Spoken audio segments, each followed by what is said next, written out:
Hello and welcome to the Hawks Nest live stream show. My name is Brandon Kane, and I thank you for tuning on in. Victory Monday feels awfully nice, don't it? It's got a nice extra special ring today, doesn't it? I maintain that we've all gone through this season, and it's just like, they say guys go through things, or people go through things in shock, and it can traumatize you, and that you almost kind of, you're going through it, and so it can be almost from a bad context. But there's the other side of it as well, where you're going through a shock that's not actually a bad thing, but a remarkable thing. And in every way, that's the shock of it. And I was like, well, that was a nice break at this point in the season, and okay, we got in that spot down the road on that one. That was kind of cool. But every seemingly week with this team, and with the way that this story is built up with this team and how they've gotten to where they've gotten, as your Seattle Seahawks are this morning, on their way, proverbially, to the Super Bowl, or an opportunity to really close off this season and put to bed this storybook in the best of manner in Levi Stadium, and what I will now forever term Hawks House, if we are to win. But it has been a remarkable ride getting this point, and it was a remarkable game. And in that shock that you go through, I think sometimes you forget about the details as they go down and what happens and all that, unravels. And this game was one that had, of course, so much built up within it. And these kind of games can never meet, they can never give you the goods. They're never going to give you, have to live up to the billing. It's not going to happen. This one had the ultimate billing. Beyond looking at paper, you listen to pundits, yeah, these feel like the two best teams in the NFL. Not to put shade to Denver, not to put shade to New England, but it felt like these were the two best teams by what had materialized throughout the course of the year. In this DVOA, which many of us remember for the 5-year stretch, I think it was, the Seahawks had the number one DVOA in the history of this. That's never happened. This is a stat going back all the way to 1978, and how they've tracked this. And it was showing you had the two toughest teams playing together. The two combination of the best teams playing together. Well, I'm talking outside of regular seasons and Super Bowls and all the playoffs. And not only were they best, you see this 81.1% combination here between the two, 11% over the top of the second place team in there. So not only were you way ahead, you're way up ahead of it. And it couldn't possibly live up to the billing. There was no way that this was going to fit the cert, but it kind of did. It didn't in the way of maybe we thought it would, in some of the manner it might go, manner a lot of people, prophesized, but it did play out in that manner that is very much akin to a lot of times how these games can kind of go, where it does become this almost inter-movie in itself when you have and you think through all the moments that went down. And I think that as we're going to kind of unpack a little bit today, and we're going to go through a little bit of, some of what went down in this game that I think that probably, hasn't as much been discussed here just kind of out the gate, as we're all just still trying to kind of turn over, but in the remarkable angle of it, just, remember back to the conference championship game with the Niners. Opening play offensively, Russell Wilson drops back and sack, strip fumble. You're giving the 49ers the ball in the short field. You're thinking this is going to be a game where it might come down to just field goals, parrying back and forth between the teams because those defenses were so good. And you have, of course, within the next conference championship the next year, the many interceptions and all that goes through tumultuously through that game to get to that point, the onside kick, the wild 2-point conversion to Luke Wilson. And this was a lot of the same way as I thought about it through the night that this game played out into this kind of form, where it was a lot of just different separate things. The one thing that does fly high above this game that is undeniable in every way, and the place that I'm going to start off with in this and wanting to discuss, is going to be Sam Mother effing Darnold. And this is a guy that has really had a lot of people not having his back for a while here. It's been a struggle to sell people on him, struggle to sell people on how good a quarterback play that he's playing. And there's always the but ifs. There's always the moving of the goalposts. There's always the, arbitrary, only to that individual's metric this is what he has to do to get to a place of me even thinking he's not trash. And this guy who's given you such good performance throughout this year and guided this ship right and had played football that I maintained, and it does carry into this playoffs, and it's not this to pat me on the back. I was right about this, is that this is true and right. This is real. This is me saying something that you can look back and go, he's just gassing us up. You play that brand of football in the back half of the NFL schedule, one of not of wild and loose and free. I can show you productive quarterbacks. I can show you exciting quarterbacks. Wild, loose, and free, like a Mustang out there on the open prairie, just galloping along, lolloping over the top of the mountain. Oh, man, but that suddenly you'll watch him fall down and go off the side of a cliff. It's all fun until it breaks, until it becomes a brand of ball that can't be sustained. And in Sam Darnold, he's been playing a brand of ball with the back half of the schedule that is sustainable, that is playoff brand ball, that is one that then will allow him that once he reaches to playing in the playoffs, he doesn't have to flip and change on a gear here a little bit in the way he plays to have to play to what is fit to form in the manner of playoff football. Because it's just kind of a whole another kind of way of how football is played. By the way that the coaches go about the X's and O's, yeah, you get some big high-scoring games. Yeah, you'll get some games that look very much similar to regular season, but there's a lot of, by and large, a little bit of like somewhat of what you got from the Denver Bronco-New England game. Obviously, the weather played a huge factor in that game to kind of level down the playing field with that. But it's a little bit of what you get. So coming into this and understanding this, Sam came out there and gave you a grade A performance when no one thought he had this in him, when there's so many people that would have told you this exact moment, these exact conditions. I mean, they would have broken you down true just to this. Yeah. Defense can't save his ass. Got no run game to save his ass. What you gonna do, Sam? What you gonna do? And Sam Darnold walked out there and said, all right, I don't have this stuff set up from a degree of difficulty standpoint, like maybe in some of the games this year, where I got stacked boxes and press man looks and you're singling up JSN and I get to go big game hunting down the football field with some nice easy reads and looks to make some big time throws, but you're giving me some easy reads and looks to do it. Versus the Ram style, of course, light box, 7 men back in coverage. And yet he did overcome that in this game. And there's a lot of ways to represent this. There's a few different throws I want to show you from within this game. I think no bigger stat does represent this than the 7 of 13 on third down. That is a marvelous stat separating you in this one where you look at it and go, wow. Because again, not necessarily on the back of you getting to the places when the down and distances where it is easy. I know in itself 7 of 13 isn't like stunning numbers third down wise, but it's remarkable when you consider you're not getting into really the third and shorts like you ideally would want to. And you're not in that respective things because of the fact that you just aren't really running the ball as well as you'd like to do early in this game. You got up to 26 rushing attempts. You just couldn't really get enough push and holes there for the running back to get you more into a place that it was less of 3rd and 5, 3rd and 7, 3rd and 8, 3rd and 9, 3rd and 10, and much more where you want to be was sort of like that 3rd and 2, 3rd and 3. There was no barnyard in this game. To give you an example of kind of the down distance stuff and the way it worked in this one. Again, coming back to, okay, I don't have that easy button of mode I can push on certain down distance areas here from a Sam perspective in this one. I'm just going to have to get it done on my own. And he was under pressure quite a bit. Charted for 14 pressures in this game from that defensive line of the Rams. So again, you can't even come back if you're one of them anti-Sammies. You can't come back even say, well, he had these pristine pockets he got to play from. He had 4 seconds to throw like Brock Purdy did last week.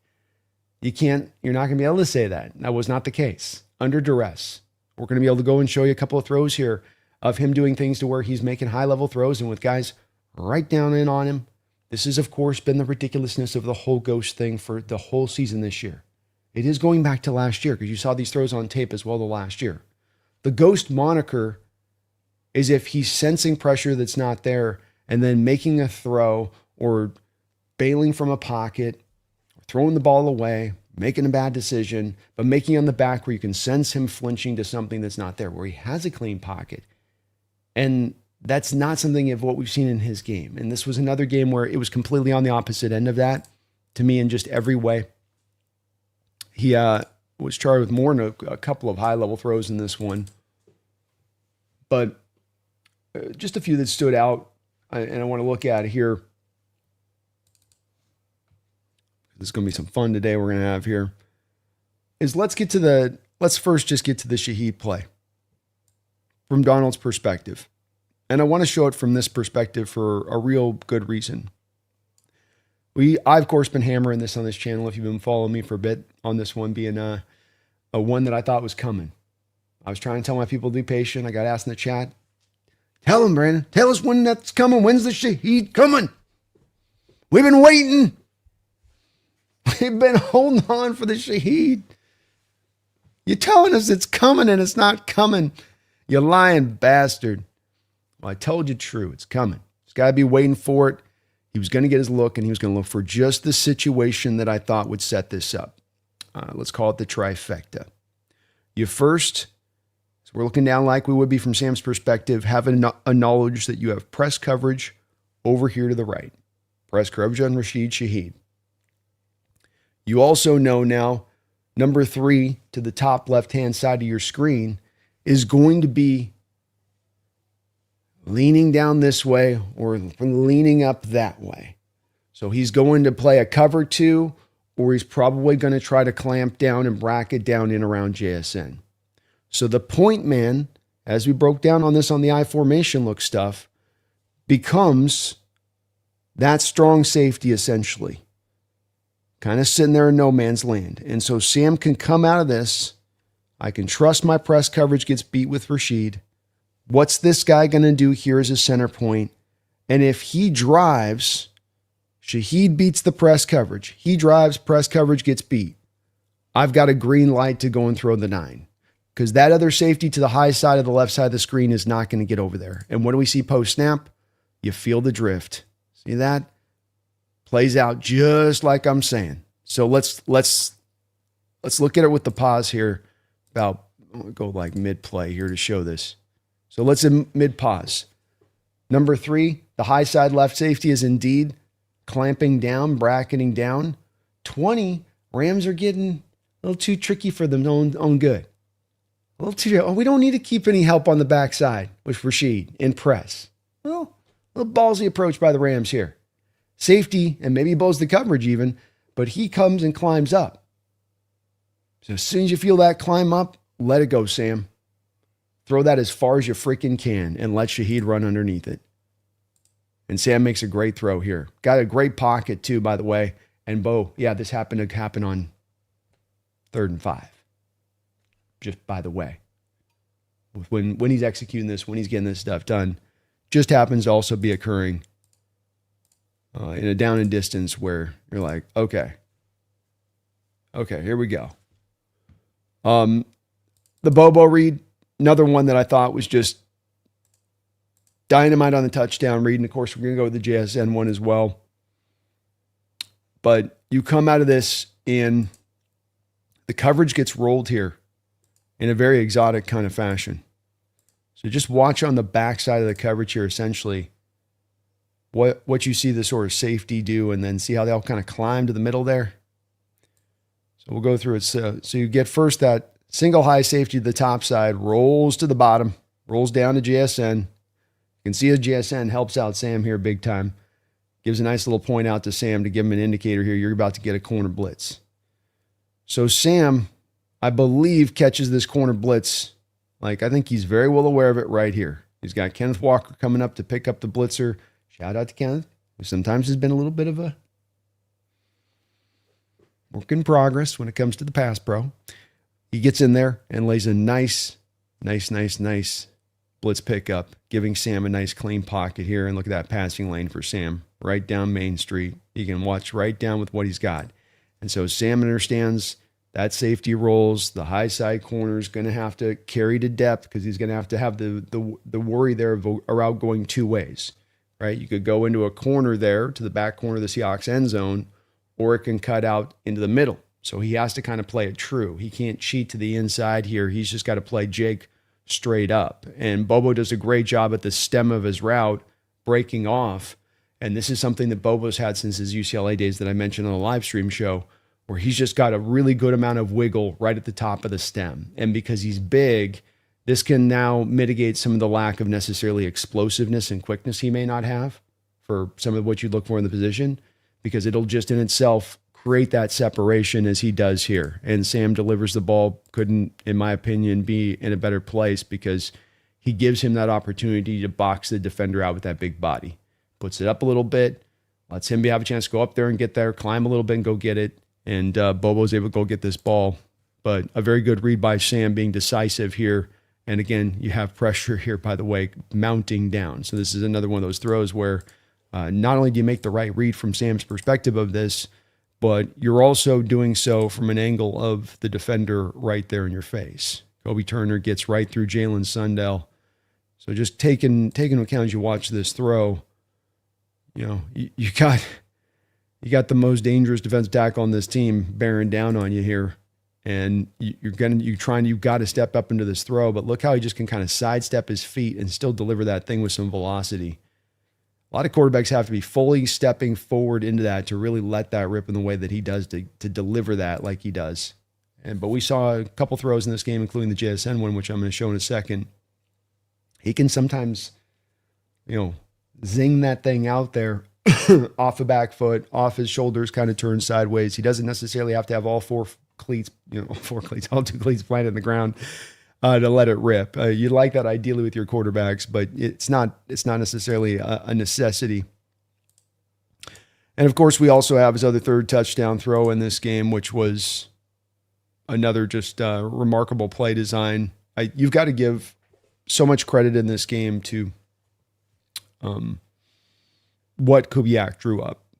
And, I mean, it was really just sensational stuff across the board, and how he put the game plan together in this one. And another one where you see here, he's just under a lot of pressure. This is so much fun because 2 years ago, Mike McDonald and company sort of ripped out offensively speaking, grubbed it in ways, ripped out sort of an old Bill Belichick play and used it sort of against him a little bit. And this is sort of the similar thing here in what you're doing in McVay, because he's the guy that really recently dreamed up this, let's take your receiver and your hyper-productive receiver that teams are going to concentrate double teams on, and let's put him in the backfield like a running back in shotgun looks. So this is essentially like a two-man backfield by how you set it up for the Rams to take it.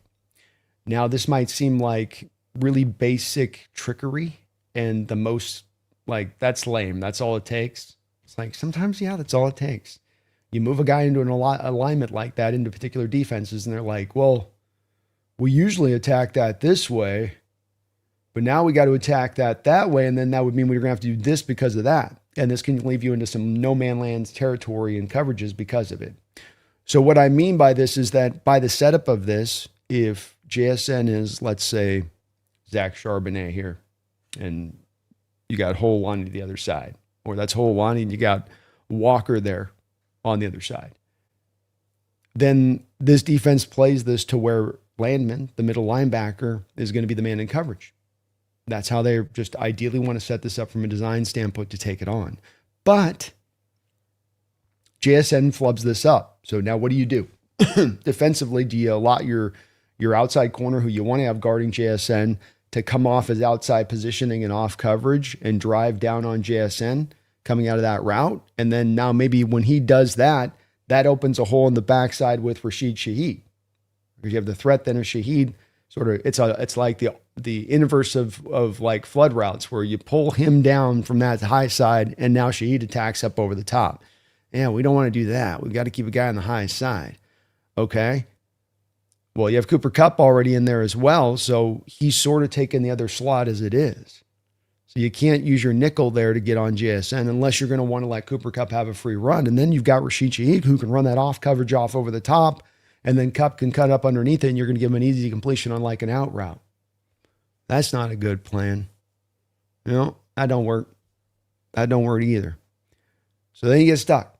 You go, okay, off coverage guy is stuck in his place. Slot guy's got to cover the slot receiver. And this leaves JSN, as you can see here with Landman, in one-on-one coverage. And poor Landman's like, no, we're going to run zone here, right? No, you're No, you've got him over there, right? I'll slide inside. I'll be over here. You go over that. If you could come on, dude. Come on, bro. Dude, really? I'm a Mike linebacker, man. Why are you doing me like that? What'd I do to you? Cooper cut inside. He cut inside. It's my man. I didn't blow the coverage. No man's land. Does that not look like it in that kind of play? Middle linebacker's like, look, I'll carry him the first 5 yards. I'll make it look dangerous for a moment. But you're not watching my happy ass walk him another 10 yards back. I'm going to get smoke showed. That ain't going to work. But brilliant play design. This is why McVay dreamed this up, is because not only now do I get to pull double teams off my hyper-targeted, hyper-productive wide receiver like you did with Cooper Kupp, but I put your defense in a predicament. What do you want to do? You want to try to slide your double team to the running back coming out of the backfield? That's not, again, we come back, I don't want to be doing that.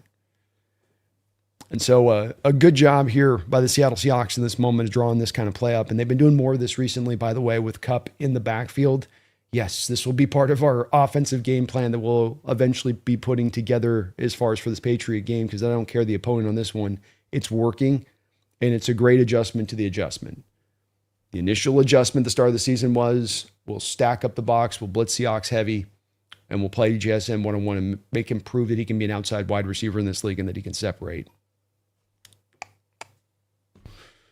Okay, well, now we're going to go ahead and go to light boxes and cover two shells, and because that plan didn't work.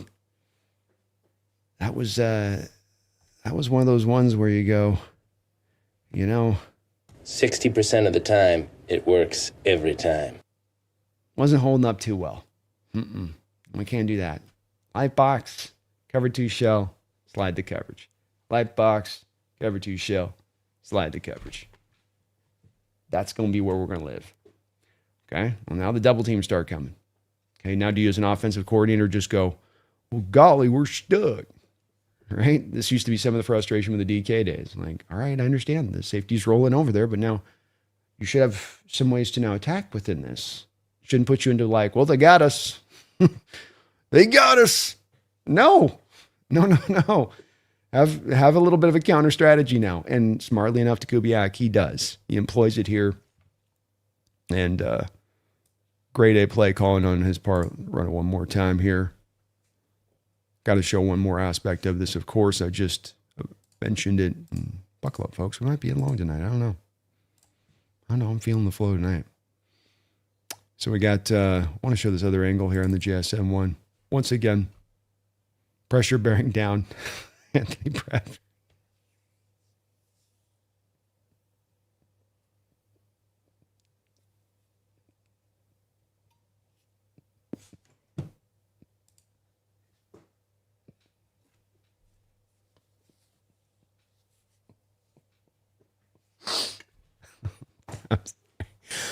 I'm sorry, man.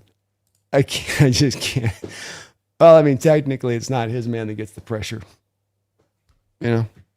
If you want to like get down and down to the gritty of it, it's not the prettiest of snaps.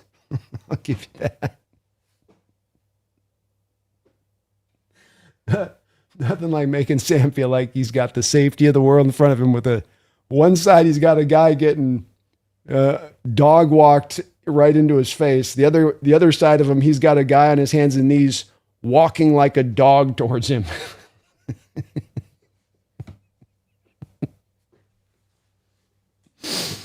Oh, man. That's good stuff right there. Oh, goodness, Anthony. I didn't even get to the part of the play I wanted to show. I'm caught off guard, folks. I saw the pressure to the other side, but I totally did not see Anthony getting steamrolled by Braden Fisk right off the jump. All right. So great Great rep here by Jared Verse. Holy shit, Anthony, you got some reps on tape, man. I love you, man. I love you. But just goodness. Hey, again, you didn't supply the pressure here, okay? Technically, I guess this is on Charles. Charles with not the worst rep here. Just, I mean, what a great hand chop down by Verse. This is when you talk about active, violent hands on tape and what that means at the pro level when we're doing scouting reports. Just active hands. Rip down those hands as they come up for the punch, as he does here. Then just sink in the bull rush. It's where it gets a little simplistic when you go with Verse and you're going, well, he's just a bull rusher. It's like he's got really active hands and he's really refined with his technique and how to use those hands. He just doesn't necessarily do the pretty double-handed swipe and the rip move or the swim move. It's not necessarily going to hit you like that, but he's got his own little things he does in there that's more kind of dirty boxing kind of stuff. But just look at Sam again, not able to plant his feet, not able to step in the throw, off his back foot, just able to find a way here, despite the guy right in his chest. I mean, literally sinking him backwards on the throw. Look as well with this. This might feel like, well, it's not that tough of a throw, dude. It's like 20 yards. Look where the hash is he's on. He's got to throw this to the far hash with the guy taking back his momentum. Go throw a football. Try to start to step into a football and then have like a buddy come up and just give you a nice slight little push backwards like that as you're trying to throw the ball. And watch how it affects the throw. And with these guys right there, the part about this that's to me just kind of so amazing here is that, that route's pretty close to being able to be undercut there. Like if you don't get enough juice on this from Sam's perspective and you just kind of float it a little bit like we've seen a lot of quarterbacks do in the past, that corner undercuts that route. I mean, he's hustling down there because that's going to be one of those balls that sometimes you just feel like it's hanging in the air because you just didn't get a chance to step into it and really let it rip.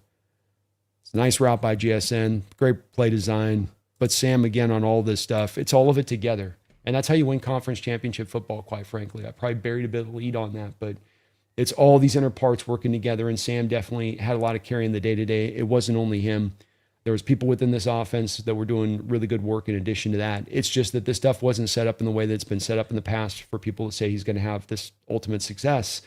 And yet he was able to accomplish it. And I think you got to feel like this is going to be a huge feather in the cap for him moving into the future of his career, having some of this getting accomplished and getting on in there. And I'm expecting him to play very well against New England as he just continues to carry on this brand of ball that he's playing throughout the course of the back half of his schedule, where I know sometimes it hasn't been the most explosive. But what he did in this game, as you noticed, is that final point, is that he was both able to be explosive and then limit the turnover-worthy plays. Limit the moments that he was putting the ball into jeopardy. That was where with Sam, you go, okay, you're putting all of that together because it's those guys you can get the predictivity of and we're like, hey, I gave you a 350 day. Yeah, but you threw 2 picks. So a little bit counterbalanced. Not quite all just plus. But all this day for him, plus. I mentioned that there wasn't a lot of running game, and it is true. I would say that this is very little to do with Kenneth Walker. It has to do with things like Anthony Bradford posting a 4.5 PFF grade on the day. And, maybe Sundell didn't have his best day out there. And that's the defensive line for the Rams that can give you a lot of problems. Poona Ford and Kobe Turners and Verse and Byronson, they're playing well as well. They're a challenge out there, no doubt about that. But I thought Walker ran exceptionally hard in this game and did a really good job of extending runs, fighting through arm tackles, not just going down on first contact, evading tacklers when the opportunity presented itself, and not doing so at the expense of always got a reverse field and twisted all over here. He was doing so decisively. And just as a representation of this, I mean, this thing felt like to me, this was like Barry Sanders to me going back in the day. This was Barry losing John Lynch in the hole circa 93. I mean, that's a middle linebacker. That ain't a corner coming up. That ain't a safety coming up. That's a guy that's paid to go in the hole and tackle running backs, who's untouched, who has a downhill angle, untouched in the hole. Can you make him miss in a closet? Can you make him miss in an apartment closet? Yeah, he kind of can't he? But what a move here. And just look at that last little dead leg point he puts there. That last little move here, right here. Boom, boom. Super efficient. Takes this from a negative play or no gain after he fights his potential ass off to he goes untouched and gets it turned up field. And he ran hard like that throughout. I thought the touchdown run really rewarded him in the moment within this game for running like this in these times where like you get to the point where you're close to the end of that run, get that little extra push forward. Don't, as Marshawn Lynch would say, die easy. And it started where you had that 1st and goal from the 9, couple yards down, taken down.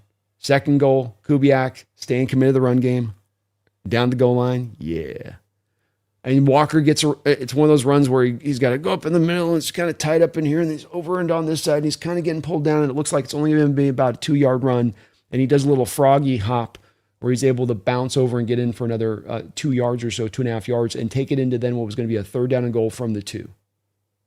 But as McDonald said on this isn't me speaking about this, also what he said many coaches say about this type of stuff. When you're down the goal line like that and it's not your typical between the 20s where it's like you're looking for maybe the 4 or 5 yard play. It's like that 3-yard gain is a good gain, especially if it's going down on the early downs in the sequence.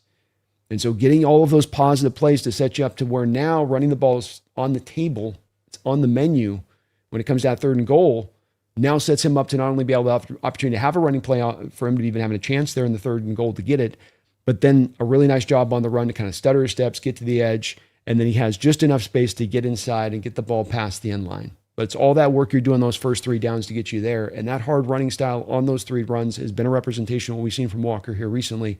Not just the big runs, but fighting through and going out there and getting the extra stuff. And got to give Kubiak credit on this one where, I don't think he got too pass happy in this. You tried to run the ball. It was 2.9 yard per carry average on the day from your offense. Just wasn't there. And you eventually got to lean into what you can do on the day as far as, especially when Sam's hot and he's passing well and you're getting the job done there. And Kubiak kind of recognized that. It didn't mean that he didn't continue to find some ways to help Sam out as he could. It didn't mean that he didn't continue to find ways to manufacture touches for Kenneth Walker as he also did. And that was the part that I really liked seeing within this game as well, is that you continued to get the screen game represented in your attack. You continue to not only stay committed to it, but you continue to execute it really well. How many years did we watch bad screenplay here from our offenses in Seattle? Y'all know what I'm talking about.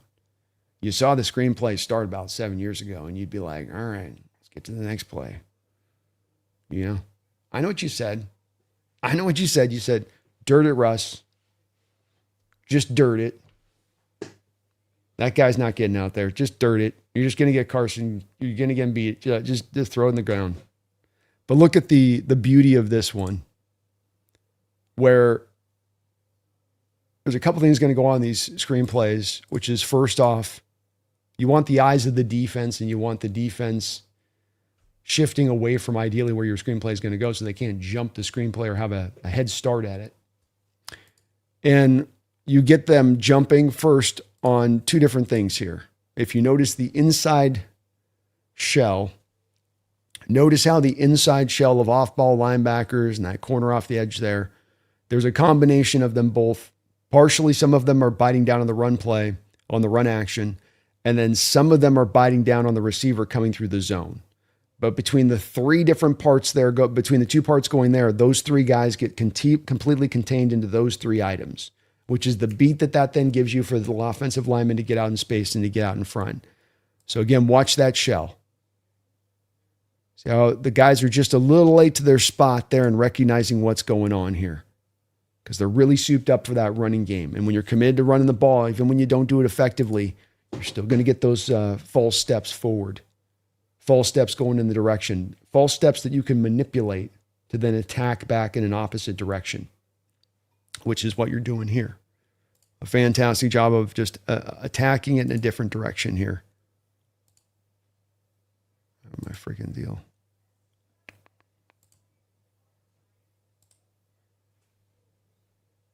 Look at the timing on the blocks here. You feel out like, look at these guys as they go. Just watch out. Just boom, boom. And it's in the time, boom, boom, as your running back is getting up to speed. Not running backs making the catch, boom, boom, slide off the guys, get up there and go make the tackle. He's almost up to full speed as the two strikes are happening and occurring in the rhythm of the play. It's the way this blocking scheme definitely works in the running game, and it certainly works like this in the screen game. Take advantage of our athletic guys. They can get out in space and get out to a spot with a certain timing that maybe a bigger offensive line couldn't do. And watch the timing one more time here. Bump, bump, and you got them going full speed. Nice play. Love seeing a great screen game being run. I'm telling you, folks, if you're a younger fan, it was a couple years for us on this one at times. It wasn't always pretty. I ain't gonna lie to you. Oh, no. All right, what just happened here? It's taking a second to come up here, folks. Sorry about that. There we go. Okay, so again here, little bit of a let's get him looking one way, let's hit him the other way. So Jaxon Smith-Njigba, you've thrown bubble screen already, I believe, in this game once. So you got them on it. You already got them kind of keyed up on it. Again, great sequencing by Kubiak. Set the play up, number one. Yeah, it's great to have eye candy going this way and you go that way. But it's also being set up on the back of you've run a bubble screen to make them really take the eye. They're not just kind of casually looking at the eye candy. They're putting two eyeballs on that eye candy because they know that that's something you're likely to run here a lot in this game, especially to get the touches to Jaxon. So watch the spirit and the feeling of the players here. First post snap to the bottom of the screen. Watch and feel how they react to Jaxon. It's just a couple, just watch the general steps and how they take here post snap to Jaxon. And again, coming back to the prior play that I just showed you and the timing.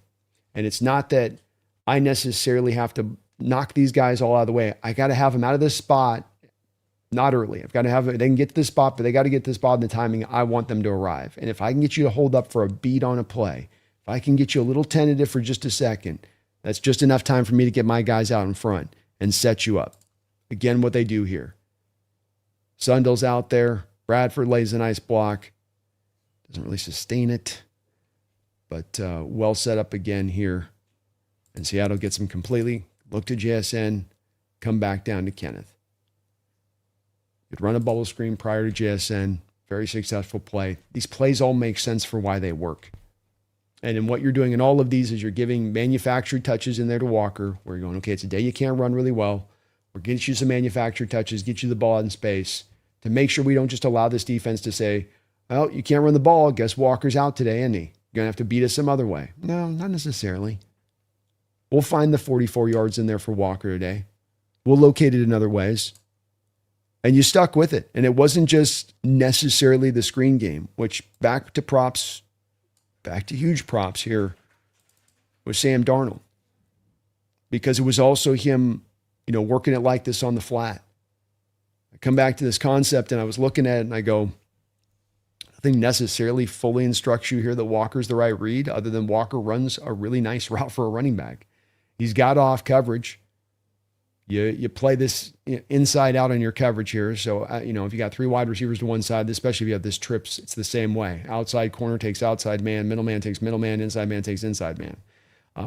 So you're not having to try to do switch releases with three guys running into each other, right? So you predetermine that a little bit. So Sam knows here he's going to have Walker running the out route here, attacking that off coverage, and that's the most off coverage he's looking at. But interesting read here. And Bobo does a nice job of just about trying to run maybe a little pick here. But Walker just does a really good job here of getting out there on the out route, getting open, attacking that off coverage, and going and getting the first down. This was a 3rd and 10. Hell of a play. Like the design, too, where you give Sam an easy read on a 3rd down. You give him a high leverage situation, give him a little bit of an easier read and a look there on how you kind of set that up. But they did a good job of not just letting the Rams take that off the table for them and say, well, no, we're going to run our 3-4 base and we don't think you can run into that and we're too good for that and you can't do nothing about it. And Seattle didn't just let themselves get boxed in, on that side of it. But Kubiak, great game.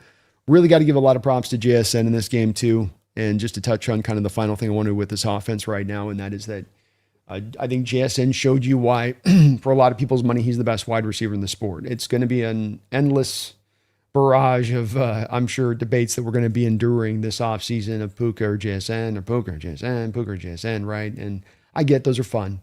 They are fun. They're such completely different players in so many ways. It gets hard. They're both so almost equally great in so many ways too.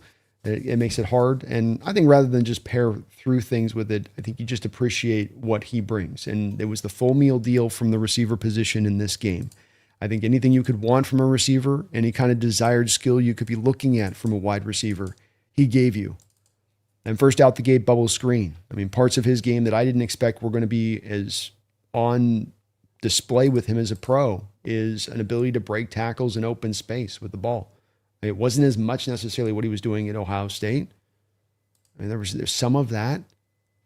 But here, got a guy running up, heads up on you, and you just lose him.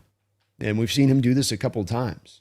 I remember the toe right down the sideline a few weeks back where he almost was able to house that one play where he just barely stepped out. And you're like, man, how do you break that tackle in that small of a space? But he's really giving you a lot of confidence to feel like you can go to these plays when you need to, especially when they're going to play that off coverage. And attack. And great way to just get him a nice, easy touch. But that's a hell of a cut there. There's that stuff where you put him on guard for this stuff, and now you can set him up out of that. Especially when you have a guy like Cooper Kupp out front here. I mean, this is one where this is stealing to me.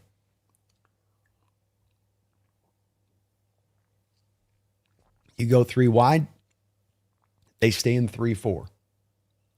So you want to know how basically not staying, it's not technically 3-4 because it's not I think 3 down lineman, but they got the guy standing up in essentially what is a 3-4 look. So look at the fear that your running game strikes in the heart here of the Rams as this stands. They've got a 3-4 look defensively when you're not in a base offense. This is not 12 personnel. This is not 21 personnel. It's 11 personnel. It's 3 wide receivers.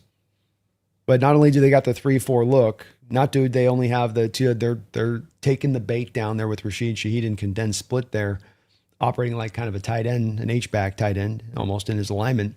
So you get the extra guy down in there on top of it. You get a base defense plus 1 down there. So, boy, this makes this so simple if I'm Sam, if I've got any kind of option on this. Especially then you got Cooper up to the side. I got Cooper who blocks his ass off, and I got a safety a million miles away. Good luck getting to that. That looks like a free 7 yards every time to me. So great to have these built in. And on a day where there were a lot of high leverage throws that Sam had to make, nice for him to have some of these screens to Walker, throws out in the flat to Walker, bubble screens out in space here to Jaxon Smith. Very nice to be able to give him some of these interlaced in. And that's the sign of a really good offensive coordinator. Just one of the signs of a really good offensive coordinator.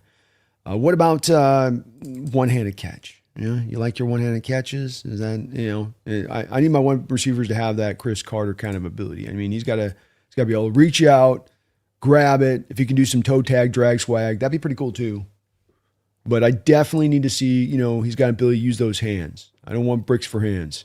Oh, there's your toe tag, drag swag right there with not fully toe tag drag, but it's pretty close. He's got to get them feet down. Good luck you getting the feet out the one-hand catch.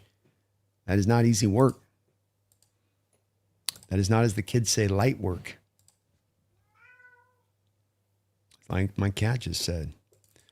About contact catch. Can you be tough? Can you be a deep threat? Can you do both at the same time? Sam throws him up a little, maybe not quite hospital ball, but not necessarily a safe ball. I don't think Sam expected that safety to turn so fast back around to the play like he did. I want to show this angle and not Sam because I want you to appreciate the route running, the deep threat he creates off that route running. He angles this up, sends it to the outside shoulder there with the cut here. So you see he's just running straight line. Then he starts to angle this like it could be a skinny fade. Gets the safety to bite with his legs. Safety's trying to read him. Gets the safety to bite. See like how he lost him right there? So he's thinking as soon as he goes like this, the safety starts to climb, go, oh, I'm looking for that. He looks for that corner route essentially here from Jaxon. And as soon as Jackson's got him there biting, look at those legs. Look at how Jackson's still going forward. He's got him turned sideways right now, trying to bail to that corner, trying to get there and beat Jaxon in that spot. So Jaxon beats him first and foremost here with the route running.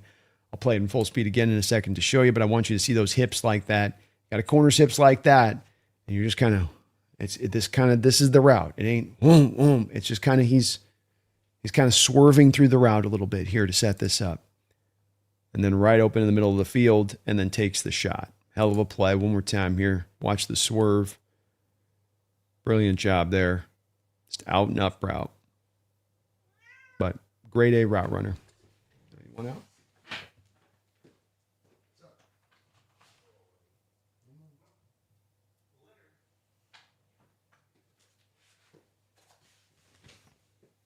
Let's go. Let's go. A couple more cut-ups I want to show here with JSN because, again, I think he really was giving you everything you could want to see. Can you work off press coverage? You got that in your game, and I think it's taking a second here, so bear with me, please. I know why it's giving me issues here.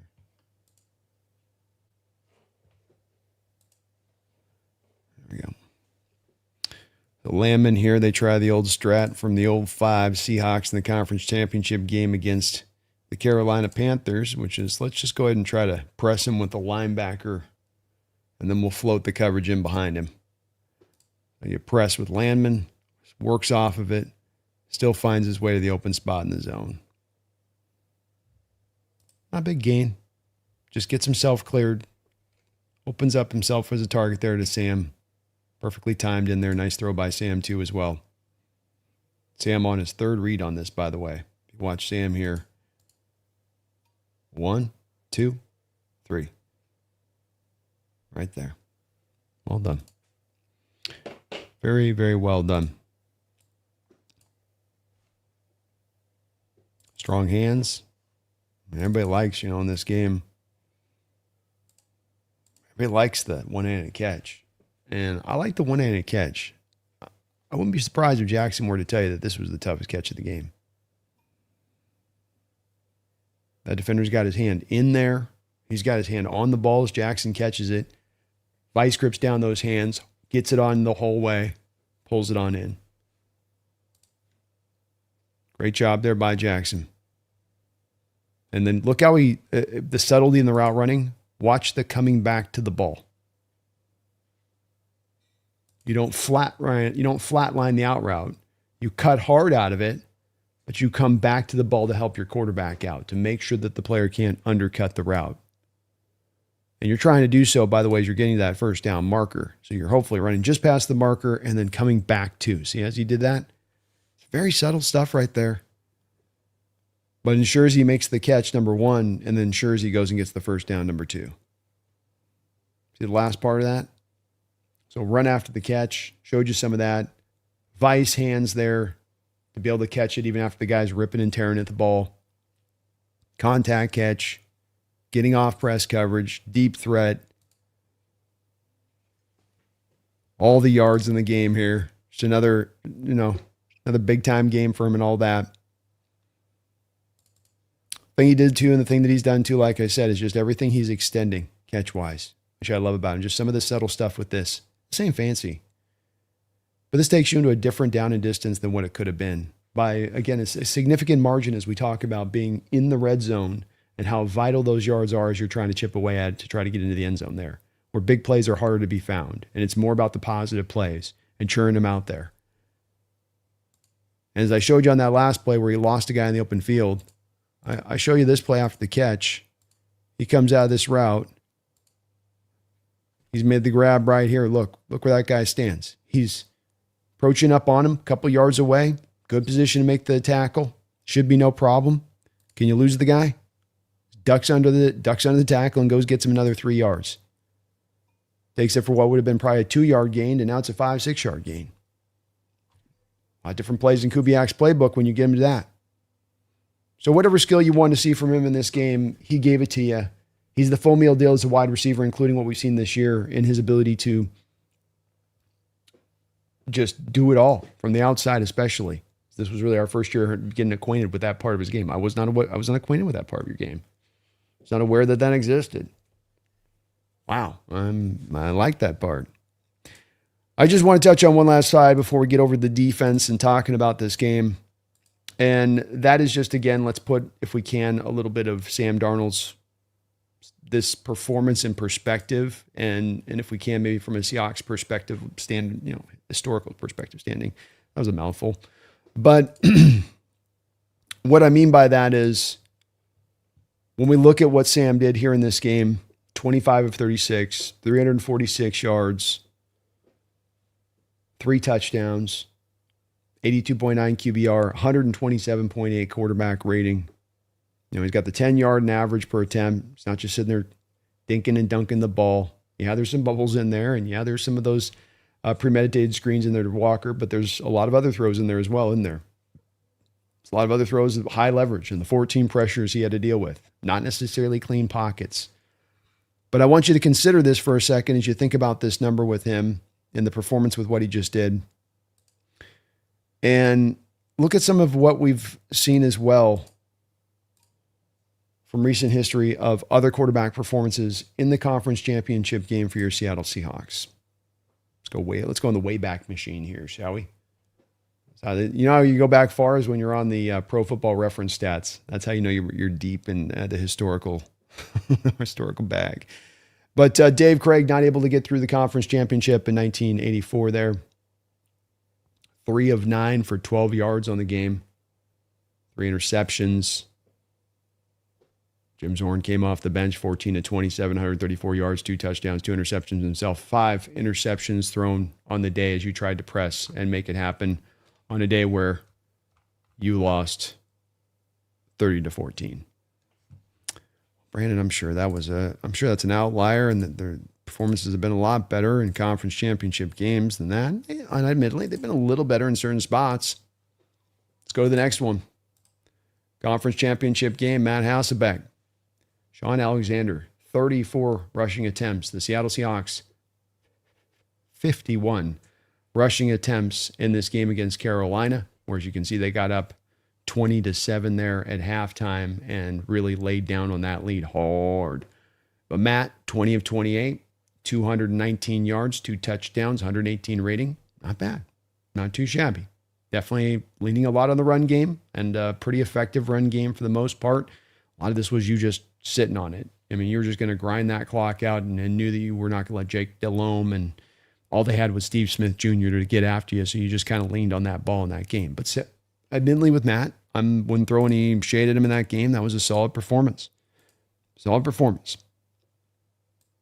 Let's keep it going. Got the 49ers. Russell.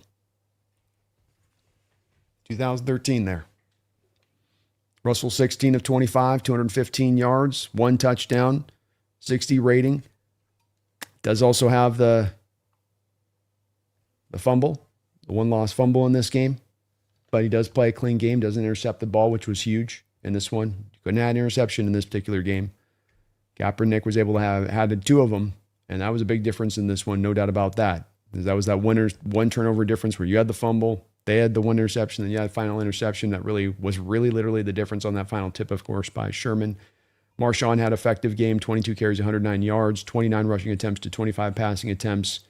So you can see in both of these last 2 conference performances that you've gotten the win on, you were able to really run the ball a lot more necessarily than your passed, or at least a little bit more than you passed. And Russell was not bad in this game, and he had to make some big-time throws in this game, so I don't want to undercut his performance there, but you can see that this is a very close statistical marker at the very least to what you were seeing from Matt in the game in the Carolina and what he was able to pull off.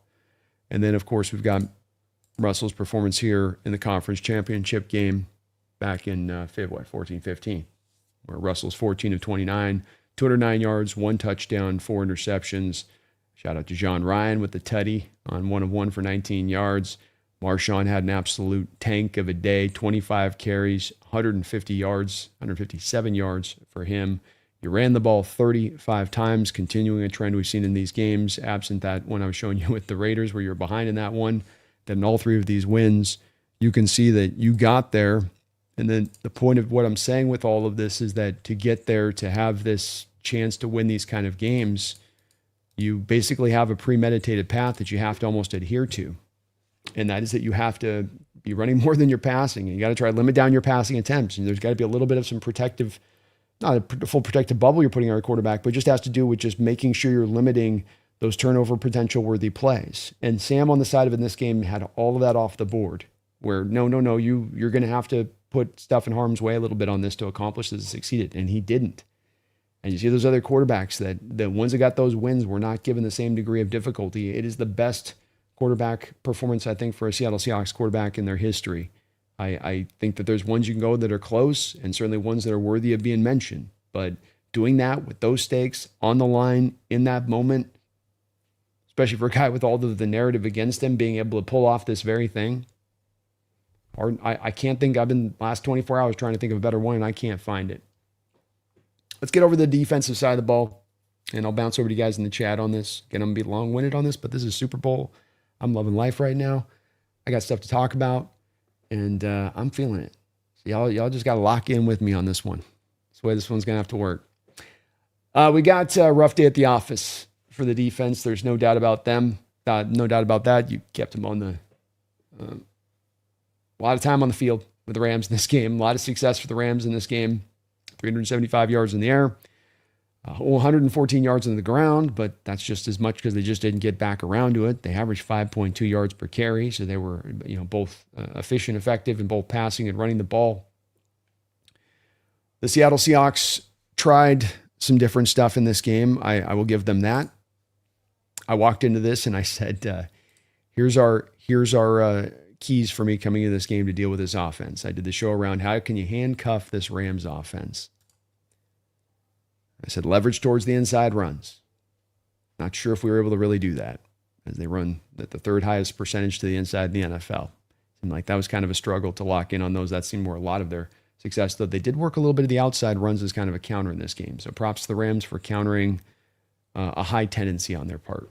I got to give them praise on that. Attack Stafford on the play action.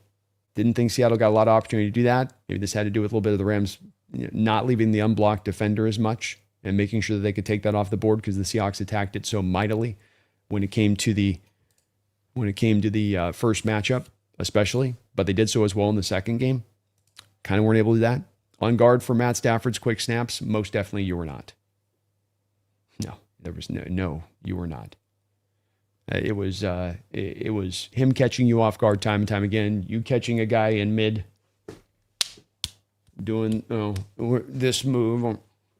Oh, he snapped. A lot of that on the football field.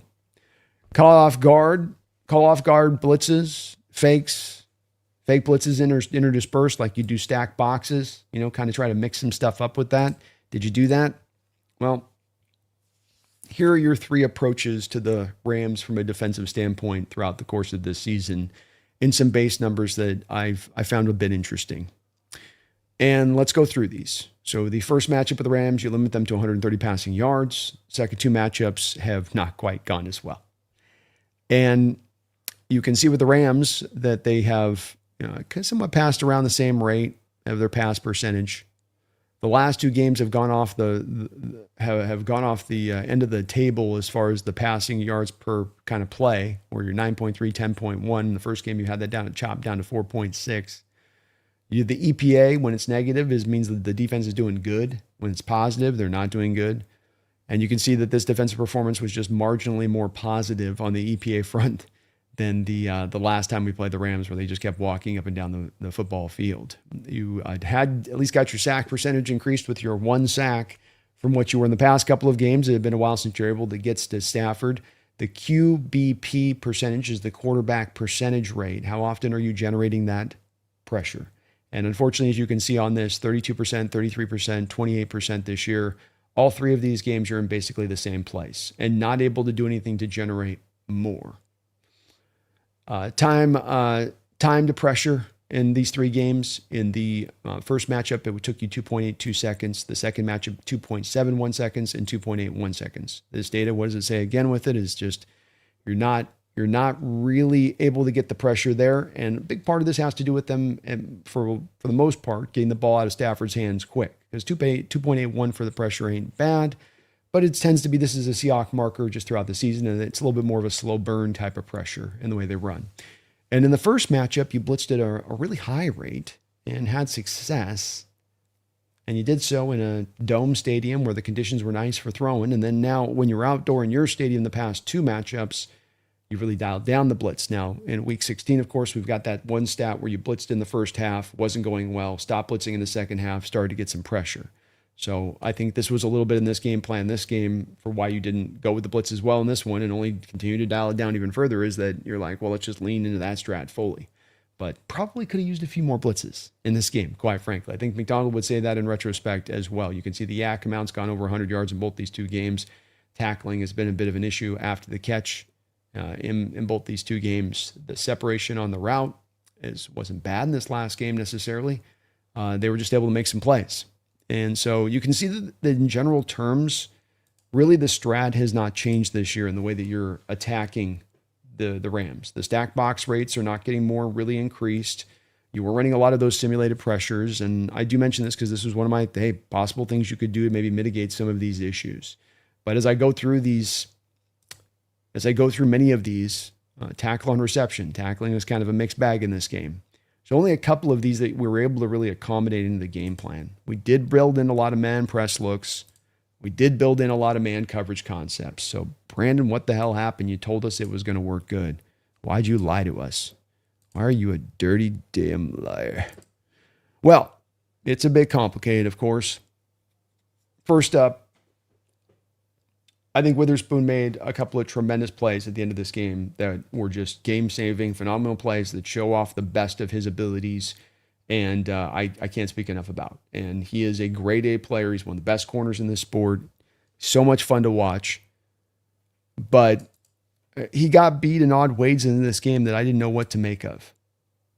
You know, a play like this, as I watch it with him, he just loses what they would call in phase. Puka's not really doing anything. I noticed Puka's got kind of this move where he will tuck himself into your shoulder and then just kind of bury off of it. And there's a little bit of maybe some subtle pushing there. It's not enough to call a play. I'm not saying anything dirty there. It's just it's just him working leverage as much as anything else. But kind of just loses it off that turn. He's step for step, step for step, step for step. Everything's going good, and it's not him cutting out here or cut hard inside. You're just your whole way step for step. He gets that shoulder in, and then suddenly he's got 3 yards of separation. Strange play. Watch him spoon. He's usually been a really tight guy in those moments in coverage there. And you go, man, that was weird. He had another moment in this game where he just kind of stumbled. But this is you doing the thing I'm asking you to do, which is look across the board. Press Imanwari. Press Josh Jobe in the slot. Press Witherspoon on the outside. Just what I want to see. And then we get post-snap, what was it? Man coverage concepts. Just what I want to see. We just didn't quite execute it, really, is where it comes down on this. And you want to trust Witherspoon there to be able to run step for step with Witherspoon in kind of those man situations. So, what do you do from a coaching standpoint to counter that? I mean, he was out there tight again in coverage in this game later on, and again in phase, middle of run through the route, not off of a cut, not the guy shook him. They're just running step for step, and he just kind of trips over the guy's feet and falls down. I just think there's not much you can take away from him, those plays. And unfortunately, he was not the only guy that was running into some of this stuff. As we saw, Josh Jobe also was suffering from this, whatever the hell it is. Because, in this case with Josh Jobe, if you put a 40-yard dash of Colby Parkinson and Josh Jobe together and said, okay, I'm going to give you 20 yards, who can be faster? There's no way Colby Parkinson should be beating him to the spot if they're running in a straight line. But this is that oddity of what I'm talking about, where you're running the concepts I like here. It's off coverage, but it's man. He's jumping on the in-breaking route. He just completely loses in, like we saw with Witherspoon, just kind of loses in phase. The guy starts to just sink off of him a little bit, and separation's created. He kind of loses spatial awareness between ball, man, and he gets caught up maybe on where he's looking at with the quarterback with it. But this is where a lot of these blown coverages will come in on. It's not you trying to run a lot of extravagant stuff. You're running the things that I was hoping you would run. Like that point, you just couldn't quite just couldn't quite execute in this game at times.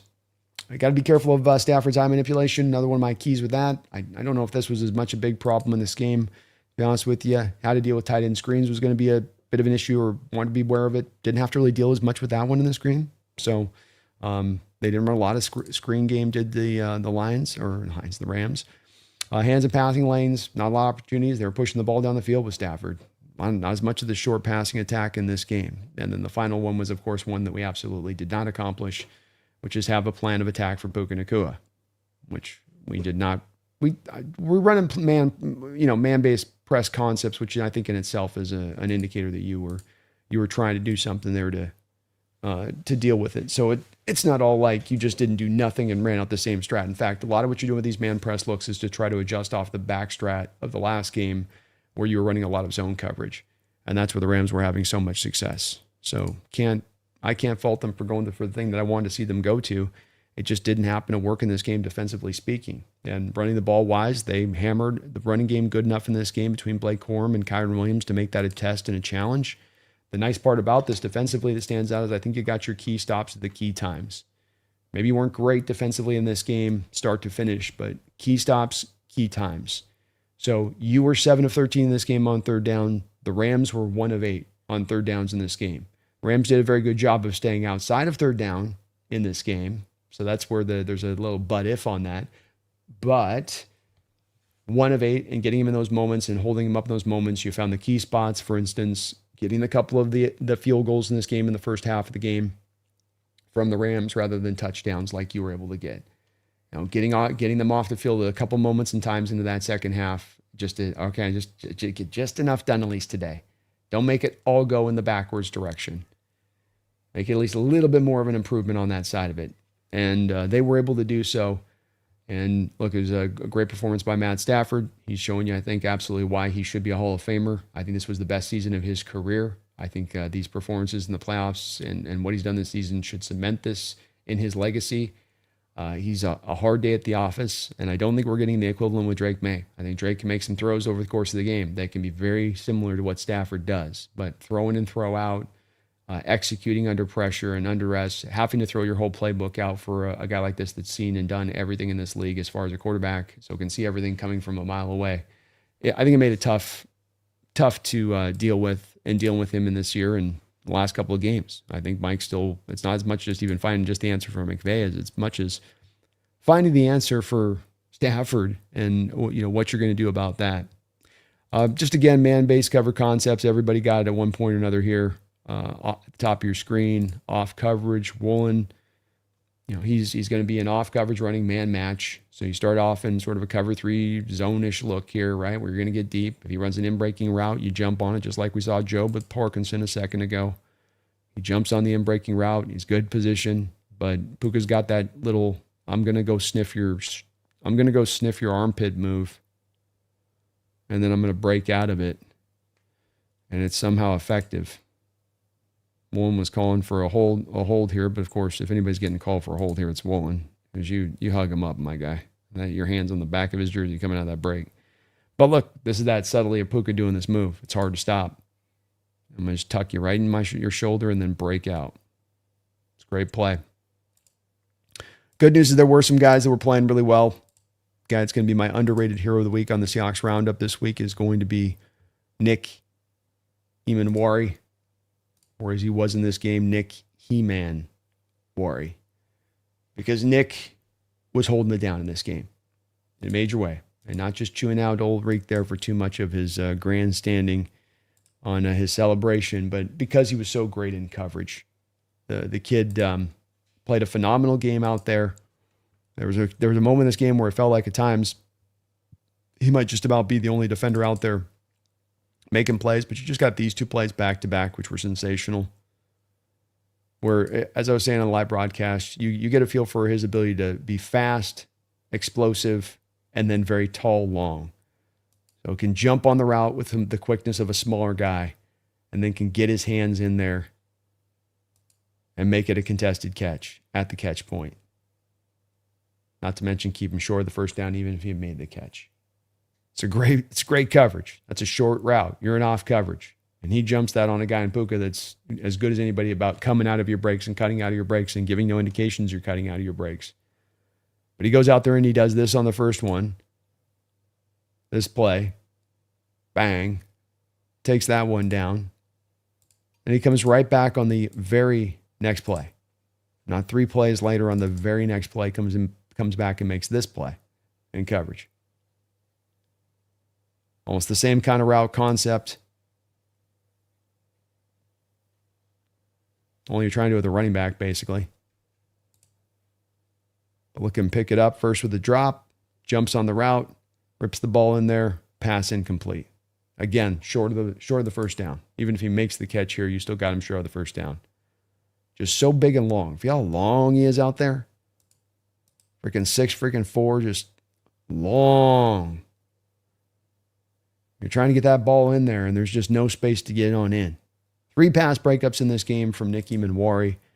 He was absolutely fantastic, and gave a little bit of a hard time there to Witherspoon. Got to show the end game. His last 2 plays, in addition to everything else here, setting up at the bottom of your screen. That's where you're going to want to concentrate. Staying tight in coverage. Feisty, competitive through the whole course of the route. Never giving up. Driving back on the ball there, getting your hand in there to knock that ball free. Seahawks kind of leaving him on an island here. They got sort of doubles kind of swerved up in the other spots in coverage on this one, but they're leaving Witherspoon out there to have to man up, which is why Stafford's attacking this. Stafford thinks he's got a tutty there. Probably gets a little too cute with his sideways turning, trying to flick it sideways thing. That was not the best of throws there from Staff, but a great play there by Witherspoon. Hops all on top of that route. That's the Spoon we know and love. Now he comes back, and this is game right here, right? This ain't just like, well, it's kind of an important thing. This is them with the game on the line. And Spoon comes back then the very next play, making probably my favorite play of his this year, I would say, because of the moment and what was at stake, and also the hard day that you kind of had to get to this spot of things. Because Ferguson's a very athletic tight end, former second-round pick in this last year's draft out of Oregon.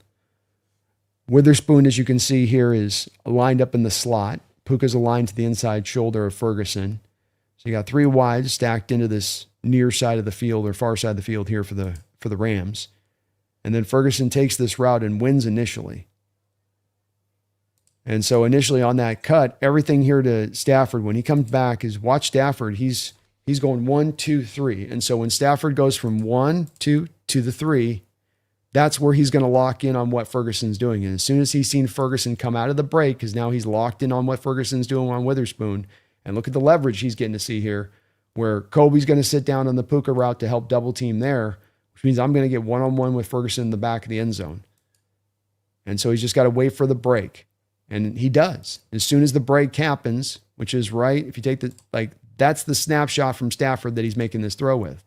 And if you look at it from his standpoint, well, there's no way, Ferguson's going to be, I just going to put this ball, he's going to go up and get it. Just put it out in front of him. He's got the separation. I just dart this thing up. Remembering Stafford's got a lot of velocity. But undercuts the route and almost gets an interception. Phenomenal play. Both of these last 2 plays from Witherspoon, you got to see what he really brings to the table, as far as this is a guy that through a whole rep will never quit. He's the kind of guy we saw a couple of years ago chase down a running back, Orendo, for the Niners, and chased him 73 yards down the field to tackle him at the 2. He's not going to give up on a play. He's going to stay competitive through the whole route of it, just as you want your corners to. And maybe didn't have the greatest game out there today in this last game, but boy, did he finish strong, and he came up big when you need him. And I guess that's just as much as you can say about this whole defense on the whole. Maybe they didn't go out there and they didn't dominate this game and give you the best. And maybe they're still trying to find answers. And look, maybe they're just not, if you're in fair conditions where it's not raining or cold or snowing, and you got to face Stafford, that's just going to be a long day at the office right now with this guy, with where he's mastered the sport and how they've built this offense around him with McVay's mind. It's an incredibly tough combination to face. And there are not necessarily easy answers, and they're trying some different things. I would guess in the future, you'll probably see them try a little bit more of the blitzing, because I think McDonald's going to reach a point where he's like, look, if I'm going to give up 500 freaking yards passing, I'm going to at least do it having fun. Not dropping 7 back in coverage and you tossing in these little tight zones. That ain't working for me. or working my man-to-man coverage when I'm not blitzing because I'm trying to square up somewhere else. I don't know. It's not going to be easy attacking them on that side of it. It was a tough game for this defense, which was troubling, but at the same point in time, this offense has given a lot of teams trouble out there, huh? We're far from the only ones when it comes to this. One other thing I wanted to show in this game was just a shout out to the special teams. Don't know if they're getting as much of the love as they really probably should be coming out of this one. And that reason being that when you look at what they did here in this game, just two things. First off, Jason Myers hitting his one field goal, but hitting all 4 of his extra points too. Not just your field goal, but all of your extra points. But why, Brandon? Why is that so important? Well, it is so important because of the fact that if he misses one of those extra points, now it's a 3-point game. Now at the end, instead of the Rams needing to go get a touchdown, all they need to do is go get a field goal. That's a bit of a scarier proposition, isn't it? So hitting all those kicks was major in this game. It's no small thing, not just the field goal itself. And then Michael Dixon with a phenomenal day. 5 punts, 45.2 yard per carry per average punt, which may not be a lot on the surface of it. It's very solid, but it's what you notice is the 5 inside the 20. So he's kicking a lot of those punts to try to pin down the Rams, and he was doing so. 5 punts inside the 20, including 2 punts where he forced Muffman mode. Muffman mode from Xavier. So including the 2 punts where you got Xavier to muff it on top of having the 5 punts go inside the top 20. As I've said with Michael Dixon, and I do maintain, I don't know if punters can be on a Hall of Fame trajectory. I don't know if it's ever going to be possible again for any punter to ever be in consideration. But if it is, and if they use metrics to try to, gauge this with these guys and what they've done, he should be within that contention by the type of career he's putting together, because he is great in every way. He can boom the kicks. He can hit inside the 20. He can make a tough kick to be fielded like we saw here in this game, as it could have been 2 fumbles, which would have been even a bigger factor. But the special teams unit again in this game, and a part of this that I don't think that, from what I hear from not all Ram fans, but some Ram fans and a little bit what you feel from maybe Rams coaches and how they talk about this game, is not much of a predisposition to concentrate on the fact that these special teams units matter, and you didn't put enough into them mattering this offseason. And you probably shouldn't have back in the day fired Fossil when you had a good special teams that you kind of inherited as you walked in the door on that, but got personal for whatever reason and you didn't. And that was another factor that came to play in this game. And New England's not going to be the same vulnerability on this. They're a solid special teams unit, but it came back into play again in a variety of ways. It's not just how you defend the punts and how you kick or how you punt off or how you kick off return or punt return it. It's all of the combinations of those factors. Folks, if you can for me today, hit that like button. I would really appreciate it, as you guys are helping me out tremendously with growing here on the channel. I thought we were going to be heading out into Mobile, Alabama. My flight got canceled, so I've got to reroute through. These flights are getting canceled all over the Midwest, and so I'm going to try to get out here in the next 2 days if I can. But until I got to go out, we're going to be all yours. Let's see where you guys are at. Let's see how we're feeling tonight. I really appreciate you watching. If you can hit that like button, I would really appreciate it. If you can sub on up, I'd really appreciate that. Jose in the house. What's up, Jose? He says, "We did it, B. We're going to the ship. Love you, brother. Sincerely, Jose Rodriguez." Nothing brings a bigger smile on my face, Jose, than being able to see you right off the rip here in the chat. And again, another one of my just OGs in this channel who've been rocking with me for almost day one of this channel 6 years ago. And it's been a ride, man. It's been a hell of an experience going through all the travails and figuring all this out and trying to see what this was going to take for this team to get where they've gotten, man. But it's such a great experience to be able to, this is going to be a fun experience going through this with you, man. And with all those that have been in this channel throughout this time period, as I know how rewarding it is to everybody. I know how much you guys are all just sitting there, but it puts an even bigger smile on my face, because I just know how many people are just like, man, this is so satisfying. This year has been so satisfying. But thank you for your support, Jose, being a mod on the channel as well for so long as you have been. Now, let's go get this thing. Let's go bring it home now. Let's finish this thing up. Last hole. John Naylor, thank you for the $2 donation, John. All those elite quarterbacks, quote unquote, watching from home, laughing out loud. I think that this hopefully will start to maybe move a little bit of the quarterback discussion in a way that has begun to happen, I think, the past couple of years. But I think that the discussion has held on in the same realm it had been the prior kind of 10 years a little bit, unfortunately. And that is the understanding of how much the failures of these quarterbacks, as we really backtrack, it has a lot more to do with ownership and bad organizations and how they draft and develop. And it was all in the pursuit of a couple different sacred items within the NFL puzzle. Get that rookie quarterback on that cheap rookie deal that you can maximize for theoretically a 5-year period. So you can have a cheap quarterback and build a super roster around him. Give him a training wheels offense. And that's the way to build a great Super Bowl team. Yeah, that's how you do it. And that was the way for a while there. And it's one that metastasized in different directions out of that, of course, from you just got to pay him. And the next guy up to be paid is going to be pay the higher one. Is that really worthwhile to pay a guy that amount? Is he really doing the work like that to make that what this should be? But this all carries down to how you evaluate elite quarterbacks and who should get paid and who shouldn't, and who's doing really heavy lifting versus who's not doing heavy lifting. And what always gets kind of lost in the whole point of the puzzle is how much the supporting parts factor into the performance versus the way people see the quarterbacks as being on high, and they in themselves are the differentiating factor. You hear it in the way that pundits talk about these games leading up to the game. How do they talk about this game? You guys heard this from a variety of people.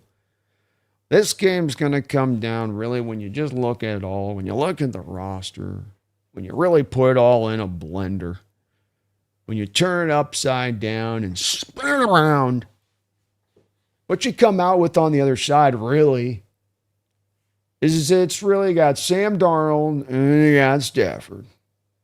Who's the better quarterback?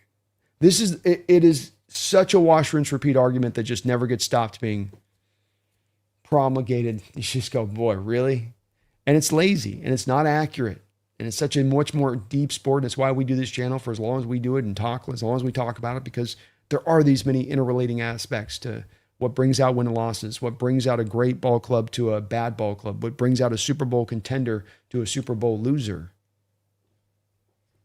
You can go through these items and it's not just it just comes back to just quarterback. Who do I trust? That's it. Who do I trust? Like that sort of like, what does that mean? Who do you trust? So it's one where hopefully there'll be a reevaluation here, because I don't think it's operating with inaccuracy, but I will say as well that hopefully that we don't, because part of the reason that John Schneider's been able to take advantage of the Sam Darnold situation and the Geno Smith situation prior to that had to do with the fact that he's one of the few general managers kind of thinking outside the box in regards to this quarterback position. They all still inherently are fascinated and endlessly fascinated with drafting the magical quarterback. We're going to watch the Raiders do it. The Raiders have a great coaching staff in place for Mendoza? No. They got a great offensive system in place for Mendoza? We'll see. Maybe. They got a great offensive line to keep him protected, because we know rookies are going to struggle to see stuff, and then you give them extra time with an offensive line, that can be helpful. Yeah, not really. They're still not even sure where they're going to put Jackson Powers-Johnson, frankly. Okay. What do I got offensively then? If I don't have an offensive line? Well, you got Bowers, and Mayer, he's like kind of a solid 2 type. Okay, I'm with you there. And then you got Genty. All right. That's not bad. And then, Jack Besh. We got some guys to draft. Okay. And are we going to sit Mendoza? No. Hell no. He's got to play by game like 4, man. Number 1 pick. How do you not play him? It's impossible, really.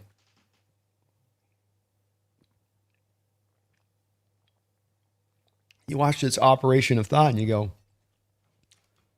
why? Why is there such a push towards this direction when it just doesn't seem very intelligent? But yeah, a lot of guys sitting at home there, John. North Swing, thank you for the $2 donation, North Swing. I cannot wait for the round table. Did you bet, Jake? No. Jake got traumatized, North Swing. So if you go back and you watch there's so many bets I won recently that I can't. But if you watch the hat bet that I did with Jesse, and he's got to put on the big old foam hat, watch him put the hat. If you can go back and watch that video on Roundtable, watch him put the hat on, and then just go over and look at Jake's eyes. Because if you watch it, it's like men on the ship that are watching the captain flog someone, You know, if you figure like, look at their faces, they're watching it and they're watching the whip come down as a, you know, like he stole the rations. He got into the rations. And it's like, whoosh, whoosh. And the men are like, oh, oh, oh, oh. So if you look at his face, when Jesse puts the foam hat on, it's a little, oh, oh, you know, look just right in the eyes. So, you know, so he didn't want that smoke, man. I already put him in the beanie a couple weeks prior. I was hot. I was on a roll. Hopping on the back of the coattails of the team. They sensed it. They were figuring out what I was doing. They caught on to my shenanigans. I got to be careful with my shenanigans. They're all full shenanigans. John Naylor, thank you for the $2 donation. Says, Sam continues to grow. The future is so bright. Well, I think this is your really last impediment, if there really was an impediment there. And I don't know if there was. You know, who can say what was really being heard by Sam and wasn't? Of course, that's that whole, you know, psychological side of this that I never like to delve into because we just don't know. And I think with Sam, you certainly think there's some of what he went through that's going to have an effect on you to where you wonder a little bit in your mind. But every athlete is better when you give them confidence. And if you have an athlete that you know is having so many questions out there about him in this kind of way that's so definitive from so many, so unfair from so many, but also so like going to something that's so personal, like you have something innately inside your mind that prevents you from being a great quarterback. You got the physical tools and the gifts, but you just, your brain, man, your brain. It's like, dude, am I a freaking tool shed? Like, yeah, I mean, I've been questioning myself. You know, I'm like, am I an idiot? But that's, of course, is not the truth. It's part of the lazy takes I was just talking about up there with you, John, on the elite quarterbacks watch it from home. And while you can be strong and have mental fortitude and say, yeah, that's the way I think. F them. You know, I don't care what they got to say. Who are they? What have they done? Yeah, ideally, but everyone's human. And you hear it so much. Got to have some kind of impact. And so hopefully what he's done in the playoffs, what he's done again for a second season now, and turning all of this narrative right up on his head in a major way, will have enough of an impact to, you know, maybe push him forward with that confidence. Because when you have a player with great physical tools and has advanced his skill set down the line for years and is entering into his physical prime, and then you give that man confidence on top of it, I will show you a guy playing his best ball. I'll show you a guy getting himself up to another level. And I'm not saying that Sam's necessarily going to go there here next year, but I'm just saying like this could be a thing that wouldn't shock me in retrospect of seeing, oh man, that's where the confidence clicked in. And he fully realized, you know, there ain't nothing holding me back right now. All these people have put these little mental chains on my brain that I can unlock anytime I want. Jordan, thank you for the $5 donation. Do not let Jake get away with blaming refs or saying the Rams were the better team. 1 of 8 on third downs is not the refs and not the better team. Yeah, I did listen to a little bit of what Jake had to say on his wrap up on it. And I did notice in here that he felt like, you know, he wanted to say that they're the better team. And I'm going to be prepared for that as him saying that. I think that it's just not the case on a lot of different levels. And so, you know, he can say it and he can cherry pick certain stats and say, well, we rushed for more yards and we passed for more yards, so therefore we're a better team. Like, well, that's not how that works. And you can kind of cherry pick what you want here and cherry pick what you want there in a close game and present that as that makes us better as the better team. And, you know, what it comes down to is you were 2 games better in this division. You were the number 1 seed. You had to come to our house. You had to go on the road. You were the worst team by the road you had to take to come back here. And so that's part of the factoring into this as well, more than just trying to look at this individual game. And so I'll definitely push back on it for sure. I'm sure that he'll give the credit, but then come back around and say, but we were the better team. So it'll be a bit of that, you know, backhanded like compliment thing, right, Jordan?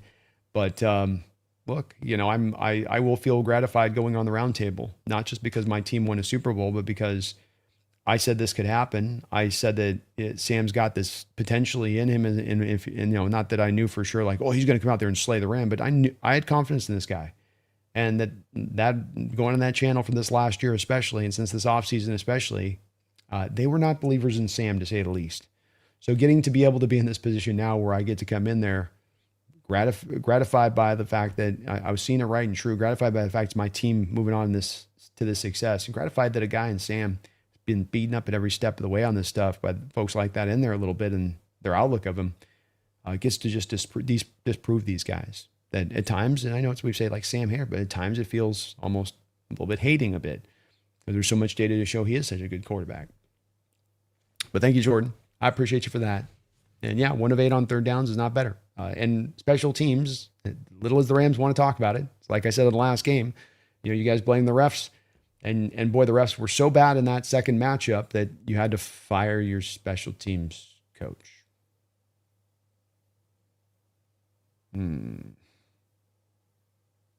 Some done math on that math. And when you got a special teams unit, it's not a good unit. It's going to show up in a football game. When you got to kick off the ball every time 10 yards deep in the back of our end zone and give us the ball willingly at the 35-yard line because you're scared to death of Rashid Shaheed housing it on you, factors into the game plan. When you have a punter whose hands shake like D. Williams on a windy day in Chicago, it's going to factor in. It's going to play a part. And that's part of that formula of better team. And that's the part where I think Rams fans, and I see a lot of fans where they just want to kind of cast away that special team side of it and they sort of hand wave it away and go, yeah, special teams. Yeah, whatever. It's like, no, not whatever. It's a major portion of the game. And if your team sucks at it, it's going to show up.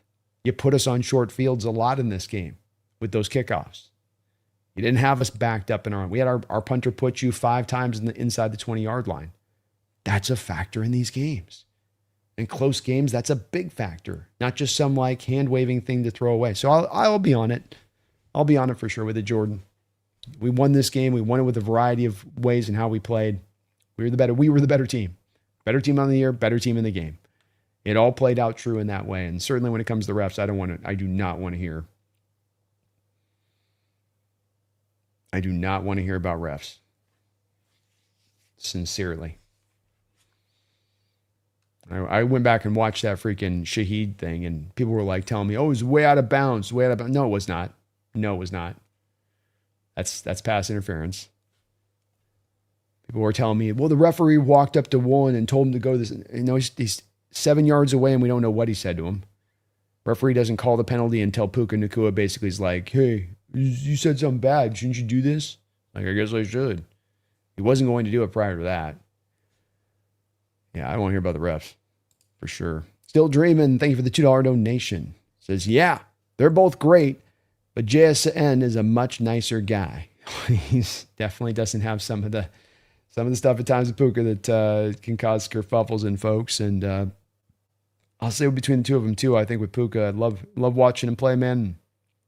He's a great player, and you don't have a better contested catcher in the sport, no doubt about it. But boy, that body and the way he plays, it's going to be hard to hold up for a long period of time. I think he's even said that he plans on retiring by the age of 30, and I could see the guy like JSN, him able to play easily into his 30s, though. Hey, he's still a pup, 23 years old, huh? John Naylor, thank you for the $2 donation, John. He says, assistant head coach Leslie Frazier is an unsung, but is also effective. Indeed. This is a kind of coaching hire where if you're going to make a head coach be the youngest guy in the sport as that you want to make sure that you give him a guy that's an elder statesman. And Sean McVay had this with Wade Phillips. Mighty helpful. Guy's been a head coach many times over. As Mike McDonald has said, can help you see around corners that you can't anticipate. And necessary so that you don't have to learn lessons. They can speed lessons up. Like, instead of you going through the hard way on this, let me help you skip the end on this. Just do it this way. Oh, okay. One less thing for me to think about. One more ability for me to soup up, speed up my ability to maximize myself as a head coach, to be the best form of myself as a head coach. So it's very important. I agree. He was a great addition. And they have built a hell of a staff, John. Randall McDaniel in the house. What's up, Randall? He says, Randy's hottest take. Not only was Sammy D's performance the best ever by a quarterback wearing Hawks blue, It is the single greatest game ever by a Hawk. Legend. That's a bold statement, man. That's a bold, bold statement. I'd have to give that a lot of thought. I would. We've obviously had a lot of really great performances in Seahawks history. And you have to go through each and every one of those. I think the main argument where you'd have a lot to stand on there is the stakes. You know, it's one thing to have the great game or to have one of the great games in history of a franchise, but to do so in a big game like this for the right to go to the Super Bowl. It's kind of why, Randall, I wanted to show those stats of those guys for the Seahawks that had played prior. It's not to shade them or that they did anything bad necessarily. It's as much to just show how different Darnold's performance was to those. It wasn't protected by a run game. It wasn't limited to the passes by the attempts. It wasn't just those guys making throws all over the place to kind of carry the offense through.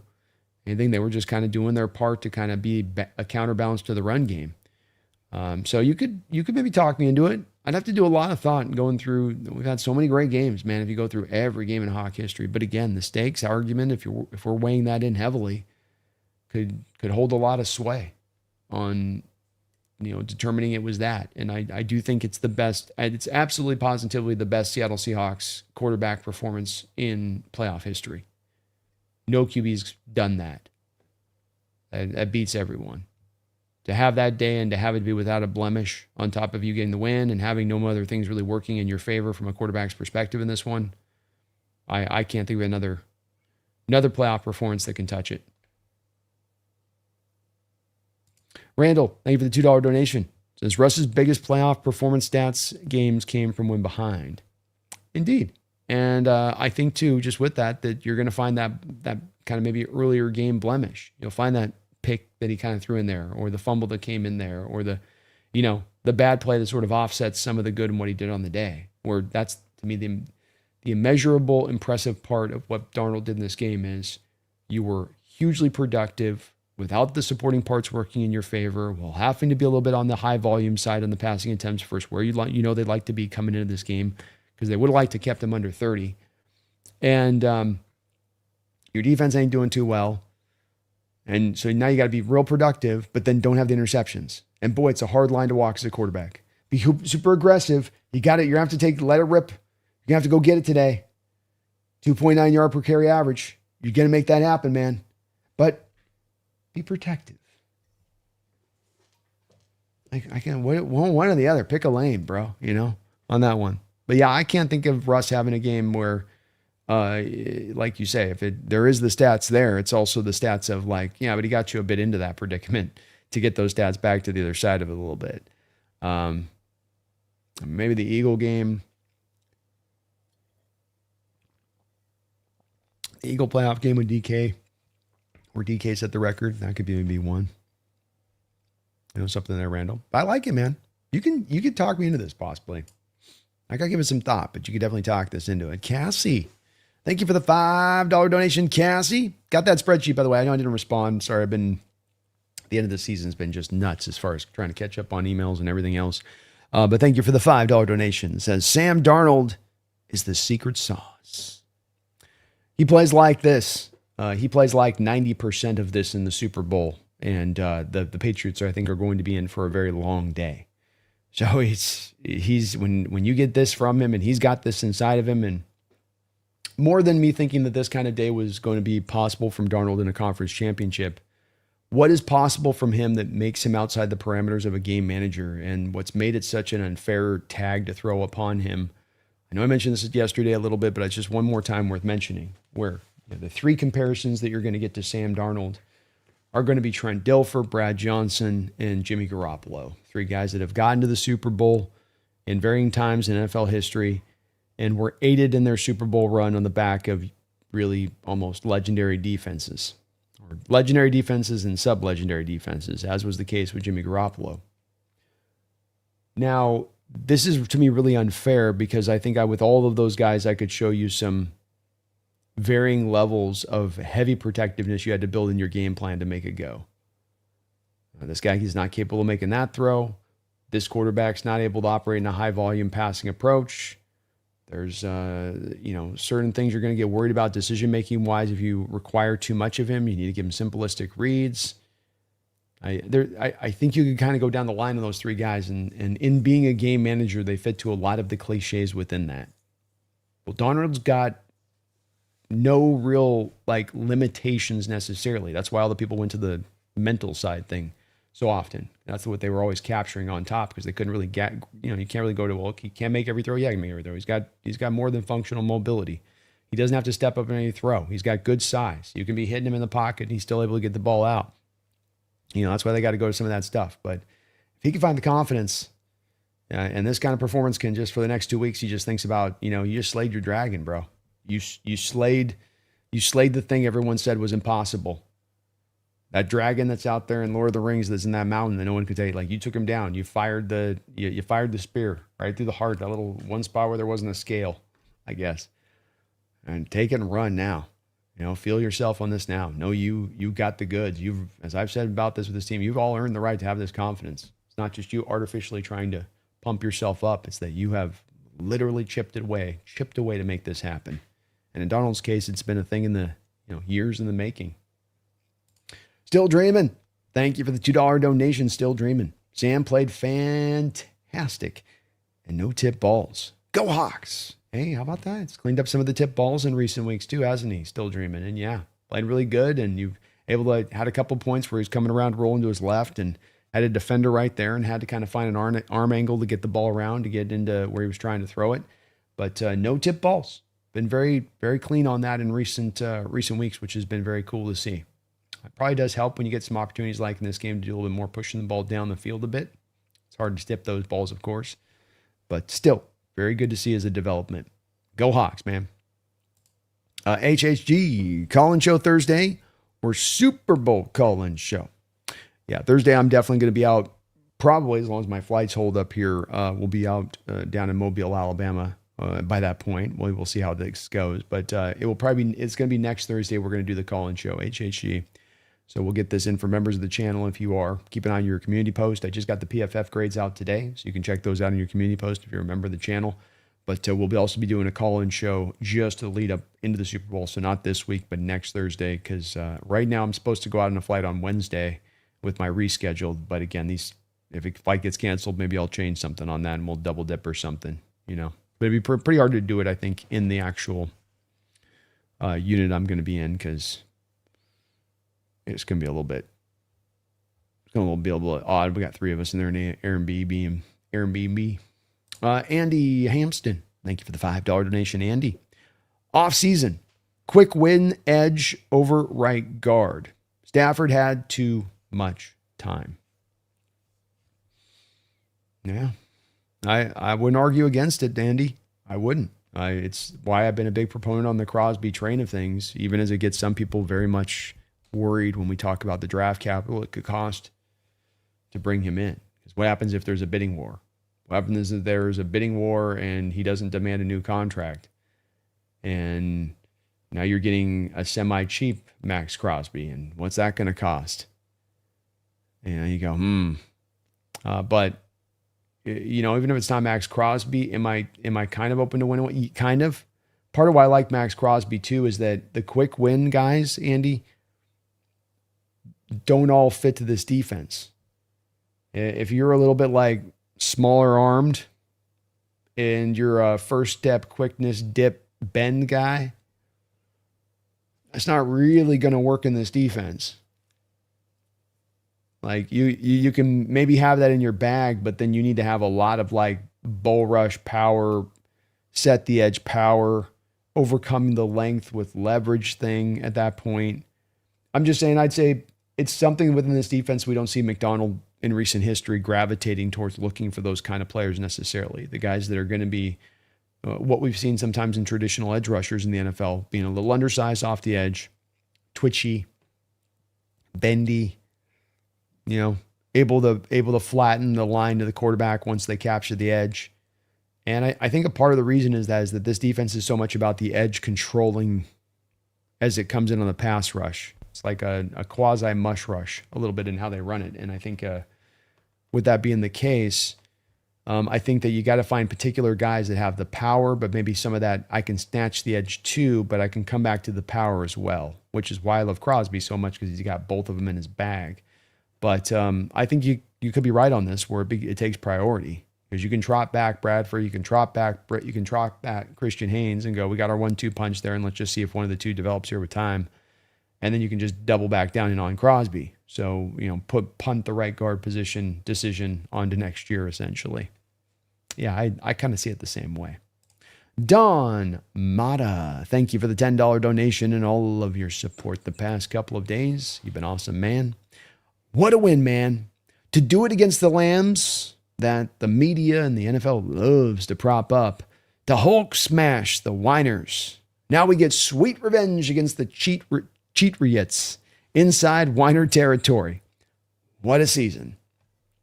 I maintain and continue to do so as we all kind of just shake our head at it, right, Don? Where you just go, it's script writers couldn't have dreamed it up. It's a child's fairy tale. This should not be the reality that we're living. This is proof we are in a simulation. Because it's just like, it bears out of somebody's mind that's daydreaming. It's like, I don't want my Hawks to first they get the adversity start of the year, and everybody's counting them out. Fourth place, then they lose the first game, and everybody's especially on. Then we start this run. Everybody's just like, "Whoa, what's going on?" And then we're gonna keep winning and keep winning. We lose a game here and there, but we keep getting better. And we get the back half of the schedule, and then it all gets dark, right? It gets super dark. You have Sam throws 4 interceptions, and all the questions are confirmed, and everybody's like, "Dude, you really do suck. You're horrible. Like, why did we pick you? This is lame." And then it's going to be like, man, we just don't have the Rams numbers. They got us. We can't beat them. We can't beat the 49ers either because we lost them at the start of the year. And then the great final twist kicks in. It's like a great spot in the novel where you're like, oh, it's about to go off. They start to go on a run. They start to chip away, man. And then they got to get the trilogies, and they got to beat them once, and then beat twice, and then the trilogies, and then back the Super Bowl, then to beat the Patriots, and to do it in Levi's Stadium.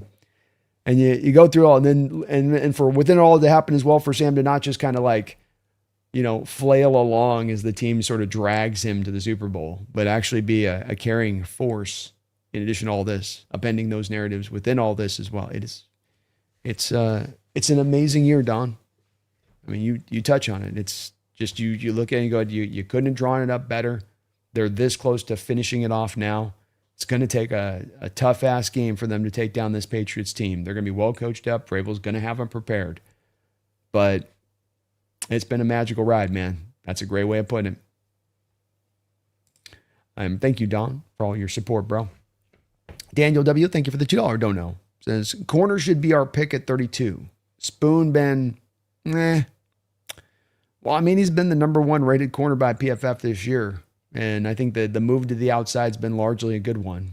It's not to say that he hasn't had a moments, especially this last game where it hasn't necessarily, lit up. But I mean, he's going to be extended this offseason. I think with Spoon, he's been fine. But your point isn't wrong. I think that corner is certainly in play at 32. By my scouting metric, there's going to be probably a lot of guys in that second, third-ish round range, and Seahawks could be higher on one than I am on another, and kind of fall in love with them for that first-round pick. Job and Rick Woolen could both be free agents this offseason who move on, so it becomes also a need, and in addition to where the value is right there in the first round. It's very possible. There are not a lot of high floor guys where you'll be picking there at the cornerback position at 32, but there will be some really high ceiling guys, but there'll be high floor guys. Just kind of missing some ceiling there a little bit, Daniel. Brandon, Mike, thank you for becoming a new member, Brandon. Brandon Michael, welcome aboard here in the Hawks Nest. Jordan, thank you for the $5 donation. It says, does having a weak edge rushers make it harder for Murphy and Leo to get pressure? Yeah, because you're never really sliding anything to the edge. You're trusting your edge guys one-on-one. I think that there's also the cascading effect of where it can be an issue with not really needing to have the dedication for chippers and guys that are, going into that direction of things. So it's like, your edge, it's like a few different things here, because it's like the doubles are going to slide more inside and they might drift outside. The chippers, like your tight ends and your running backs, are now less needed and they can just go run routes. And so now there's more stress that's going to be put on your coverage. And the more bodies get out there into routes, the less you can shrink down the passing windows. So the more you need to punish those offenses when they're going to man-on-man, one-on-one you. But, you always have 5-man offensive lines, and typically the Seahawks are going to only have 4-man pressure fronts. So somebody's getting double-teamed every single snap. And it does make it easier for an offensive line to be like, look, we're just going to slide back between Leo and Murph, and we'll trust our edges to get the job done, and they're getting the job done. So this is where it does become a priority, this edge into the future. It doesn't have to be where Mike needs a difference maker over there, but we've got to find a place between this very low floor productivity and difference maker, perhaps. Find a bit of a happy middle ground would be good. Noah, thank you for the $2 donation. Noax Woodstock says, one-hander by JSN was a no-look from Sam. Was it a no-look? Let's go back to the tail of the tape. We got it right here, man. We got it right here. Let's take a look. I didn't even notice that. Let's take a little peek here. Oh, that's not going to show me, is it? That's not the way to do it. That's the way to do it.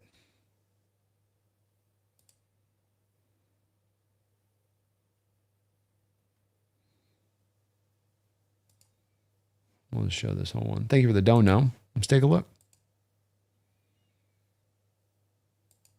Indeed, he's kind of like looking to the field there. It's hard to tell on this angle. Probably if I had the back angle, I could tell easier.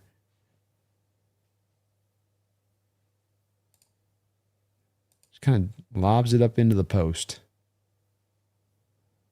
It's a great throw. Great catch. Big spot in the game there on third down, too. By the way, also a nice conversion there. But yeah, looked a little no-looky there, Nolan, I guess. A little bit. Santiago, thank you for the $5 donation. Says, after paying some in-house guys, who would be some bargain deal type players that Coach Mike could make great?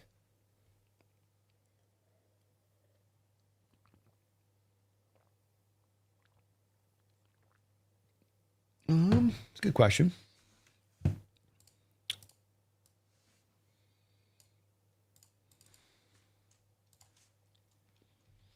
I think you definitely would be locking into a couple of spots as far as what you're concentrating on here.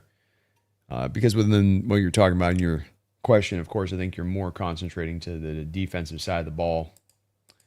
The free agent class is not particularly good. So, there's not a lot of great guys when you're looking at frontline guys to bring in. And I would say that even like the value-based signings that were going to exist on the open market this offseason, I don't know. I don't see a lot of guys that, maybe like an Arnold Ebiketie. I know the team was high on him around the draft. Adafe Owe, who's familiar with Mike McDonald's scheme. I don't know if he's done a lot for the Chargers this year. I don't think he has. But a former high pick there by the Baltimore Ravens that does have familiarity with Mike's system and scheme. Sam Williams, Dallas edge, is going to be a rookie. There's going to be a free agent. Could maybe be a guy that Mike could look at and do something with. That would be interesting. He could always bring back Kyle Van Noy that he's got a lot of history with and knows, again, the guy just knows his defense really good. But there's really not a lot of other guys I'd go to there. I think like linebacker, I wouldn't really go anything because I don't think you're going to do anything there. I don't think necessarily safety is going to be a thing that you're going to concentrate much on. And corner could be a spot that they go after. But again, as I look at the corner market right now with Sports Track, man, I don't see a lot of guys that necessarily jump out that could be cool Mike McDonald specials. They're kind of like a lot of guy named, just a lot of just sort of jag kind of dudes, right? Or older players, the Dory Jackson types, or Rasul Douglas, who, maybe that could be an option at 31 years old out of Miami, but, he's going to be cheap. He's got familiarity with the defense, but is he going to be particularly good? Is Mike going to take him up to another level? No, I don't think that. I don't think there exists a corner on the market that would do that. And maybe one of those edges I mentioned, he could do that with, but then I just don't think safety or linebacker is really in play Santiago at that time. Hard to answer on this question too, because we got to get to really still 2 months down the line and guys that are getting extended and guys that are getting cut and guys that are getting traded to see really how this is all going to shape out coming into the new league year as to who's really available. Who's really available. But I wouldn't say that there's anybody that stands out to me that's being sort of depressed in a current situation that Mike McDonald would be able to get here and really have them lighted up in his defense necessarily. That would be more of probably trying to find kind of that sparkling trade like a Crosby situation more than looking for the bargain type player. And the reason being just that Santiago, because of the fact that the free agent class is so kind of weak, you're going to see even the bargain players, quote unquote, probably pulling a tidy sum that's going to surprise a lot of people, and a tidy enough sum that the Seahawks are probably not going to want to match. So it's just not a great class. You're going to probably overspend if you delve into it too much. And I don't think that there's really a player there that really on a bargain basement side of things is going to be a guy that Mike's going to better maximize versus a play where they may be underutilized. Addis the Gamer, thank you for the $2 donation. It says, F the doubters, F the haters. We are like that. We are like that. Huh? What a great quote by Mike on that. And I'm going to try to get that shirt. You guys have been mentioning about the we don't care. I'm going to try to get that on a shirt with for the shop if I can by the time the Super Bowl at us. So I'm angling to get that done because you guys have been requesting that one. I'll try to get it designed because I think that'd be a good shirt. And I don't think anybody's copywriting it yet. Not yet. I'll probably by the time we start printing the shirts, be like, no. Our lawyers are not going to let you do that. But F the doubters, man. F the haters. Let them be mad. Let them be sad. We're going to just go get this Lombardi trophy. Can you imagine, folks, man? We get the win. We go get this Lombardi. Second Super Bowl win in a little over 10 years. Not too bad. Whole different crew. They definitely wanted to stay out of third down, hence all the shot plays on first and second down. Indeed, Mike was pointing to some of the stuff they were doing on first and second down that was unusual for them. A little bit more of a nipping at those early down plays by tendencies and a little bit of a tendency breaker situation there with this defense. And why? Maybe just weren't as prepared for it and what they were going to do there. Skyline says, if Einstein was able to create the light bulb, then I think it's fair to ask for an appearance by Pumpkin. Let's see if we can find Pumpkin.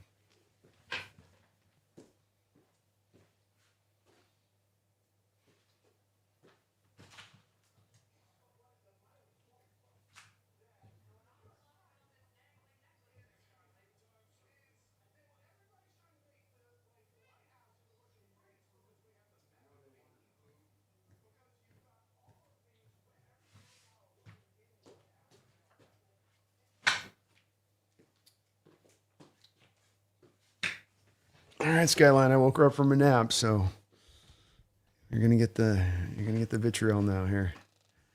You're gonna get the Pumpkin. You woke me up.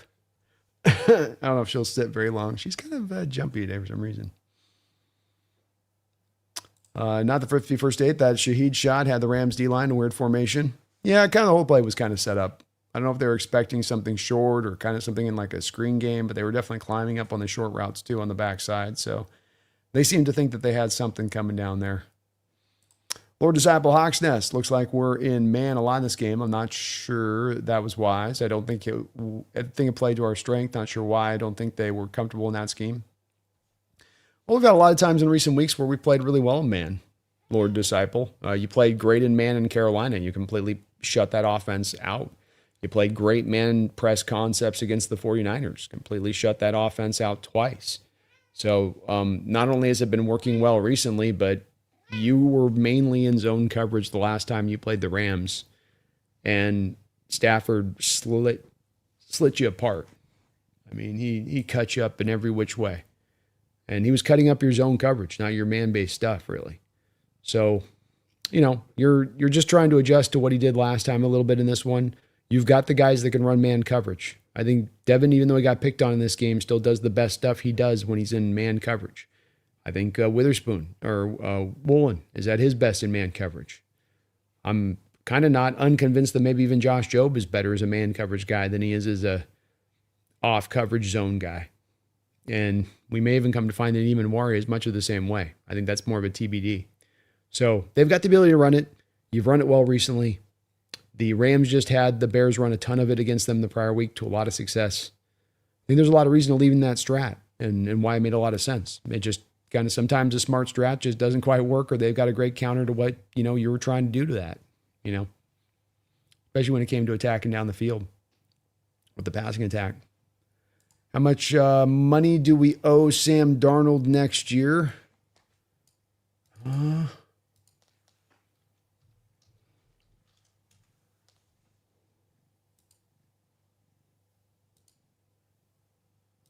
Sam Darnold in 2026 will be making $33.9 million of the salary cap, or 10.9% as it's projected to be, though the projections will go up. So it'll end up being about probably 8.5%, 8.7%. But Seattle could always look to convert base to bonus, $12.3 million of base, convert on into bonus, and maybe void year out, maybe even a couple more if you want to here. So you could still create some more space if you want on this one. But 33.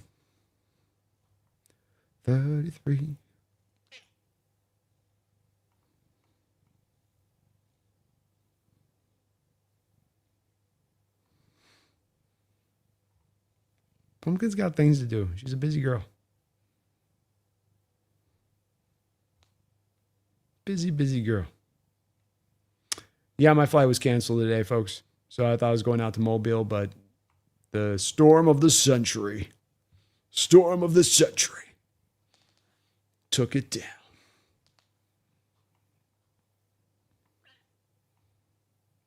Lord Disciple Brandon Hawksnest, I think we put too much on the defense, is what I'm feeling. I get the situation with Stafford being so good against zone, but I don't think man was great for the defense. I mean, I guess it's just tough, man. I think with Stafford, there's not a lot of answers across the board. You're trying to find something every game a little bit when you're playing him. And like I said, I'm kind of on above with that. There's a few, I think, bits of reasoning that kind of went into why you did what you did there. It's not the perfect strat, I'll give you that. But I think that there's some intelligence in doing it. And I think the team's done it well in other games. They just happen to get after you in this one. To me, it's more of a process over result situation, I guess, Lord's Disciple, where the results weren't great, but I think the process wasn't the worst either. And I don't think that, Witherspoon falls down in coverage all the time like that, typically in man coverage, nor, Woolen, as happened in this game. I don't think Job has tight ends typically outrunning him in straight lines. There's just kind of some odd things happen in coverage, too, that were inexplicable and beyond just necessarily getting smoked in man coverage. Kind of players not playing up to what their standard would be in those situations too. Hopefully they'll be in Alabama on Wednesday at this point, but we'll see. I don't know if I get on a plane.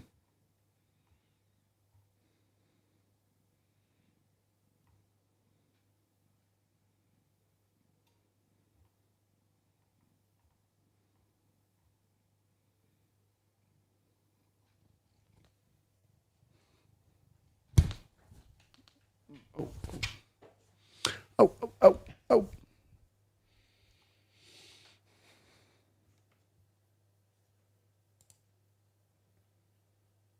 Hawks Forever says, Brandon, when I saw Puka 44-yarder, I thought Puka was pushed off, but very sneakily. Some might say savvy. Savvy. It was very savvy.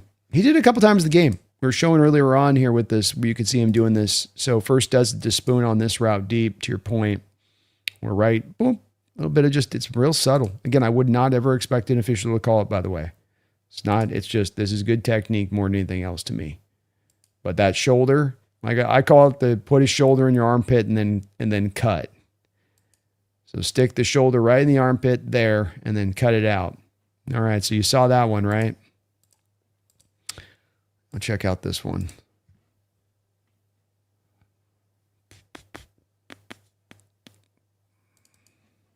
Now he does it here to Witherspoon. Same move. Boom, boom. Get that out. Get that armpit of the outside shoulder, tuck in, and then cut. It's a whole technique, man. It's a whole technique, I'm telling you.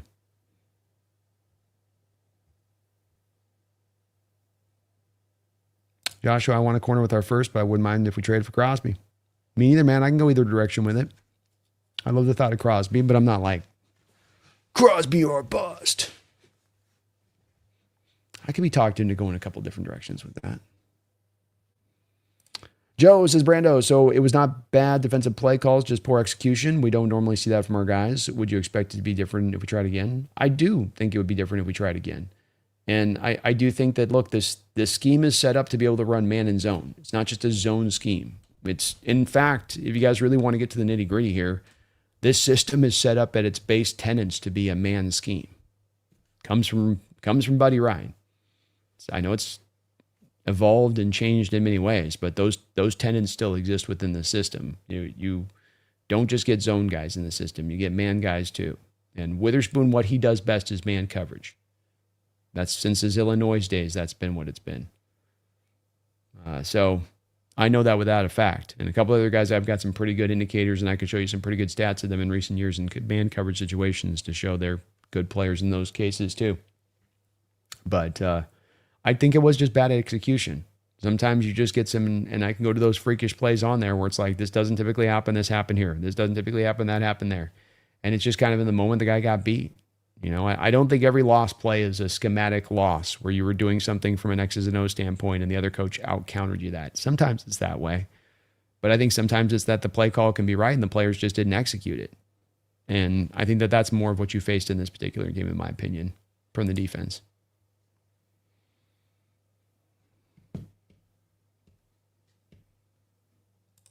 The Wu-Tang Life, what is the difference between the Legion of Boom coverage compared to the mob? The main difference between the two coverages would be pre to post snap changes. The Legion of Boom lived in an era where the coverage that you showed prior to the snap, the indicators that you would show in coverage prior to the snap were where you were going to be. If I had two guys pressed and two safeties high, I was probably going to get Tampa 2. If I have a single safety high and I have two corners in off coverage, I'm probably going to get cover 3. If I have a single safety high and I have two corners in press coverage, I'm probably going to get cover 1. So you could go to some real base indicators when it came to defense back in the Legion of Boom days, and you could get away with that. You could tell the offense this is what the coverage is going to be, help them along the way then of determining where they're going to go with the ball, and yet you could still stop them. The modern era is now one where you flip the coverages post-snap every single time, and whatever you show is much more likely to not be what you're going to be. So you'll show cover 2, and it becomes cover 3. You'll show cover 3 and it becomes cover 1. You know, you'll run every kind of iteration you can off of that in the hopes that the offense is having to process post-snap and doing no pre-snap designations or pre-snap comfortability in knowing what they're going to get post-snap. It's the main change between the two. I think you're going to get a little bit more as well with the mob. You're going to get more varieties of different coverages. You're going to get more man-based coverage concepts. Legion of Boom kind of stayed set through about 3 different coverage types. There were some small adjustments from those 3 coverage types, but in just general terms, that's what they ran. Good enough to do so. Flying Blind feels good to wake up at the Super Bowl. Can't wait to do it again in the next 2 weeks. Let's go. Yes, it does. Yes, it does. Just a reminder, if you guys have anything you want to speak about, just put B, Brando, Hawks Nest. Always a lot of talk here. Brandon, Hawks Nest. Mike has been playing zone mostly this whole season, then expecting them to play man all of a sudden. If I'm wrong on this, let me know. But I think I put too much on them. So again, I know I'm mightily behind on the chat as I was really long-winded on the opening spot. So I know you didn't have a chance to hear. You've heard what I've just said just a moment ago. So I'm reading some of the chat that you'd already spoken to. But yeah, we've played man this year. We've played a heavy amount of zone too, but we've played a lot of man as well. And we played especially a lot of man in recent weeks, especially a lot of man press coverage in recent weeks. So you got the dogs to do it. You're comfortable to do it. You got the means to do it. This defense is supposed to be able to do it. It's part of the draw of this defense is that it doesn't have to be held to the same stylings of the old defense, which did not want to play man coverage and then became ultimately very predictable because it could not play man coverage.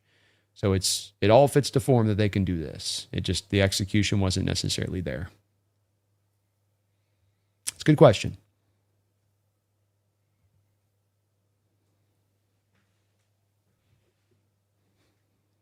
Jordan accelerates, so it's basically shoving and he breaks off. Yeah, pretty much. Such a subtle move. There really should be a rookie lineman of the year award, especially now that they have the protector of the year. I wouldn't be against it. Good suggestion. Catalyst, was Ferguson the first read? I've seen Rams fans screaming to throw 50-50 to Puka or Adams on the critical 4th and 4. Boy, I thought Stafford made the right read to me. We were going through it earlier on this one. That'd be a tough sell to me as to how Staff didn't make the right one on this.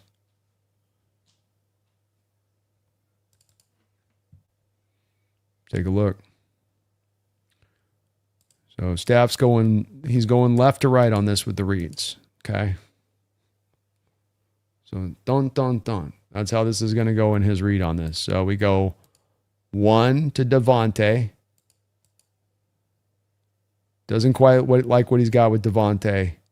He gets 2 guys dropping back on Kyren Williams. So this is the play, of course, where the Rams said we got lucky, but this was purposeful, where you're showing a stack box look. So first, understand from Stafford's case, you spent the whole day facing 4-man fronts, and you've gotten to the point at this point in the game where you're anticipating a 4-man front. Yet the Seahawks are running a stack box on you for like the first time in the game. And not only are they running a stack box, they're showing casino blitz, essentially. No coverage on the back end. They drop out of it post-snap so that it ends up only being 3 guys rushing the passer. But what you do with that is he's first looking at Devontae, doesn't like the read Devontae. He's really wanting to go to Kyren here. That's the design of the play. That's where McVay has told him throughout the week, go to Kyren. He's going to be able to win to the corner here because Devontae's going to carry the route inside. Devontae's basically clearing out, and then he goes over the top on the wheel route. But Love cleans this up, and then DeMarcus Lawrence really doubles teams down on it, and that then forces Stafford to go back to his other read. So Puka's never really the guy here that's supposed to be the read. And look at the route that Puka's running. And does that look like a route with what Puka's doing there? Like he's really trying to hardline get open? Or does it just look like he's trying to pull the coverage to him and they're anticipating he's going to get the double team that he got? So if you're a Rams fan saying it's supposed to go to Puka there, how? You know, he's got, there's a double squatting on him. And what you see here with the Devontae route is that thing's going to wheel around to the back of the corner. So I think if you looked at this Devontae route and you're like, well, go to Devontae on the slant. Unfortunately, they didn't call it a slant. Devontae's kind of just running the coverage off, and then he's going to a corner route here. So you almost end up with kind of a very strange route concept from the Rams, but you're not really being given, from Stafford's perspective, a window to throw into there. Devontae's not creating separation on this route. It's definitely handsy by Job.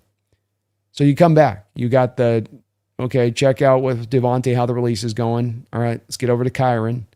All right, Kyren's doubled. Come back down now to Ferguson. And now his eyes are affixed to Ferguson. Boom, boom, boom, boom, boom. Look at Ferguson clearing Witherspoon. Stafford's like, look, I've got a cannon for an arm. I can fit into a tight window. All I need is just a little bit of separation from my guy. Does that not look like?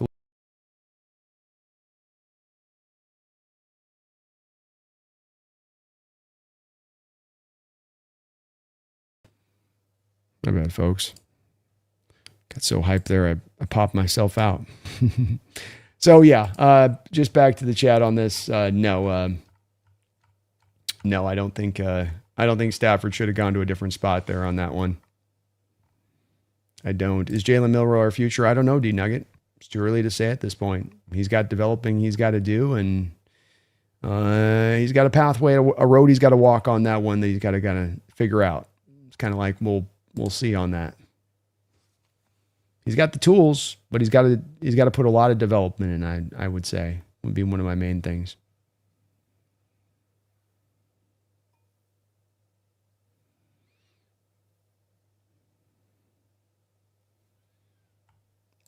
Santiago, thank you for the $5 donation. Santiago.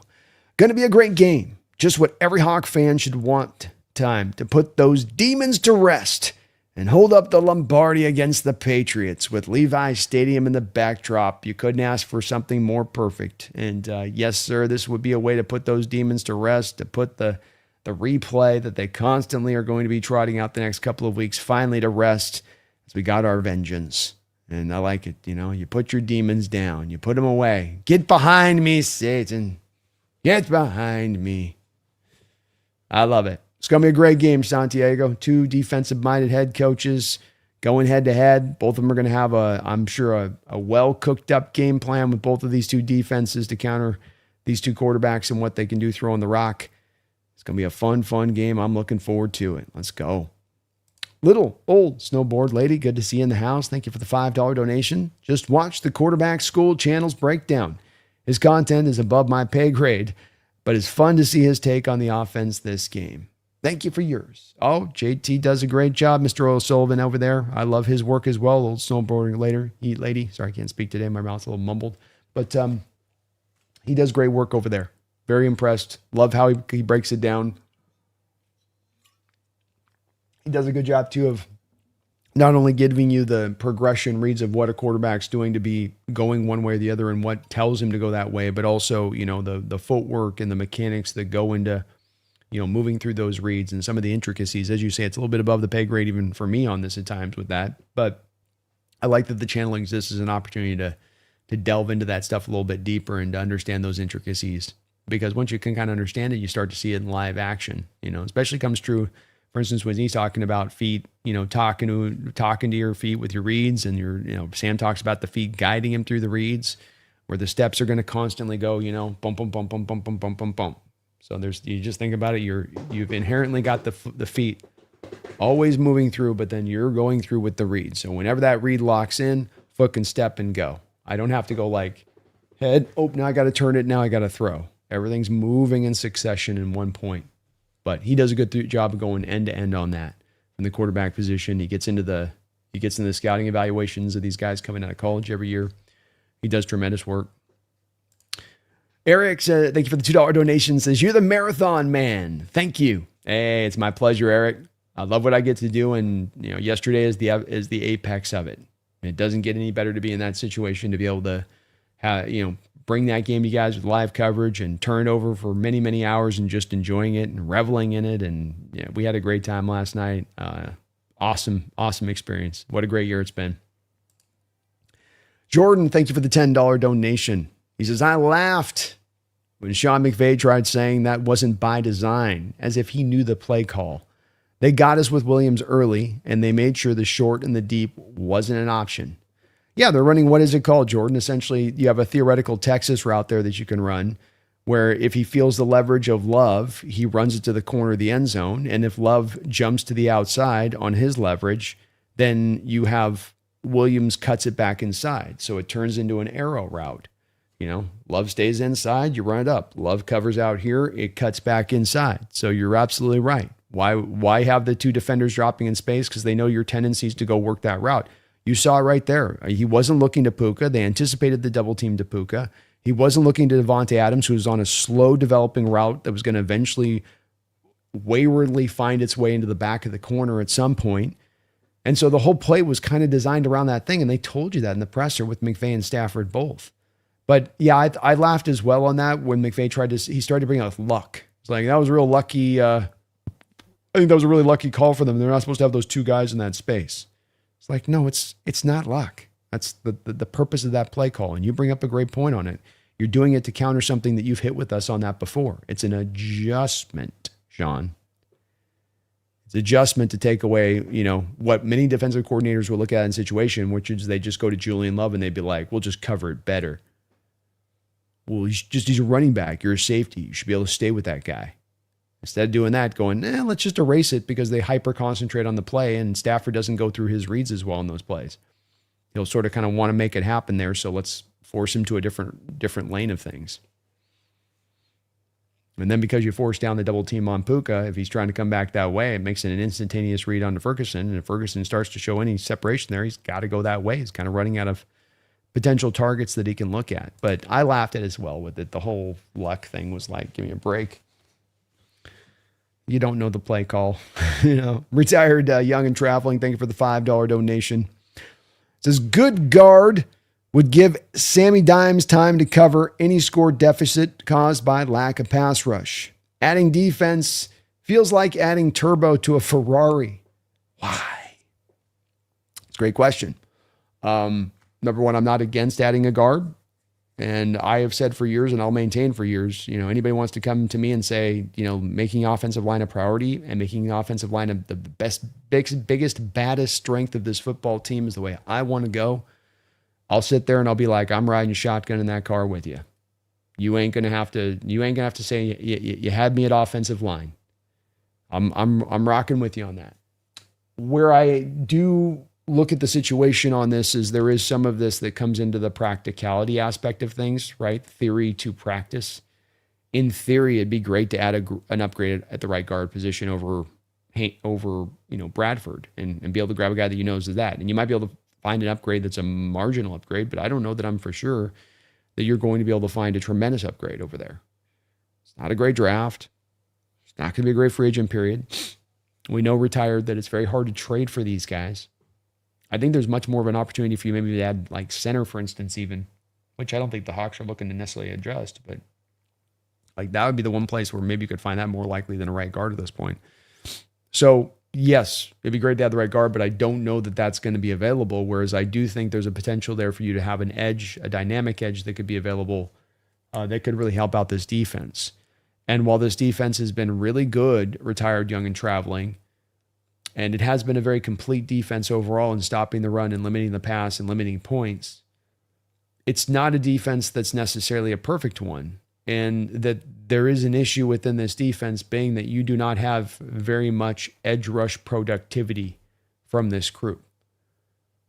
If you make the argument that the edge rush has been productive this year, it is heavily reliant not on sacks, not on quarterback hits, but you're trying to take sort of the collective of all the pressures and put them into a bag and be like, look at all of the pressures our edges caused this year.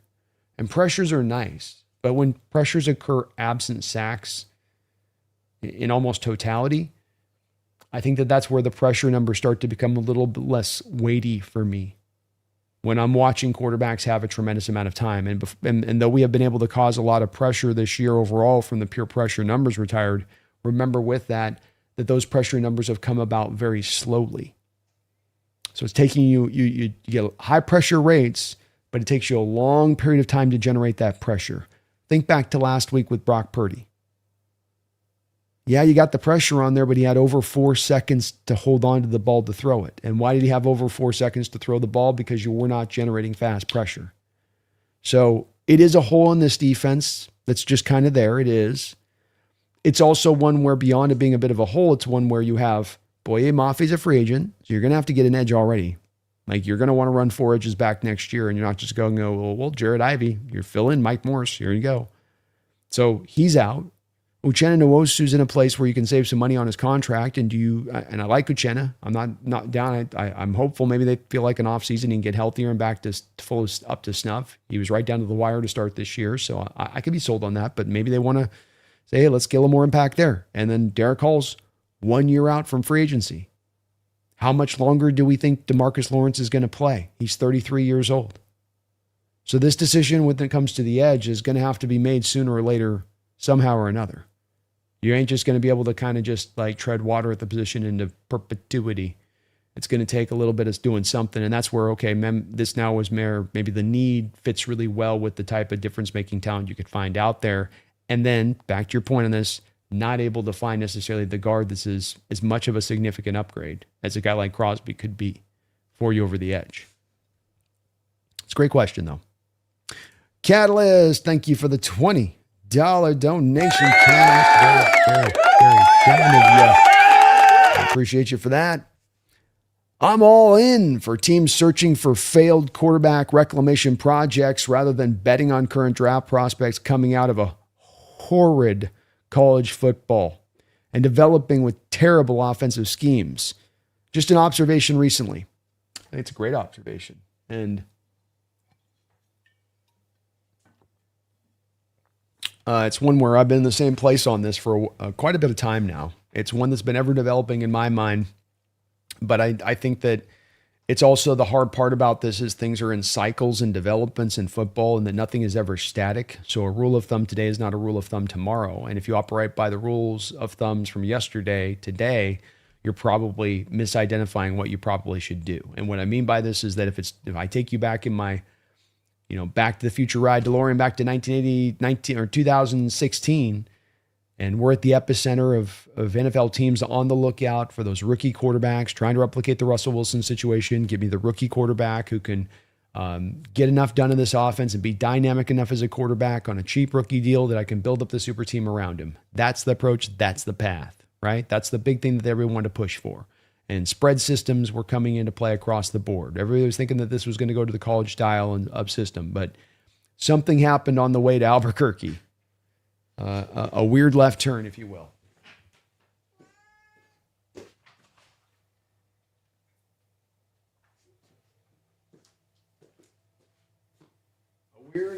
A weird left turn, if you will, and that left turn being that the cover two shell took over. The cover two shell took the fangs out of the spread formations. College quarterbacks coming out now that had to lean on heavily these NFL systems, creating a morph of an NFL playbook and a college playbook so that they could hit the ground running was now being removed. And so this has led now to a place where you've got to be able to develop your skills as a quarterback, under center, footwork, progression reading, reading defenses itself rather than expecting an offensive coordinator to have an easily designed throw for you for 5 yards in space where the guy tries to go house it on the back of some nasty yak. That's not going to work. So I think we're moving into that new era now, Catalyst, where there'll be a drive back to those quarterbacks who've had the time to better master their position and can do more things at the position, capable of controlling protections, capable of operating a full bore of a playbook, capable of making adjustments on the fly.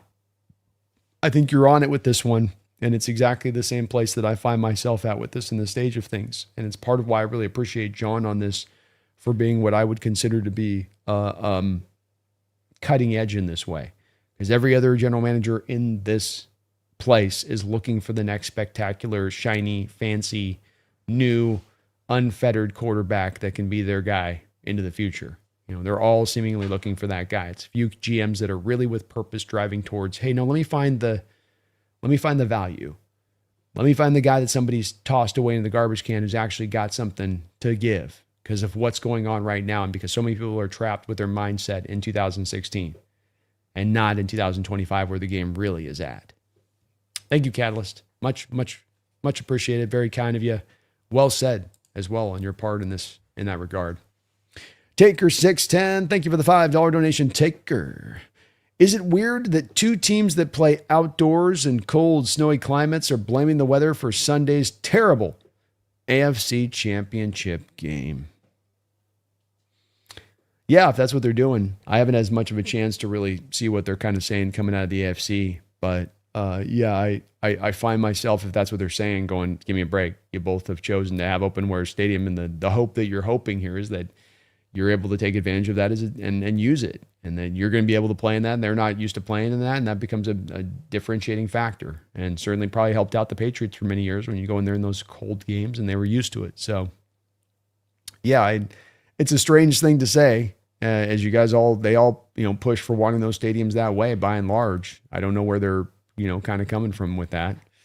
It's kind of a weird comment, and especially from Denver's standpoint, because if you go into Denver in the playoffs, even with our sound, it's like that should be such an incredible advantage to you for a team basis, because that thin air is already tough to deal with in just a normal climate. It's hard to breathe. It's hard to sprint and keep your breath. But when I've got to really work through a tough ground, or there's some slippery conditions, or I got to really exert some extra force, I'm all the much more tireder. And if I'm not used to the conditions, it's really going to have much more effect on me and much more of an advantage than to Denver's team out there in those elements. So they don't got any leg to stand on. That's kind of silly if they're doing that. Cordell Carter, thank you for the $5 donation, Cordell. That Rams pod guy, Jake, is so entitled and arrogant. He said the Rams were a better team and deserved a win. If Reek was not a terrorist, we win by 10 plus. Yeah, if the Reek penalty doesn't occur, it's, I think, going to change the whole complexity of that game. And Cordell, one person could say maybe that's part of the reason the call was coming down the line in the first place, right? Maybe that a little bit less to do with Reek and him going off the board, so to speak, and more to ooh, this is going to put this game away if we let this continue to play out as it's going. I'm just saying. And I'm a big supporter of Jake. I love working with them. I also get why a lot of people at times kind of get up in arms with the fact that they feel with him that there's just a little bit too much inherent bias into his Rams coverage. And that it becomes kind of to the slanted to the good at every turn as you can be in your outlook of the Rams team. And so I can understand why that brings people up in arms a bit, especially when you talk about it in this way where you don't seem to be giving the flowers to the team that beat you for the second time in a couple of weeks, but instead are going back to finding excuses, which is exactly what you kind of did in the last matchup. And so I think with them, we'll see how the discussion goes tomorrow with this. I think it's just a tough conversation he's trying to bring up here. And I think that I hate using the word with this on this being cope, but it's like, it starts to feel like cope with it when you had two swings at us. You had two opportunities at us. If you were that significantly better team, as Jake said earlier this year, I think we are a much better team than the Seahawks. Well, if you're a much better team than the Seahawks, then it shouldn't come down to being a close game. Then you shouldn't get beat back-to-back times. Then when you intercept Sam Darnold 4 times in a game, it shouldn't come down to a field goal attempt. But I got to say, the thing with Jake on this is that this is a little bit of an extension, not just from Jake on this, Cordell. It's an extension of the Rams organization. I thought coming out of that loss on Thursday night, they were making excuses and they were not owning it and they were not taking it on the chin and being like, we got to bounce back off this. We got to go find some answers. Instead, it was like a lot of like, ref, right? 2-point conversion. There's a little bit of that. And now you hear stuff from Sean at the end of the game about like, well, it was just like, lucky play, I guess. Broken clock twice a day. You know what they say. It's like, well, Sean, really? So I think that this is also kind of an extension of what you get from a bit of the Rams. And I would offer to you that this is part of the reason why the Rams were in the situation they were in at the end of the season, is they got off of that loss with us. And rather than owning it and recognizing the reasons for why it occurred, they sort of made excuses. And then they ended up going on some losing streaks and then going on playing some bad ball. And you had to struggle every bit to recapture whatever earlier spirit you might have had this part of the start of the season to hang as you did in this game with us, as you lost it coming out of that game. And now kind of more now. So it's like if you just kind of come in this game going, no, we did everything wonderful. We're perfect. We're beautiful. Everything's great. Nothing needs to change at all.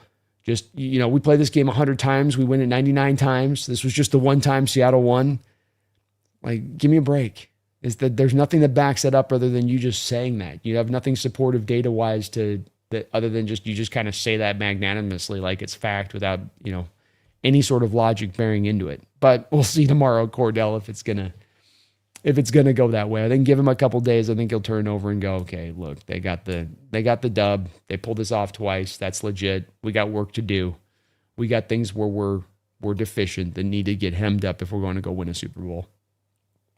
Puff Dizzle, thank you for the 50 months nearly. 50 months as a Hawks Nest member. That's one of my longest time members here on the channel. Puff Dizzle, thank you for that. Was at both playoff home games. What an experience. Been waiting for this. 12s held it down. Great atmosphere. Lumen was rocking. One more to go. Let's effing go. Hey, let's effing go. And you guys did great work. I went back and watched the television copy of the 49ers game. I still haven't had a chance quite yet today to watch the game from last night, Puff Dizzle, but I'm going to go back and watch the television copy tonight here and just, soak it in. But you guys seem to do a great job. And it's great to see that spirit coming back into play when it's playoff time, no matter whether it's Mariners or football or when we had basketball here. Everyone knew what time it was walking in that stadium. And you got to feel like it had a helpful effect. And you got to feel like there's a reason the last 4 times we've had the number 1 bye. The last 4 times we've had the number 1 bye. 3 different eras of football. 3 completely different eras of football. The only connective factor being the ownership group that you have going. But the last 4 times you've had that number 1 seed, you have gone to the Super Bowl. I think that stands out pretty heavily as far as backing up this 12s, the home base crowd and what they bring to play whenever it's these kind of times. Daniel says, thank you for the $5 donation, Daniel. Mike gave more praise to Sean in his loss than he gave Mike in our win. Shows the difference in culture, and that matters. Not a coincidence. We made the Super Bowl. Yeah, I do get a little bit of that feeling there, where I think Sean's a proud guy, and I think he's liked having a little bit of that ownership of this division in the way that he has. He's gotten the Super Bowl win, whereas a guy like Shanahan has not. I think that's got to be a point of, definitely a point between them that he could probably, feel pretty good about. But I think you're picking up a little bit of what I was putting down, and what some of what Cordell was sensing too, a little bit from, a bit of Jake, that I think is just an extension of this a little bit, which is that with the Rams, you get a little bit, I think you do get a little bit of arrogance. And I think you get that from Sean. And, I guess you're going to be a young coach that has this much success. It probably does bear and build out, a certain amount of that arrogance. But I will tell you this, something that we saw with the previous regime when arrogance started to take over is that it did not work well in its favor. So they like to say pride goeth before the fall. And you start reaching that point where your S don't stink and everything you call is brilliant, and it's something else's fault, or luck comes in to be involved. You may be going down the road to a lack of accountability, quite frankly. So we'll see on that, Daniel, but I think you touch on that in all of your statement there with your donation. I thank you for that. Culture matters. How you deal with adversity, how you deal with failure, how you deal with loss, a lot of times has a big determining factor to then how you can potentially get to the ultimate promised land. Simogen, thank you for the $10 donation, Simogen. Good to see you in the house, bro. It has been really fun watching the national media talking about the Seahawks today. 85% of the talk was Sam showing up to all their surprise and why the Rams special teams lost them the game. You can predict them, man. The national media, they're not going to delve deep. They're not going to get beneath the surface of it. They're going to come with the most basic take. But I love it. The fact it's that way, Simogen, because it's them failing at their job, which allow me's, talking heads like myself, blowhards like myself to be able to do what we get to do. Because I think that we get to then fill in a little bit of where there is an opening in the market for people to come in and say, hey, I'll come in and provide a little bit more than that. I think I can extend a little bit past that base analysis. But the amount of surprise of what Sam did, the amount of people that were trying to make sense of it, because so many of them, of course, had made such ultimate determination in their mind that Sam never could pull something like that off. It was a lot of fun today. I did a lot of watching the videos to listen to them just kind of trip over their words and try to the but what if game or the what about game or the special teams thing that they're going to concentrate on, right? Anything but to just kind of own it, right, Simogen? Yeah, it's a lot of fun. It's very satisfying listening to them talk. And somebody's going to put another montage together this offseason of all these guys. It'll be even better. But keep counting them out, because Sam will keep proving you wrong. Taker 610, thank you for the $5 donation. Taker 610. He says Jared Wilson had a 52.9 PFF grade on 913 snaps, and Tate Ratledge had a 71.7 PFF grade on 1,088 snaps. Would they have been difference makers for us? I think it gets hard to say because, what a guy does in one spot, Taker, is not necessarily going to be the equivalent to what another guy would have done in a different spot. And how a team uses one player here is not going to be necessarily how a player uses, equivalency there.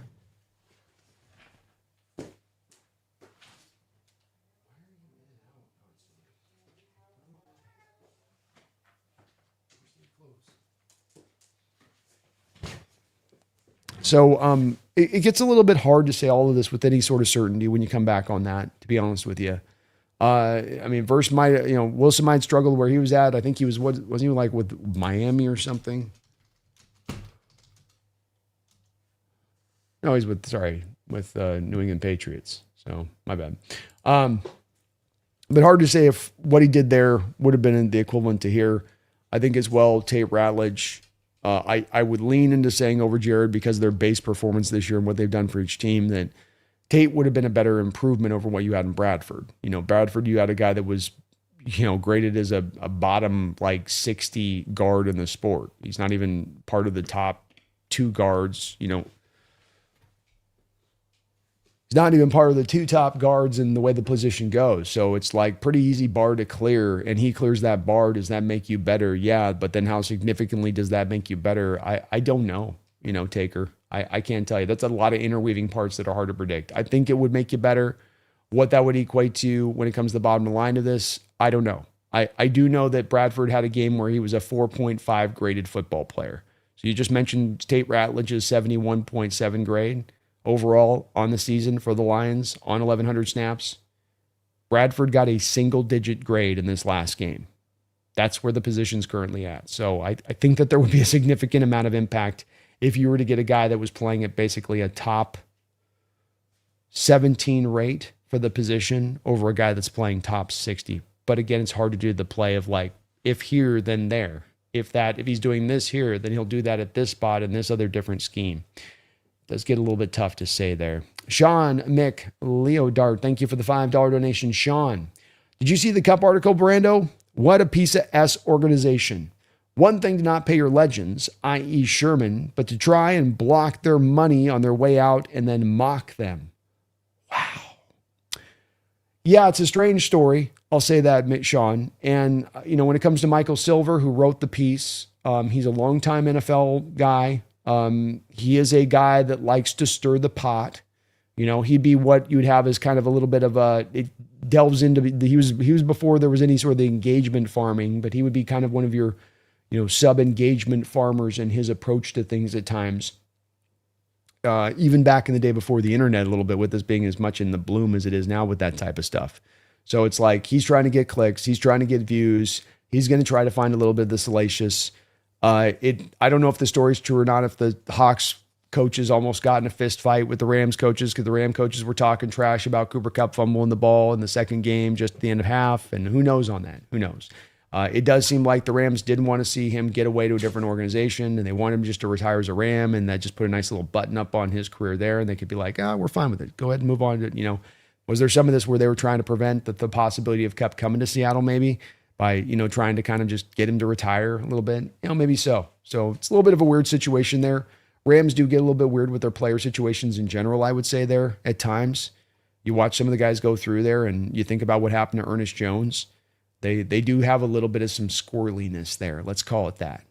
I'm not saying it's anti-player, but just a little bit of some squirreliness there in how they operate. So yeah, it was an interesting article, but at the same point in time with Mike Silver, I've kind of been on this roller coaster with him before, and I just don't always know if I'm completely sure in the full sincerity of his pieces or if there's that driving force within it. And this is the problem with being an engagement farmer or somebody that's gassing people up or somebody that's BSing people or not giving them the honest truth and what you believe, because now it's like, can I trust what has been said here? Or is this just part of the whole shtick? Did you invent some stuff? What's the real sources on this? That's unnamed sources. Oh, really? You kind of go down that lane of it there, Sean, and you go, I don't know. But they've got some squirreliness there. I'll say that. A little bit of squirreliness there on that.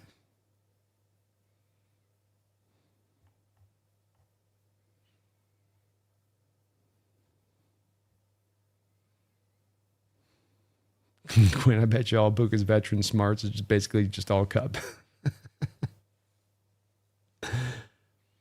Quinn, do the Pats like to put Gonzo on the best receiver, or does he just pick a side and stay there? I think he has tended to just pick a side. I don't think they tried a little bit of that with DK a couple last year, and I don't think it worked too well. But again, I've got to do some heavy research here on the Pats. I got to admit, they've been a bit of my blind spot this year on teams I've looked at.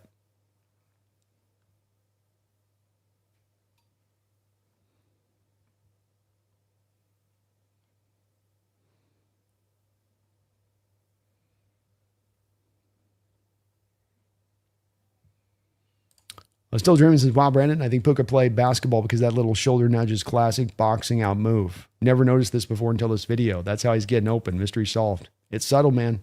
And because you're not extending your arm on a push off, but it's coming body, and it really builds off of his ability to change direction. So it's not as much even the fact that he's kind of sinking into that shoulder, but he can change direction off of it and pivot in a way quicker than the player can. He's getting into that shoulder on. And because he's kind of holding you there, he can time his footwork faster than you on it. Very cool move.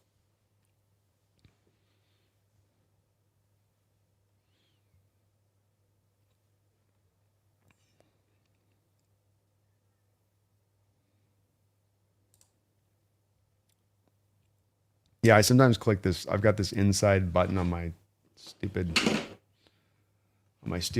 mouse that I don't ever use. I got to deactivate it. I hit that left button. It takes me back a page. Drives me nuts.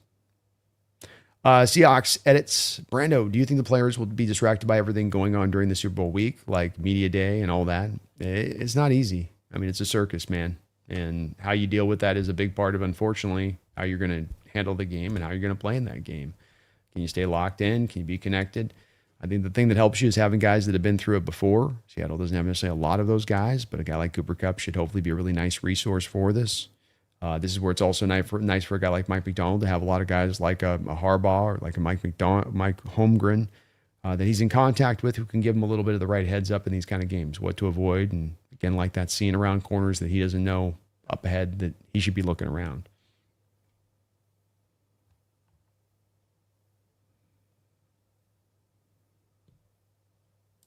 Richard Thockness, did I ever tell you I have the same first name as my cousin? No, you did not. Interesting. Family tradition? Mm-hmm.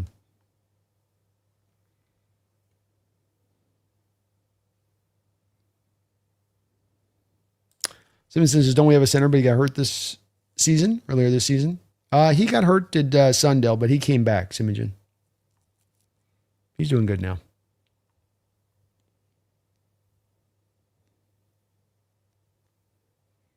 Don't forget, Quinn, we got Riley Mills sitting in the hawk waiting.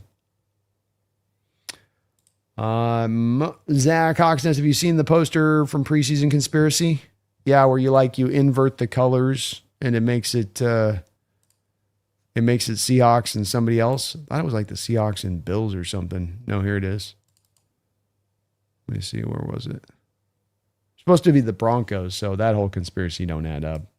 Like, you took the colors, because everybody was doing the colors for years, Zach, and then this year somebody inverted the colors and it became the Seahawks colors and then the Bronco colors. So, didn't seem to be quite right.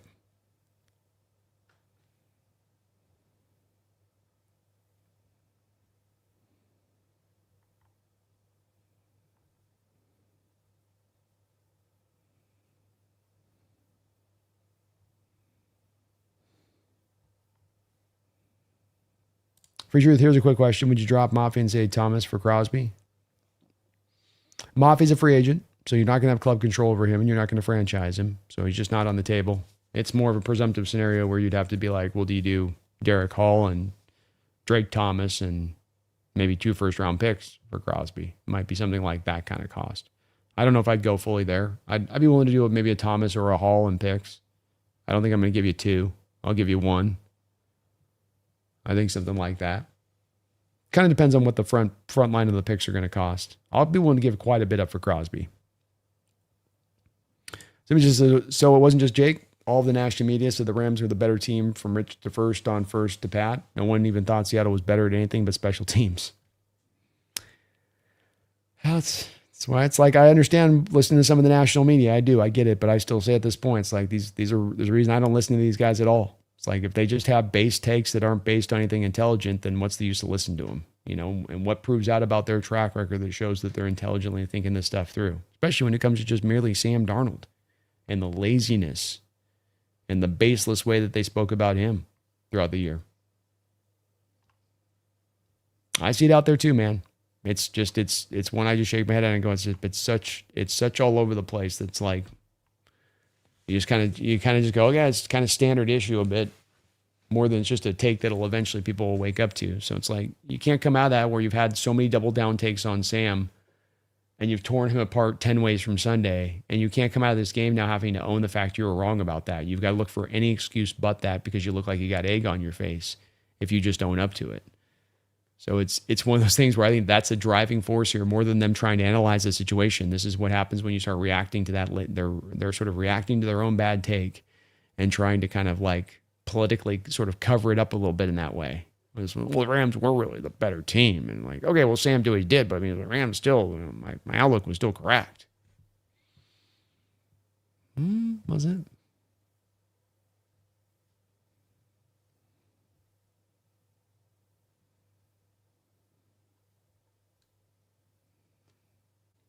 Gattis says the Pats are playing Jared Wilson at left guard. Confusing. I don't know why they brought in Bradbury to play center to move Wilson out of his position.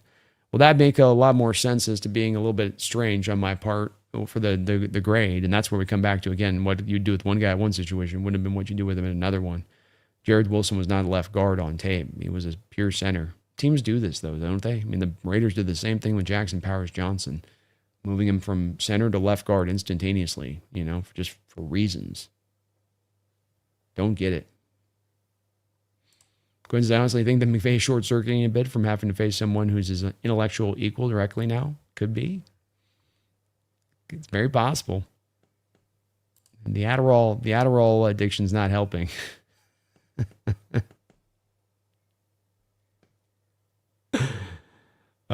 Quinns is unlike the McVay-Shanahan battle where they don't have to directly test their wits versus each other. It's true. It's very true. It's a good point. Very good point. Thank you again, Sean, for that don't know, man. Wish I gave Mike Silverlow. He's sometimes he'll stir that pot. Yeah, we would have Ratledge over Arroyo. So the team wouldn't have to be really stepping back much, taking that choice there, would they, New Blacks?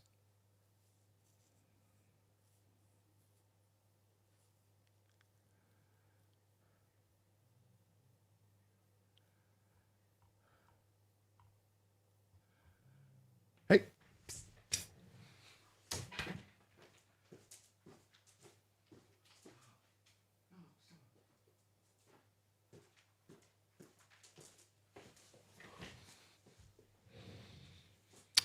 Is College Senior Bowl canceled? I don't think it's canceled. Just haven't gotten a chance. Couldn't get down there so far because my flight got canceled. I'll tell you that much. Drake May has an injured shoulder? Really? I'm sure he'll get the Toradol. He'll get the Toradol treatment. Jeff, I really hope we keep Clint. He's been a remarkable OC for us the last few games. He's called some great games, Jeff. He really has. And he's been a great OC for us throughout this year. I think the longer you go through this playoffs, the better the chances are. And it does sound like the Seahawks, according to reports yesterday, were trying to make a full court press on the guy, seeing if they can keep him in tow. Is the Storm going to keep y'all from going to Super Bowl? The other boys made it down there on their flights. I was the only one that got canceled. So those guys were able to get down there. But I'm due to go out on Wednesday if I can make it. But it's all going to be relying on these. Like, I was trying to make a flight for Tuesday, and all these flights are having all these people that are spilling over to the next day. So it's like everything gets canceled from yesterday and spilling in this, and just keeps stacking up right now on some of these flights. So hard to say on that, which is disappointing. I was really looking forward to getting out there. Kogan says, remember to stick it to Jesse. Yeah, unfortunately, Jesse's he's going to be missing the roundtable this week, Kogan. So I don't know. He says he's moving, I guess. He says he's moving. I don't know. So Ducky says Jacoby Lane and Makai Lemon or sorry, something's in my throat. Jacoby Lane and Makai Lemon are also really good with the subtle push off. Man, those are hard to say. Makai Lemon. That's a tough name to say. But they're good players. I got a first round grade on Makai. He's a dog. We're avoiding the substation, it sounds like, New Blacks. That's good to hear. Stay away from that substation. That substation. It'll get you.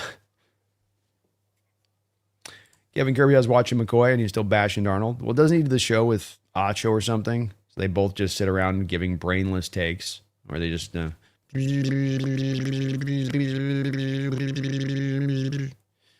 like, just two guys that... can I rub, 3 IQ points together between the two of them? I mean... There's some shows where it just sometimes feels like they're trying to say the dumbest thing. And that's where we come back to again, where I just wonder, this has got to be engagement farming. Like they know they're going to get a reaction on this, and so that's why they're saying it this way. Zach says the Hawks Nest. No, it's the one where Sam and Drake are the only two quarterbacks in front heading to the Super Bowl stadium.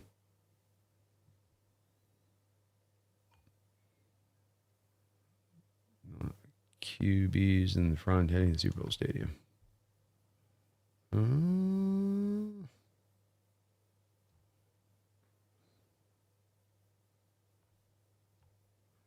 kind of lost. Sorry there, man. I'm trying to see here, Otto, what you were meaning on that. I'm a little lost.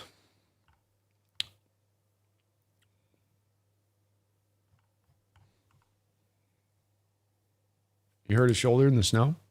I'm sure he'll play, but boy, yeah, that diminishes him. That'll factor in big.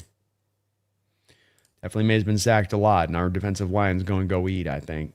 We gave Jacoby Brissett quite a day last year, if you guys remember. And this defensive line's even tougher. So we will see what goes down here. Hey, kitty cat. Hey, kitty cat. Baby girl. How you doing? Say hey to everybody. Bradford got a single-digit PFF grade. God. Give you guys a little bit of a preview here for the roundup on potentially Tuesday or Wednesday here. We'll see how it goes. But yes, sir. Just going to have you, if you can, take your eyes here, Catalyst. And if you'll just note his Exhibit A. Oh, I'm sorry. His pass blocking was single digit. My bad.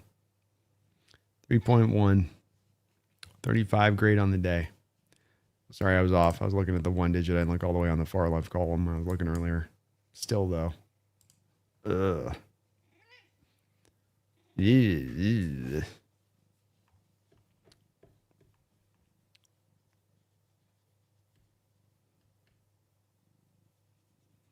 Yeah, the sack numbers have me smiling too, man. Sacked 15 times in the playoffs alone, Drake. Man, sacked a lot this year. There's a lot of places I think you can get after that offensive line. Jeff says, I mean, how much more would the offense open up with multiple years under the same OC? It's my maintenance, and certainly that there'll be a point maybe within the months of May or June, Jeff, where this will be a fun kind of exercise to go take a look at if Kubiak definitely stays. But I would almost say that in every circumstance in case that the an OC that you get into year 2 is always better than what they were in year 1. It makes so much sense why it would be that case. And so I would imagine with Kubiak, and especially this system that's one that takes a little bit of time to learn and develop within, that would be the case. It was this way I've referenced as a comparison for Shanahan with the Falcons. Came in with Matt Ryan, a competent quarterback in that first year, and good tools to work with, and it took him about a year to get it right. But then once they got it right, he had Matt Ryan playing like an MVP. Not too shabby. New Black says, I don't know how Bradbury's starting on a Super Bowl team. Dude sucked with the Vikings and got pushed around all the time. They've had to reconstruct their offensive line with the Patriots, and you're trying to get by with guys sometimes that are vets, stand-ins until you can eventually, deal with it. Remember back in the day with this, they had Sean Andrews there for years. Sean got old. They drafted Cole Strange to be the heir apparent. That didn't work. Now you're back to kind of scramble mode a little bit. That's the way it goes. Daniel Bailey Brando, I keep hearing about this draft being weak, but it's partially just high floor guys and not so much ceiling. With all we have in place, we could get Crosby. All we need are some really high floor players. Potentially so. And that's where, again, I'm not a hardliner on this to where it's, we got to do this, we got to do that. I'm more of like, look, I'm open to going any which way they want to go. And if John determines he didn't like this draft and he didn't like his options with that first round pick and that he'd rather, parse this in a different way, I would get it.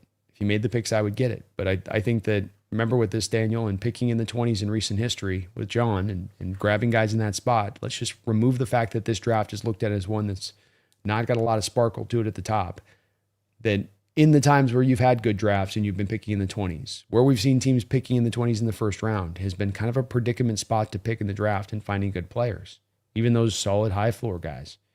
And maybe the ideal that that's what you're looking for, but it is a bit of a crapshoot when you're picking in there. You're going through really mainly second round rated guys by that point in the draft, especially this draft. So it's one where I can go either way with it, I would say. Anti-Semitism.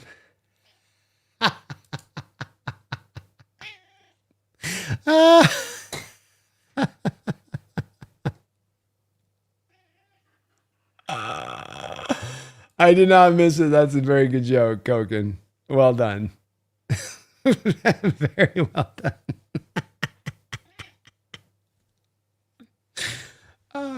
Dude. That's good. Thank you.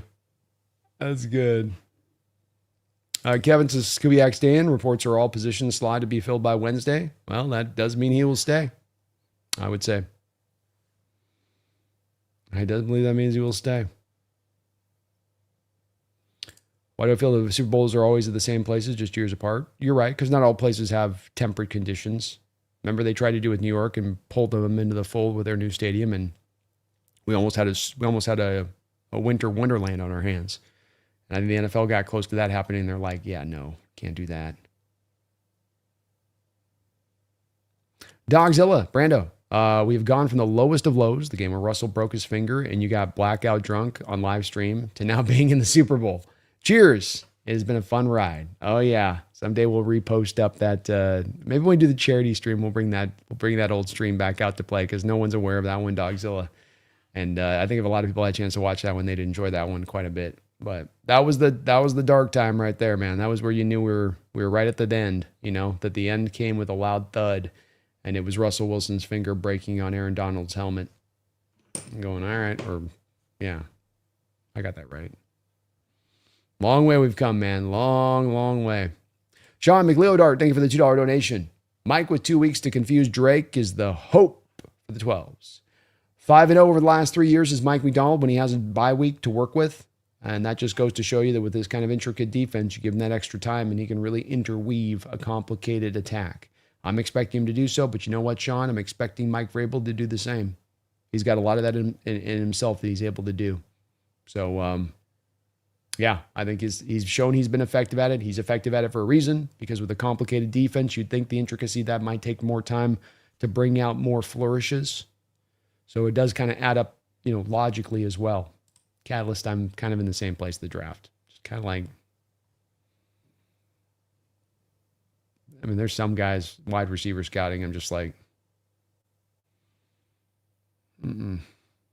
no. Zach's is Hawks Nest. I sent you an email of the poster. All right, man, I'll check it out for sure. Callis says that wasn't my joke, brother. No, I got it. It was we got Koken on it. Koken with the credit. JL says I need the roundtable to be a Hawks channel by the end of the year.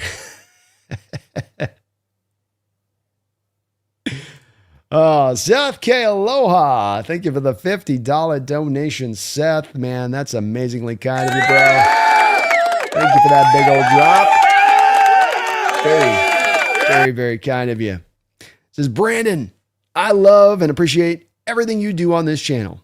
Please make Jesse and Jake admit they were wrong about Sam not being able to win the big games. He put the team on his back for this win.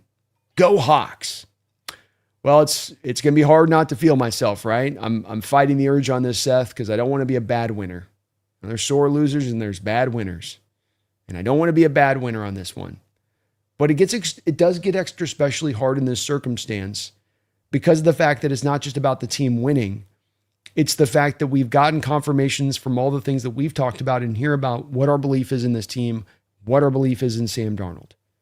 And that these folks that are on the other side of this spectrum with Sam and the team have been so ardently in a position of looking so thoroughly down on the team and their perspective of it, that this team, from their perspective, and at least Jake was a little bit better on this one at the start of the year, but Jesse had us in fourth place. Mike had us in fourth place. And that's where, they're really off on their outlook of it. And they've doubled down on that same way with Sam Darnold in that way. So it will be a place where in this show, there's going to be a bit of like, look, guys, you got to own up to it now at this point. You've lost your last little refuges of points of criticism that you could hold on to. Can't bring you from behind. Oh, well, you had to toss that one away. When the lights are brightest in prime time, and you need him down at the end of the game, and those are and it's against a good team, then that's when, well, that happened. Okay, well, we throw that one away. When he's in the playoffs and he's got to win a playoff game, like when he does that, okay, so not that other stuff, now this thing. Yeah, that thing. Okay. Goes out there and gets that done. Okay, no, now it's when he wins in the bright lights, wins on prime time, wins on the playoffs. He's got to carry the team. He's not capable of doing those things. That's what I meant with all that other stuff. I meant all of that meant to that. That's what I was really trying to say. That's what we were really meaning. We just keep moving, right? And so I've kept watching the line get moved. And so we've reached to your final line where there's no more lines left, where there's no other little spots left. There's no little places you can go to. There's no but. He just played a phenomenal game. And I'll give Jake credit. I saw him last night. The first thing he said on that game coming out of it was Sam Darnold played a sensational game. So he has given him credit on that. But he did the thing that they said he couldn't do. He did the thing that these national pundits said he couldn't do. And they didn't just softly say he couldn't do it. They go, I don't know. I'm conflicted on this. I go back and forth on this. They would say it with certainty. He don't got it. He doesn't have it in him. I don't trust that guy. And then they would say a whole lot of derogatory things about usually Sam, in addition to that, is just tearing him down. Trying to, brick by brick, pull it apart underneath him. So I will definitely be fighting that urge to walk in there, Seth, and be, feeling myself a little bit with what's going down with this team and how they've gotten accomplished what they've gotten accomplished, because it's validating. It's validating from the standpoint of I'm rooting for Sam. I'm rooting for this team, and I'm rooting for Sam. The way he goes about his business, the type of quarterback he is, the type of leader he is, there's a lot of ideals that he hits in his manner and how he goes about his business. Not that you're perfect, but just that, boy, he had so many things that would be things that you'd want from a quarterback idealistically. And I kind of get it, But thank you, Seth, for the very kind words, man. Thank you for the $50 donation. That is unbelievable support on your part. And very kind of you, man. But I'm going to try. I'm going to be fighting that line tomorrow of trying not to go over the top on it and be able to just kind of toe the line and not go too much. And Jesse's not going to be there, so Jake's going to have to just get the full brunt of it with Mike a little bit. But do definitely feel validated in the outlook of it. And there's nothing more confirming than that kind of game right there that we got to see from Sam Darnold. Where it's like, yeah, I knew he had. I'm not blown away that he gave you that kind of game. I'm not in freaking awe. I'm certainly super impressed and love that he got that performance, but I know he had that inside of him. I'm not standing here saying I was telling anybody that, I predicted this was going to go. I wasn't predicting this was going to happen. But I certainly knew that this was inside this guy to be capable of bringing out, that this sort of thing that he just always inherently was missing was not there. Yeah, it's there. It's absolutely there. But thank you, Seth. Appreciate you, man. Go Hawks. And tomorrow's going to be a lot of fun. A lot of fun, as it is every week out there on the round table. Got some new opportunities I think are going to be coming down with the round table in the future too as well, which I'm looking forward to. But you are awesome, Seth. Thank you for all of your support, brother.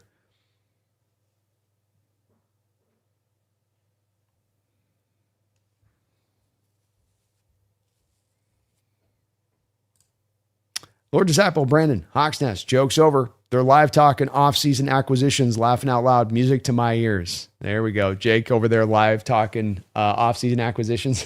There we go. Well, he pivoted. It's that first 24 hours is a brutal time. You got to go through your 7 stages of grief. So he's at the stage of grief of off-season acquisitions. He's on the right. That's the right path. He's about the right spot where you'd expect him to be in the process. Just wait till he get to the big major trade part of it. That's coming soon. Seahawks Daddy says, remember what the 85 Bears did to the Patriots team that probably did not belong in the Super Bowl. I like to say Seahawks Daddy history's a flat circle, man. Time's a flat circle. Like McConaughey would say, flat circle. You got every time we got a new pope in the last 20 years, Seahawks going to Super Bowl and 13 wins, and Bears back in 85 with an all-time type defense going up against the Patriots team. Like you say, Tony Eason doesn't really have any business being in that Super Bowl, just kind of found their way there. It's like a squirrel that found a nut. And whoopsie. And the Bears absolutely stomped on them.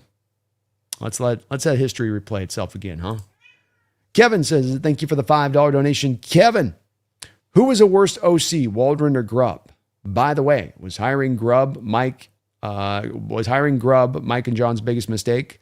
By the way, are you going to Seattle if we win? Laughing out loud. Well, let's go back to front on this one, Kevin. If we do win, I am going to go to the Seahawks parade. We'll do a meetup event. We'll do a meetup event down in Seattle. I'm going to have a lot of fun with it. So, yeah, I will be 150% going to the Seattle parade if we win that game. No doubt about it. It's a complicated question when it comes to the Grubb hire. You wanted to get the head coaching job first right and done properly. And I'm going to get a little bit of water because I'm having a hard time talking here. I don't know what you want, Kid Cat, but you got to go get it figured out. Go get it figured out.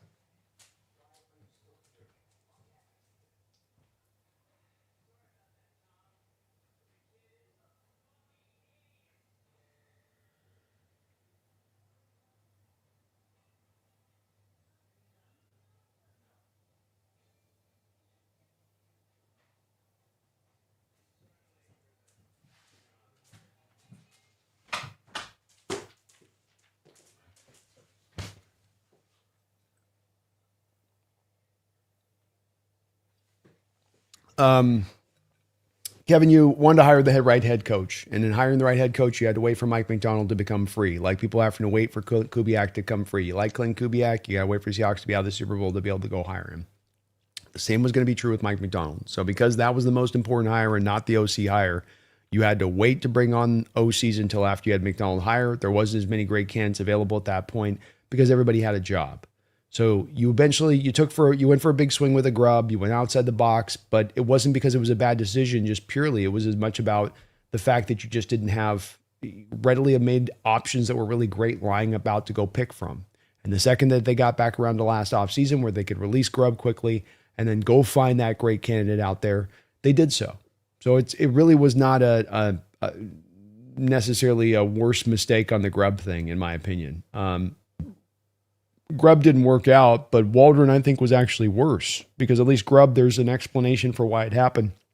With Waldron, you're picking from Waldron because of the reputation of what Pete has around the league for having too much impact on the offensive side of the ball and doing too much of putting the fingers in the pies on that side of the ball when you should just let your OC. And when you are that way and when your reputation is that way and you're coming up to hire an offensive coordinator, you're not going to get to pick from the brightest and the best of the candidates out there. You're going to have to kind of go for untested waters or in-house hirings. That's the way that's going to go. So with the Waldron thing, that was an extension a little bit out of with the Pete situation and what was going on there. But I would still say that that's a worse one because there's a guy that's never called plays and you're basically leaning into the fact that you're going to restrict yourself from the type of candidates that you could pick from because of the fact of Pete's reputation there with that a bit. So that makes it worse, I think. It's a good question. Great question, Kevin. Thank you for the donation. You guys are just, again, unbelievable stream after stream here with all of your support to the channel. Thank you so much for all of that. Yeah, 2 worst OCs in memory. Those are kind of the 2 worst it gets there. Martin Brando, the Patriots defense is pretty good, but I don't think they're in the same league as Seahawks. Not taking away from the Patriots making the Super Bowl, but they haven't run the gauntlet twice to get there. No, they haven't. And remember, through a lot of the season, Martin, they had the 6th easiest schedule in not just the NFL this season, but the 6th easiest schedule in NFL history for a good part of this season. I think their playoff run has also been a little bit easier than ours has, or been a lot easier than ours has. So I think that's all valid. I think we're better on the offensive side of the ball. I think we're better on the defensive side of the ball, and I think our special teams is better. I think that's just going to make us the better team, pure and simple. But we'll be breaking down a lot of the individual aspects of it. We're just kind of getting into the start of that.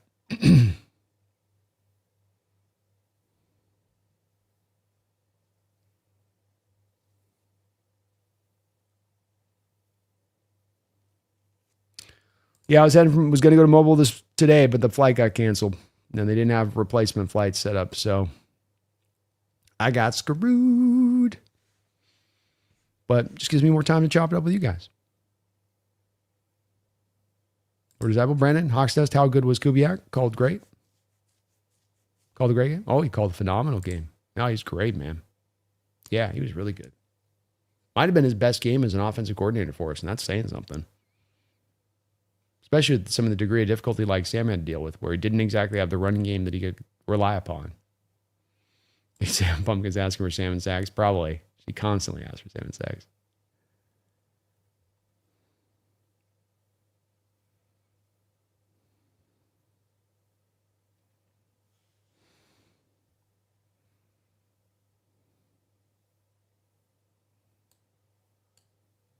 Where's Shane now? Anywhere other than McDonald's, I'll be shocked. He's helping Trevor Lawrence in Duval, says 604 Lobos. He's out there in old Duval. Seahawk Daddy, Waldron kind of good at designing plays, terrible at calling them. Yeah. And again, too, there's some impact there from the head coaching at that time. Hard to say.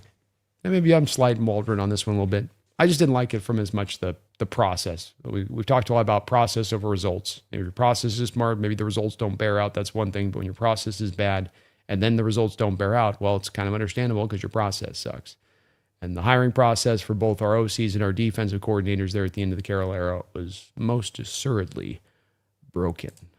Daniel Brando, while listening to you respond to messages, I went to your channel to do some detective work and found the stream of the Rams game where he broke his finger. Saved it to my watch list later.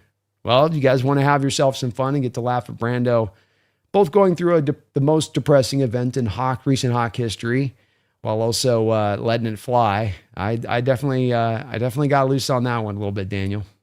If you can find the stream. Wu-Tang Financial, thank you for the $5 donation.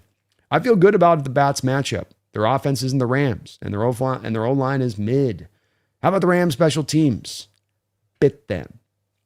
It matters. I've been hammering it matters every week. I've been telling you every week that it matters going up against teams that have bad special teams units, that you will see this bear out. You will see this play out. And you have every single time without fail. And it did so this last week. And I'm not shocked that it did. You know, the Rams, it's just what it is. You can't fix this midseason. You can't just fire a special teams coach and go, fixed it. It don't work like that. I also feel really good about this Pats matchup. I am kind of breaking it down to kind of a simplistic here of being you're better offensively, you're better defensively, and you're a better special teams unit. Like, that should bear out. You walked into this team last year, and I know it was Jacoby Brissett playing quarterback and Drake May, but you beat that team pretty easily on the road. And you gave that offensive line fits last year on the road. And it hasn't gotten significantly better, to your point. I don't think they've got the playmakers on the outside. I think they got playmakers on the outside that the Rams do. I don't think that their tight ends are quite as good as the Rams tight ends. I don't think their running backs as good as the running backs. I think the quarterback's better. It's just better all the way across the board there, Wu-Tang. And this is why a lot of what I've said in the last couple of weeks, this is the true Super Bowl playing the Rams, because they are that good. And you talk about the O-line that they have, and that Rams O-line is legit. And they showed this last game. I mean, you could just get nothing generated on him, but our O-line, our D-line is going to, feast on this. They're going to be doing a lot of max protects for Drake. Mr. Drayson says, I literally cannot wait for the round table. Let's go. Let's go. Coke and Brandon, did you get drunk on the live stream, reaction stream, when Russ broke his finger, or was it a different stream? Nope. It was right after the game where Russ broke his finger. If you're trying to go find it, and enjoy. Enjoy Brandon and all of his suffering. Laugh it up. Yuck away at all my morning drunkenness. But I'm mourning the end of an era at that time. That's what I'm doing. People seem to like it. Quinn, I feel like you can't truly be good at designing plays if you don't have the manner of how you're going to call them in your mind. I agree. Mike talked about this earlier this year. Great play designers and drawer-uppers versus why you do it and how you sequence it, and what are you trying to attack, and why will this work other than it just looks cool on a napkin? Can we get the link in the chat? Ha, ha, ha. Oh, man. Why not let you guys have some fun? I'm warning you. It ain't pretty. You're watching a lot of things collide at once on that stream, okay? So don't say I didn't warn you. Don't say I didn't tell you guys what you were going to be in for. See if I can find it here. There it is. Even my thumbnail was over the top. Oh my gosh.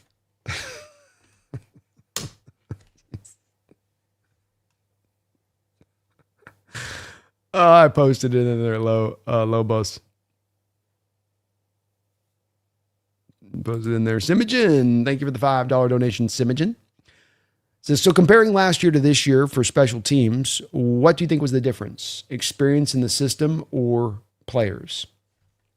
Well, I think the thing you've got to remember with last year is that that's the first year of a transition with the special teams units moving into a position now where the kickoff coverage units are completely changed up. I mean, every special teams coach in the sport was learning their way last year. What works, what doesn't work. Let me try this. Oh, that didn't work. Don't do that. Okay, let me try that. Okay, that kind of worked. There was a little bit of trial and error going on last year in the kickoff return game especially. So that was one part of it. The other part of it was the absolute nightmarish experience of going with Laviska Shenault and D. Williams back there. I mean, D. Williams was a big roll of the dice, and he was a complete and utter crap show in every way. And Eskridge was kind of okay, but then not that good, and then had a fumble, and you just had two guys that couldn't even hold on to the ball, couldn't catch and hold on to the ball. It was that bad. So it was kind of a multi-pronged problem. This year, I think Jay Harbaugh's gotten some really nice designs to accommodate a second year with the kickoff coverage rules. I also think that he's gotten some really dynamic players back there in Torrey Horton and Rashid Shaheed that can really execute this at a high level. So it's a bit of a combination to that. But getting those other two guys out of here, Smith-Njigba was also a big part of it, I would say. And understandable if Jay needed a kind of year to kind of figure it out and learn a little bit because it was a new thing for everybody. Tezakaku, thank you for the $14 donation, Tezakaku. He says, DeMarcus Lawrence wasn't lying when he said he wanted to join a Super Bowl team. DK leaving because the grass is greener just for us to make the Super Bowl. If we get Crosby, an actual elite pass rusher with a nice secondary, look out, right? Tezakaku, you can see the dream. And Crosby, you get a guy that I think can provide a couple of different things in what he brings in here. Number one, he comes in and he will fill what is going to be a need for your team. And then you're going to have to address this edge group at some point or another in the next year. He brings a guy in that can demand double teams, which your edge rushers have not required for the most part throughout the course of this year, and which can then maybe free up, a little bit more so for Mike McDonald to run this scheme a little more freer and build into some designs to take advantage of that, to take advantage of those predetermined double teams.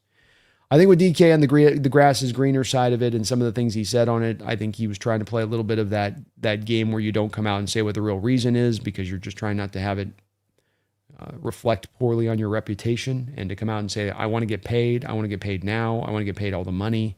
That's never great for any athletes to say, even if you're in a position like he is to be paid and to deserve that contract extension and to have a right to be asking for it.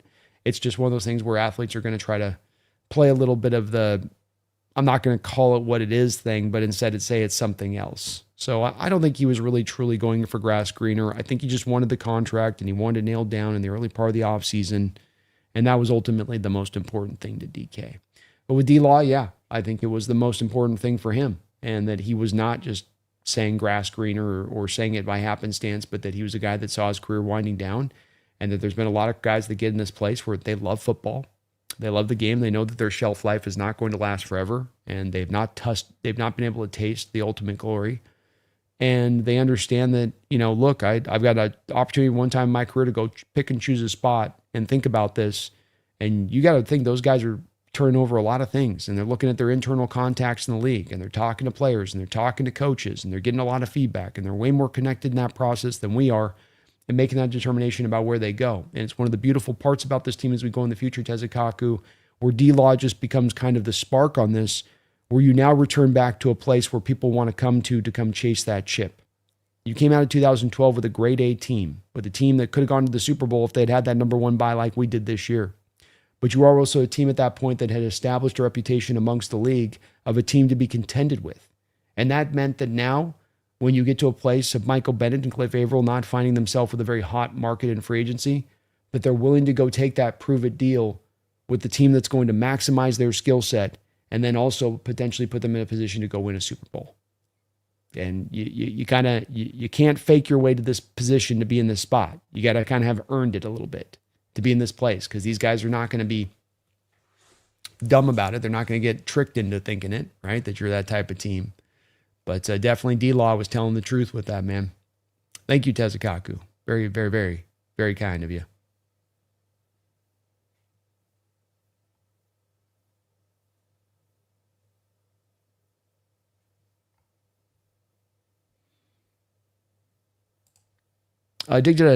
Brandon, I was impressed in the Pats-Chargers game with how hard their defense hit. My only worry is K9 getting crushed running up the middle. I do wonder what their cornerbacks' PFF grades are, though. They've got...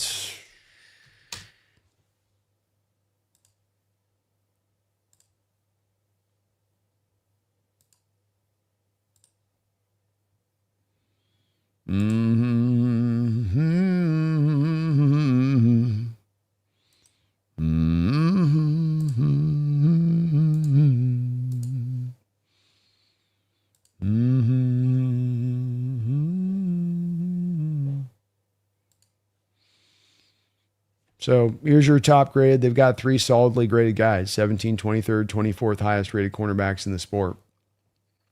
So Carlton Davis, Marcus Jones, and Christian Gonzalez all kind of intermixed in there. Marcus Jones going to be their slot corner. Christian and Carlton, their outside guys. So they're solid. Not too shabby. Not too shabby out there. They get the job done. Of course, Lobos. Enjoy. We talking BS, Brandon. What are the odds? You think next year's team is even better, to significantly better? Good. Hard to kind of predict one way or the other. I'm a big believer in this stuff is kind of year by year. I mean, on paper, you're the third youngest roster in all of football. You've got the seventh most amount of cap space to spend. You're not going to lose any real super significant free agents. I mean, like on paper, you should be better, but sometimes this stuff off paper versus off practicality, off the way it actually swings, can kind of sometimes go a little different. Hard to say on that one. Yeah, Tezakako, the pass rush not looking necessarily great overall. And we come back to why a guy like Crosby's in play so hardly is that this is not just about a luxury item. It'd be nice to have. It's about, this is something that's a necessity in the defense. And there's been more than a couple games this year, and both of these last two Ram games in particular, where you've not been able to get the pass rush on Stafford, and he's sitting back there having all the time in the world to do what he's doing, and it's not going well for you. So got to do something there. Martin Brando, a couple of my friends are Rams and 49er fans. They were talking crap to me all season. They asked why I wasn't talking crap back now. I said, too busy prepping for the Super Bowl. Maybe later. Yeah, I always like the line that always hits hard, Martin, is you're like, you know what? A lion doesn't concern himself with the opinions of sheep. And that one hits especially hard to the Rams fan because they hate being called sheep. Hey, I'm in the same way. Like, I'm going to be feeling myself on the Tuesday roundup, but I'm locked in, man. I got the paint black on. I'm squatting down on my stance. I'm ready for Super Bowl Sunday right now. I want the chip. Like you say, we'll talk the trash later. Dick DeBrandon takes a big, good man to display one of his challenging moments. Hope you're ready for some shots to come to Seattle for the parade. I've got some challenging moments. Your boy has not always kept it well together here on this channel. I ain't going to lie. And even now, even yesterday, there's some shaky moments. I'll just keep it real with y'all. But that's just how I'm wired. You know that with me, guys.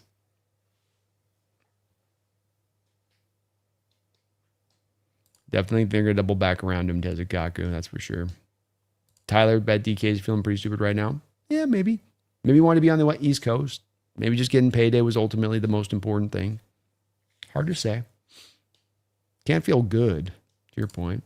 Seth, the Rams have an extremely big O-line, so it's hard to get pressure on Stafford when you don't blitz and rely on the front four. True enough. Especially when you do have a team in the Rams that does stay pretty committed to running the ball for the most part. Maybe it gets a little dicey on this, but that does have you with a light box at times. First half you need to verify it's not a run. First half you need to verify it's not a run off the play action. And now you can get after that as a pass rusher. And it's hard to rush the passer doing those kind of things without any kind of help on the back of a blitz or stack pressure, simulated fronts, that type of thing. Will says, hey, Brandon, is it me or does Mike McDonald almost give off a General MacArthur aura? Yeah, a bit. He's definitely got a general kind of vibe to him, which is what you'd kind of want from a head coach. 604, no Wosu versus Will Campbell. Let's go. We'd love to see it, man. I think the Hawks are going to target him with a lot of their longer arm guys, 604. So I think you'll see Nwosu to the other side, and then you'll see Derek Hall, and you'll see DeMarcus Lawrence being a steady dose on Will's side, because that's going to be a tough matchup for him. Those guys got about 1.5 inches longer arms than he does, and they work off of power. So it's like that arm length stuff really gets neutralized most by those guys that are the long arm bull rushers, and we'll see how they set it up. But that's going to be one of the real matchups I watch for in this game. And one of the things I look on, and I'm going to watch on Will Campbell's tape this year, is how he dealt with the long-armed power edge rushers in particular. And yeah, they got some big old offensive linemen in the Rams, that's for sure. Those are big boys. Do I think John's a Hall of Fame general manager? We haven't talked about it, Kevin, but I think that there's a possibility that if he goes and gets a Super Bowl win here, and now he's put 3 teams in a Super Bowl and he's won 2, and he's made this happen through 2 different eras, I think he starts to make a pretty good, strong argument for that to be the case. If I'm not mistaken, Ron Wolf is in the Hall of Fame now. The Packers general manager, and, he got to 2. So I would think so. Garth Knight, what's up, Garth? Good to see you, bro. How you doing, man? Says Brando, pundits are talking smack on this 26th draft. Is it really that bad? Can it be compared to one in the recent past? Garth, I mean, you're old enough to remember the Aaron Curry draft, bro. Remember Aaron Curry draft? Remember that one? Pepperidge Farm remembers. It's not good, dude. Yeah, I'll show you a little bit of this here. I mean, it's, the part I'm in this draft right now is the toppest prospects as I begin things down going through. And so these are the guys that you're initially looking at that have kind of the highest sort of grades going in that I'm looking at. And then I'm putting them where I've got them parsed to, built within that. So you can see with this, I've got 4 wide receivers that are first round grades, which is great. But then I have only 2 other players with first round grades. I don't even go with Jeremiah Love with a first round grade. I know everybody does. I don't. So you've got 6 first round grades on the offense, and I'm not likely to find another player that's going to be an offensive guy that I'm going to give a first round grade to on that side of it, Garth. Then when you go over to the defensive side, I have 7 first round grades on the defensive side of the ball. I've got a lot of second round guys, good amount of third round guys, but you can already see I'm delving into day 3 here. Not a good sign. But what you can kind of look at in base terms from these names and these places I've got them allotted in this draft, the bottom line you can take from it is that these guys should all be segmented much more up into more of the day 2-ish range. And the fact that I'm paring them all down the board on this like I am, yeah, it speaks to the fact that it's a weak draft. The quarterback talent is awful. The top end talent is awful. It's really a lot of high floor, low ceiling type players, Garth. And when you look for interior guards in this draft, you get guys that are not athletic, or you get pass protectors that can't move people off the line of scrimmage. I got centers that are just trash cans full of dirt that don't do much else than take up space.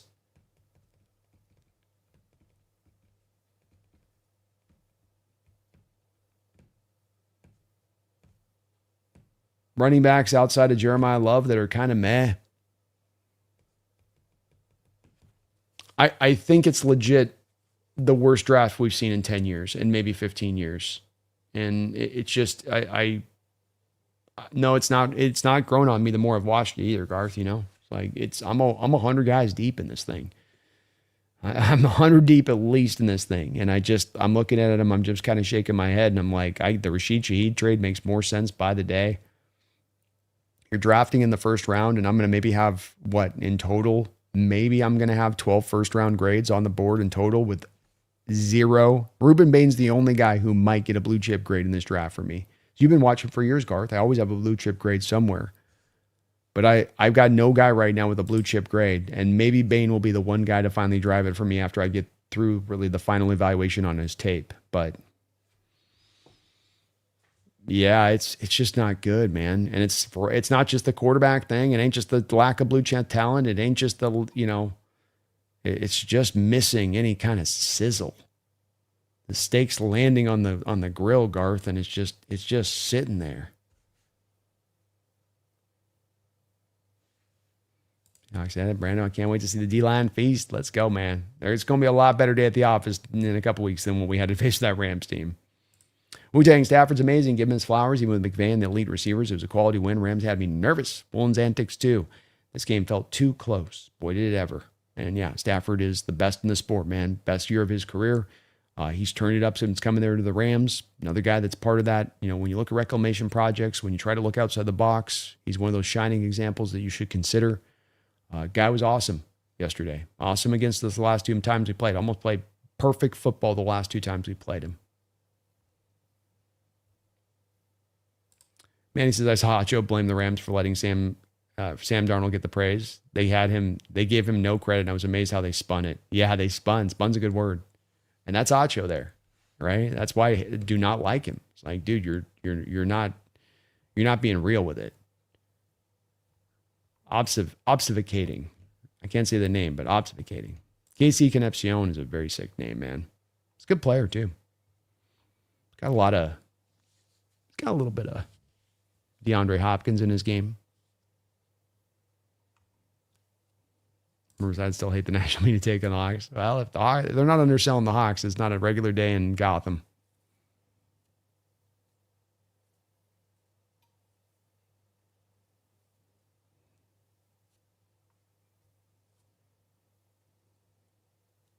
Definitely been some improvement in the O-line play, Martin. Tackles have really gotten solidified there. Lucas has come forward in a major way. Sundell's gotten better as the year's gone on.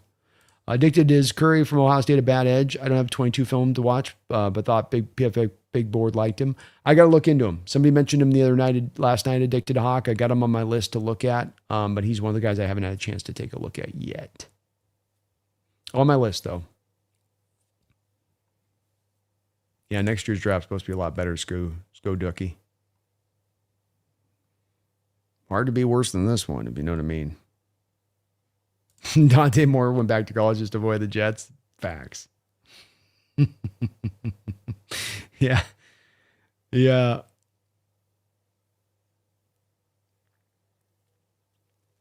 What's your thoughts on Mendoza as a player?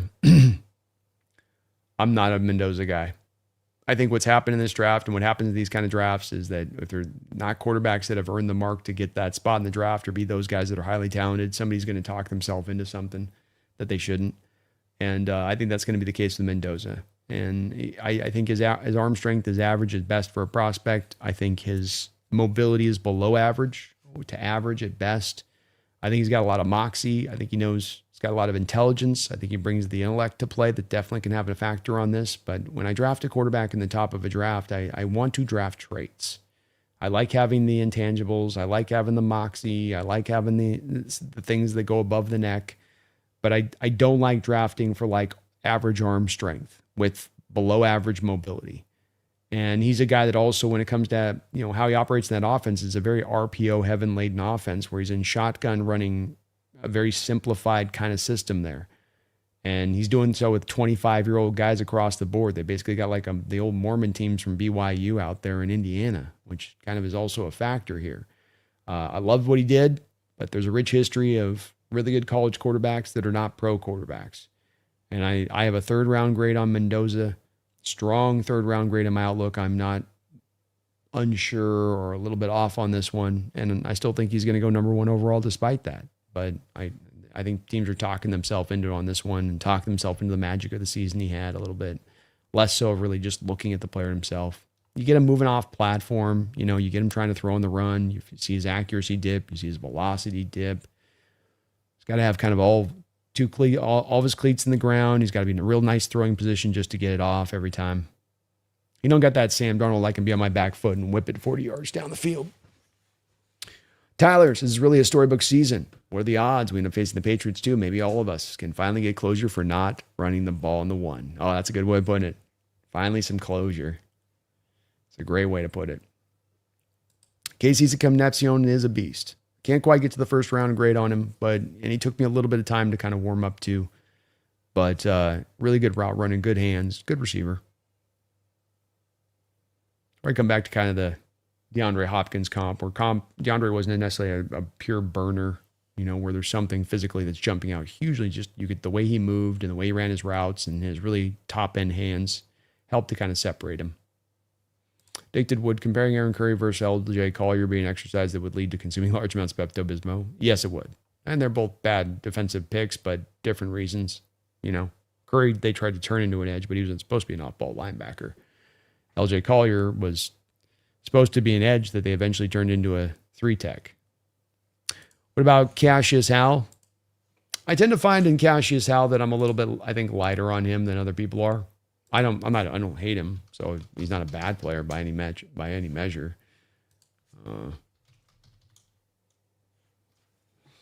got a great ghost move, super, super crispy ghost move. Shot out of a cannon, 6'2", 248. He's kind of a bit of kind of an old traditional blend edge, bounces around like a cat. a little short. He does use that to his advantage with that filthy ghost move. But his highlight reel is practically just that. He does got more in his bag than the ghost, but boy, does he spam it, including a nice little spin move, Euro step. He's twitched up. He does play bigger than his size, which does look on tape. Shade under 6'2", active hands, high effort, passionate approach makes him slippery off blocks. Comfortable as a spot dropper in space, aware in space, just a smart football player. He'll always be a little stronger as a pass rusher than a run defender, as his lack of size can get to him at times in that department. Yet not a glaring issue within his game. Maybe partly what keeps him from being a blue chipper, a pure 3-4, a pure stand-up edge. So not a put a hand in the dirt type of guy that you're going to want to come off the edge in every way on that one. As far as my outlook in where I've got him stacked at, I've got him placed as my third edge on my board, late first round, as you can see right there. So he's good. I don't think he'd be as much of a fit for the Seahawks, even if he was there when we were picking, because you're going to look for more of a bigger, longer edge if you're the Seahawks. And I don't think he quite fits to that hyperspace. But third edge I've got on the board, and it's not this as much as I like the other two guys ahead of him. Or technically, I guess, the fourth edge if you want to put Reese and call him that. Because that's what Reese is. Gaming Taco, Brando, thoughts on the Seahawks offense can deal with Milton Williams, Barrymore in the middle, Gonzalez shadowing JSN. I'm not convinced that they're going to try to shadow JSN myself. We'll see on that. Milton Williams is a quality free agent defensive tackle they got from the Eagles this offseason. It's a good pass rusher. He'll be a problem. Barrymore's a big guy, hard to move in there. Former Alabama guy. So they're solid, but they're not difference makers in there. It's not the same as a Kobe Turner. It's not the same problem of what you deal with a Puna Ford up front. Manny says, I hope we don't need a receiver, but as Husky, it'd be fun to have Denzel Boston. Great hand, size, real end zone threat. Reminds me of Rome Odunze, light. A little bit of a different player than Rome, but they do some similar things in how they play. I mean, a little different size-wise, but they play similar. Let me say it that way, Manny. But Denzel's great. I love him. Third wide receiver I have on my board, and I think there's a lot of Drake London. That'd be kind of some of my comp to Denzel Boston. Maybe a little bit of a lesser Drake London type guy. Seahawks had a Brandon, do you think the Rams are a lot better than the Patriots? I think they're better. I do think that they're better. I think that we're the 1-2 teams in this sport this year. And maybe the Patriots are the third team, but I do think that there's a bit of a difference there. Yeah. I think we'll definitely parse through all of those individual details throughout the next couple of weeks, but there's a lot of things. This isn't just the tiny advantages that you had up against the Rams that you thought could carry the day to me. This is that you play 3 phases of football, you play complete 3 phases of football, and all 3 phases of your football are better than your opposition on a neutral site. This will be one where there's a lot of complication, but I can get to the simplified on this one pretty quick. And that should bear out in this game. It doesn't ultimately mean without a doubt, no chance we can just not get beat, but it's just like that's a pretty heavy advantage to walk in with. That's no light hammer you're swinging there. Sounds like we're not going to practice at the substation while you mad, bro, but out at San Jose. So substation avoided. Kubiak got hired by the Raiders. I wouldn't see the Raiders drafting Mendoza. Kubiak don't run the RPO. I wouldn't think so either, but I think that whoever's drafting him is also drafting Kevin with the intention of trying to make him under center guy. I don't think he can get away with running RPO at the pro level. He doesn't have enough athleticism or speed. But it just shows you all the ground up work stuff that you have to do to develop him on top of some of the limitations of his arm and physical talent. And that combination just has me a bit out on him. Catalyst, I think Denzel Boston is good, but I have my concerns on if he'll be able to separate consistently in the NFL. I'm more of a high second than a first on Boston. I can get that. I understand that completely. I've got a bit more faith on this, and I think having baseline players that you can compare to that are able to be successful in a similar way is a helpful marker in making this determination. Drake London has some of the same issues at times, but with his contested catch ability, he offsets that lack of separation. And Boston is very, very similar in that way. Daniel Brandon, I don't think we're laughing at you with the drunk stream. It's just a cathartic to remember how the moment felt with reality. Oh, yeah. And I don't mind. As long as I can get you laughing, that's all I care about. It's Coke and Brandon. If we win the Super Bowl, will you get drunk on stream again? Laughing out loud. Too funny. You guys are digging it. Good. Maybe. I mean, I did promise everybody a 24-hour stream. If I start drinking post-game, I might last about 5 or 6 hours and it'll turn into a 15-hour post-stream, But maybe. I'm open to it. Certainly could get my mom over here. She'd be serving as one hell of a bartender. Yeah, I think later first round for Boston. Don't think it'll be high, but I think somewhere between the 15 to 30 range you'll see him. Manny says he's in that London kind of style of player. I get that. I get the concern. I just think he's really good at tracking the ball and contested. That's it. There's guys that you worry about contested catch wise that win at the college level, and that's the only way they win. Keon Coleman was this kind of guy, but there's a difference between kind of winning occasionally as a contested catch guy, and I can put a highlight reel of those occasional wins, versus you being a guy that consistently can win at the catch point. And London did that, and Denzel Boston does that, and they both have enough wiggle and just enough explosiveness and speed within their route running that there's enough offset there, in my opinion. Whatever happened to the player the Seahawks drafted that got in the ATV accident? I don't know if he ever played for us. No, he didn't. He had some unfortunate events after that. He had some run-ins with the law, unfortunately. Gallus, I know Boston will get taken in the first, though, considering the lack of true first-round talents. Agreed. Garth Knight, thank you for the $5 donation. Appreciate you for that, man. I rated Dick Hammer's grandson the 7th most gifted quarterback in the NFL, judging by arm, height, and mobility. Your thoughts? Yeah, I like that, Garth. That sounds about right. That'd probably be about right where I'd have him around too. Yeah. Love it. Don't have anything to add, just other than, yeah, that seems about right, man. Don't undersell Dick Hammer's grandson. Tell you what. Don't undersell that Dick Hammer blood line. Appreciate you, Garth.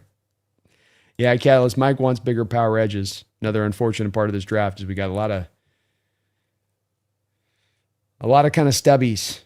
Stubbies, short arms, super explosive, dip benders, ghost moves, right? It's not exactly Mike's bag.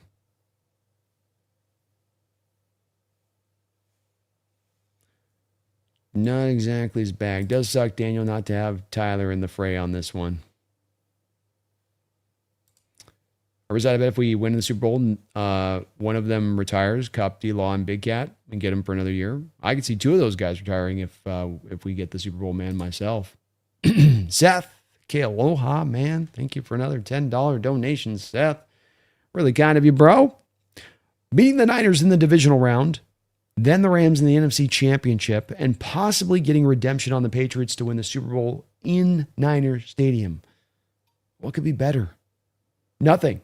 That's that that's that storybook angle to this season where you literally, I think, stand back and you just go, there's no way this could be better. There's no way I could have scripted this up. There's no way I could have drawn this up.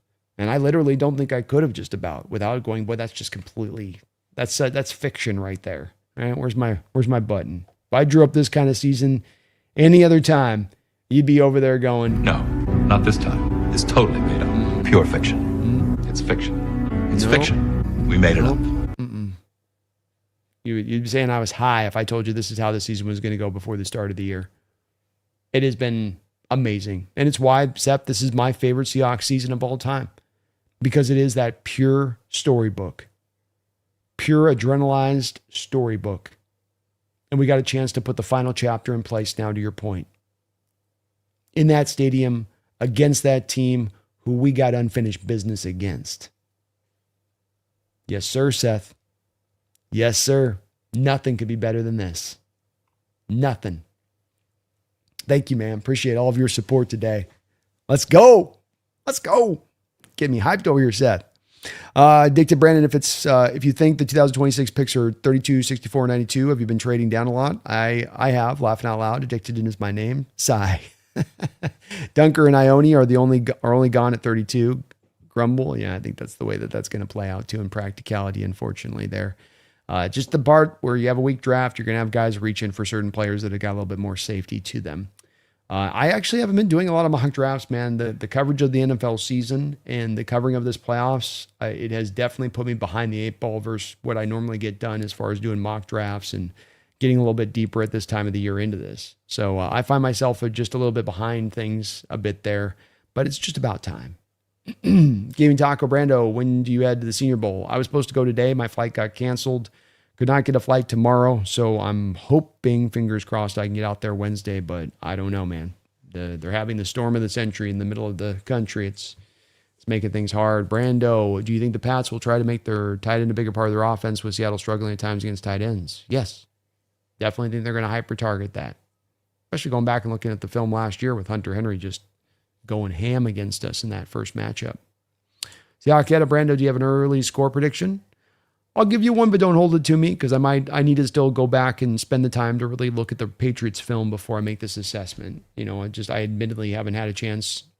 I can't watch through every team of every NFL game throughout the year. There's not enough time. So got to go back and really do some scouting on them. But I think that we are the better team. I think we're playing a better brand of football. I think we had to go through a tougher conference. I think we had to go through a tougher division. I think we had to go through a tougher schedule. I'm pretty sure our health's in a little bit of a better place. So I think all of that ends up wearing in pretty heavily into this game. I would say that we would win it. I would go with 27-13. I feel pretty good about this. 27-17, something like that.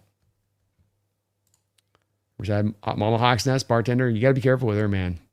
She will put some stuff together that'll have you on your lips in a heartbeat. And we got better than us. Nobody. Gaming Brando, do you think the Pats will try to make their title? Yeah. Oh, yeah. I do think so. And again, they had a lot of effectiveness last year. They got a Hooper there, and they got Hunter Henry there, so they got some effective guys they can toss at you. Yeah. Alpha's X and mock drafts. B, what would be the top dollar you'd give Woolen on an extension this offseason? Obviously, he's probably lost $2 to $3 million APY purely based off that taunting alone. Well, 3 taunting penalties too, so it's like a little bit of a, we got a pattern of behavior there. At the end of the day, he's going to make probably like $14 million per year. 14 to 15 million maybe per year. Something in that territory, I think. I might be off on this, but I just, it's not a strong free agent class. Alpha sucks. There's a lot of people with a lot of money to spend. I keep coming back to, again, if 4 years ago, Shaquille Griffin could get 14 million per year on prior to the inflation rates where they are right now with the cap, then why wouldn't Woolen get that now? What would be the top money I'd give Woolen? I don't know. I've struggled with that one a lot of different ways. What do I trust Woolen? And that's what I kept coming back to. And really, I'm not an appeal to authority guy, but this is one because I do have some concerns and I do have some lack of knowledge of the situation. Has he really locked in? Has he really clicked in? Has he turned the corner? Is he completely invigorated in all the ways that this team wants, in the ways that he would have to be for me to give him a contract extension? If the answer there is yes, then I'll be okay throwing $14 million per year at him. But I mean, if the answer is like, well, we're maybe, then that's where I'm going to go. I don't know if I could at that point. I also just don't know if it's really a necessity for this defense. Like, is that $14 million best spent on Arik, or is that $14 million better spent in another place? Like maybe getting him another DeMarcus Lawrence kind of edge rusher. Maybe that'd be more valuable. Not sure. Some of this stuff with the draft and the offseason and who we're going to keep and who we're going to let go, it's kind of hard because, I just don't have as much time on this to really think through all this stuff and every in and out on it because we're just still in the midst of the season. So I can completely understand these questions and why they're important to ask and wonder about. But at the same point in time, it's really kind of a day-by-day experience right now in the moment of this because there's so much to cover in the playoffs individually on these teams. There's so many shows to do. It gets hard on this, like looking at one thing and then looking to the draft and then looking at this thing, but then looking into free agency. You kind of quasi do a little bit, but you have to kind of put your concentration where you can too. 8Chans, that's a great thumbnail. Thank you for that, 8Chans. I think we could sign Lockett if we want to, but I don't know why. There's no reason to at this point, John. I know it'd be a great story, and I completely understand the people with their heart out to Tyler and him not having the opportunity to experience this, but You're not just going to sign a guy on a mascot contract at the end of the year to get him a Super Bowl ring, you know. Manny's, I think the Pats are well-rounded, but the Rams are a lot better in the trenches and on offense. Not going to be easy, but I see us winning. I see us winning too, man. Well said. Oh, that's right. Yeah, Lockett did sign with the Raiders too anyway, so there we go. John says, no, I thought he was cut and then signed with the Raiders.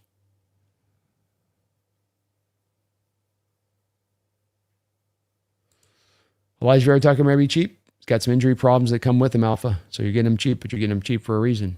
And I don't know if I want to sign up with the injuries. He just can't stay on the field. Don't know who's reffing the Super Bowl quite yet, unfortunately. I don't think the Cooper Kupp goes into coaching, Martin. I know that fans oftentimes speak about a player being so smart, it should just be natural that he wants to go and then become a coach. But these guys have earned millions of dollars. They've gotten their body beat to all hell.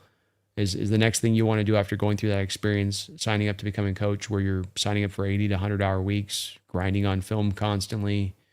I think it's a lot rare that those guys want to do that. They have the means to do it. A lot of guys have the ability to do it, but do you have the drive to do it? It ain't just taking on the job and doing a 40-hour work week. It's all the extra stuff you got to put into that to make that happen. And I think with Kupp, he strikes me as a guy that's probably just like, I'm good, put in my work, call it a day. But I might be wrong. It's just always hard to predict that.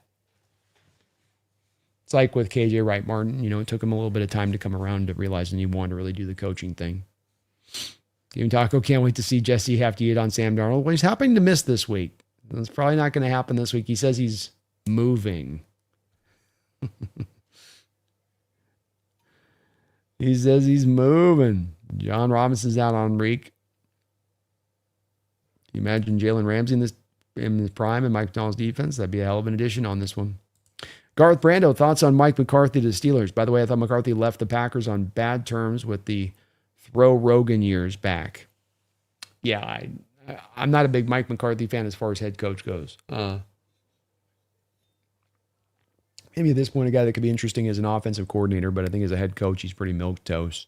Pretty surprising for the Steelers in the hiring of him, being that he just seems to be a bit of an outlier hire to what you did in the last two with Bill Cowher and with Mike Tomlin. And maybe that's the point of it, is to try to go a different direction. But I don't think that Mike McCarthy's leading them back to the promised land. Much more likely, he kind of keeps them in the same land that they've been living in, Garth. You know, where you're not necessarily bad, but you're not necessarily good, but you're not necessarily bad. Probably gets the offense functional. Don't know that he brings the defense much further along, though, to the other side of it. So, you know, he'll put together a good staff. He's got good connections, but it's a hire that didn't elicit much excitement from me, Garth. And I think it's a representation of how weak the coaching market is out there right now. John, if Marlon Humphrey gets released, you could get him in a very reasonable contract. I think you possibly could. He's had some bad tape this year, but he definitely fit to the defense and could be an interesting player.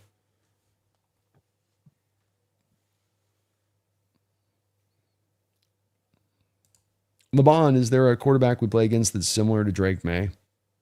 It's a good question. This year,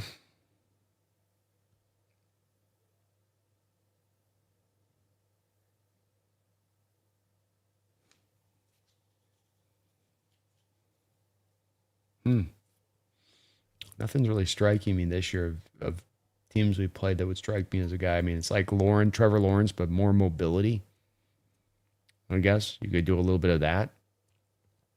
Matt Stafford, but less pure arm talent, close, but not quite the same arm talent, not the level of refinement anywhere near there, but way more mobility. So you could kind of maybe put those two together and have you'd get a Drake May. If Trevor Lawrence made a baby with Stafford, you'd get Drake May. Kind of. Still the mobility factor. You'd have to add a third guy in there.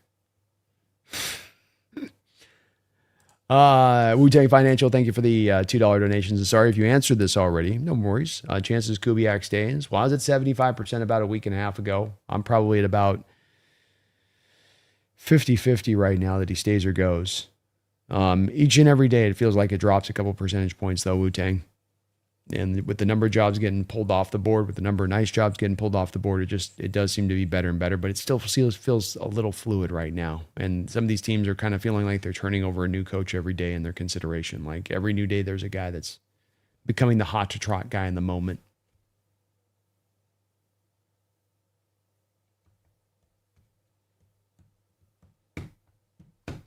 Yeah, John Lockett's a great guy, great player, but I mean, the career wound down, and when you have a limitation of things that you can do on a football field, then the less you do, it's going to lessen down and shorten your career a little bit. You bring it up on the blocking and yards after the catch, and it's a little bit what this league's about right now from the receiver position too. At the same time.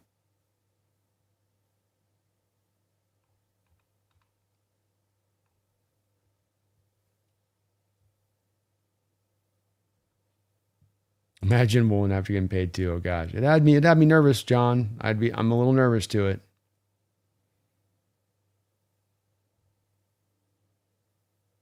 The Pro Bowl is a joke. Shadur Sanders made by throwing more picks and touchdowns. What is he like, the sixth? He's the sixth, alternative or something. Yeah, it's pretty silly. It's pretty damn silly, man.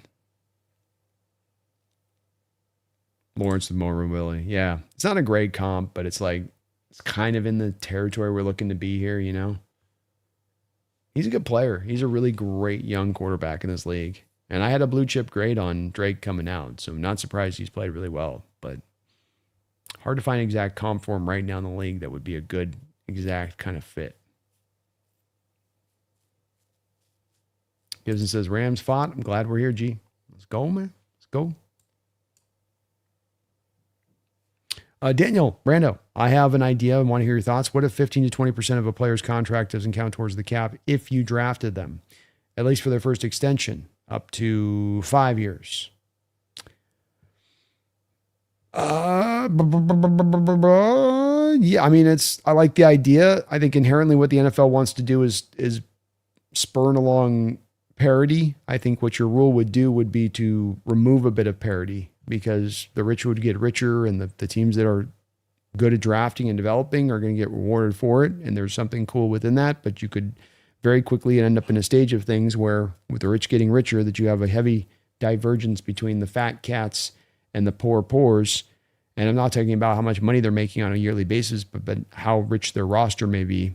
So it's good in theory, but I think in practice, it would be one that you would see one of the great draws of the sport being the parity aspect, and that every team feels like they truly have a chance every year to go to a Super Bowl, get kind of thrown out the window. Not a bad idea, though, on the surface of it. Dabnatrat says, imagine going from Mike Tomlin to Mike McCarthy. I mean, imagine you go from Bill Cowher to Mike Tomlin to Mike McCarthy. It's that Dabnatrat, it's the dragon meme. You got the two badass dragons and the one that's looking with its goofy eyes and its tongue out.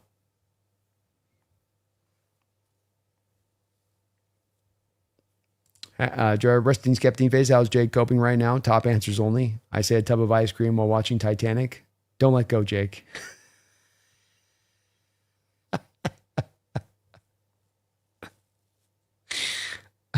No. I think our Gubiak already has a handshake deal with who I don't know. Could be. Dan says it would be better at rewarding good drafting and all effort of developing the player that led up to their payday. I get the theory behind it and the reasoning behind it, and I think it's sound in that way. It's just kind of also the results of what you'll get from doing it. I think that's the thing to consider too, though. And but do you want to take parity out of the sport? Isn't that kind of one of the nice things that separates you from basketball and baseball in this way? We're 16-3 right now. Hell of a year, Gibson. Hell of a year. Are you shocked McDermott hasn't got another head coaching job yet? No, because I don't know what, you won games with Buffalo, but and maybe it's unfair, but there's a lot of me that would be standing that look, I often have said this about this. I don't like a head coach that is a defensive-minded head coach that can't build a good defense. And what do you do? What do you do here? It's like the Office Space meme, What is it you do here? I'm a GD people person. Yeah, but what do you do? You're a defensive-minded head coach, and your defense is never good. You're a defensive-minded head coach, and you rely upon your Superman quarterback to save your tuchus. And I think with McDermott, I wouldn't hire him either on that second shot with that. I think you could make a strong argument. You didn't get the most. You didn't even get Josh Allen to a Super Bowl. So, Garth, he wants to sit out a year, right? Is that you want to sit out a year, or is nobody's offering you a job? But I think McDermott's, again, just no, there's no sizzle.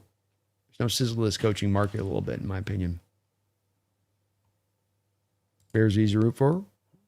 Bears are easy to root for from Seattle's right now. There we go. This is AB. Any early thoughts on advantages that the Patriots might have? I haven't. It's still been a scramble for me, man. I just prepped up for the show today. I was sleeping through a lot of the day and trying to get my flights figured out from Mobile, Alabama. So I'm still behind a bit on trying to take a look at the Patriots and get a little bit of a look at them. I think you're going to be able to get after their offensive line.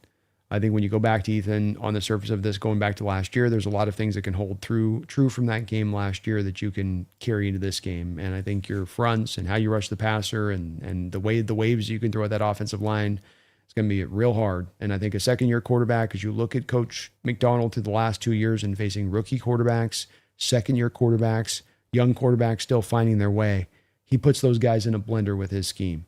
This is not the same thing as Stafford, where you're much more static, and you have to be much more static because he'll pick apart those things you want to roll. Won't be the case with Drake. So they've got a pretty solid defense, but it's not a difference-making defense. It's not going to have a bunch of guys that move that needle in that way. They're just kind of solid across the board. But there's plenty of headway to be had all over the place. But I do still need to do kind of the early look at when it comes to the advantages the Patriots would have. I don't know where they're better than us. They don't have a better offensive line. They don't have a better running back. They don't have better receivers. I don't think they have better tight ends. Maybe better tight ends. Maybe. We're better at edge. We're better at defensive tackle. We're better at middle linebacker. We're better collectively at corner. Maybe they're a little better at corner. We got more star power, I would say, but I think we probably make the better argument we're better at corner too. And we're better at safety. So it's like, we're better in special teams. Better kicker, better punter, better kick returner, better punt returner. I mean, it may seem like I'm overselling all this, but this is pretty, I think even Patriot fans would be like, yeah, that's probably true. Yeah, that's probably true. Yeah, that's probably true. Lamar Jackson be the best comp? He's not quite as sudden as Lamar was. Not quite the giddy up and go. He's got good long speed, but the explosion.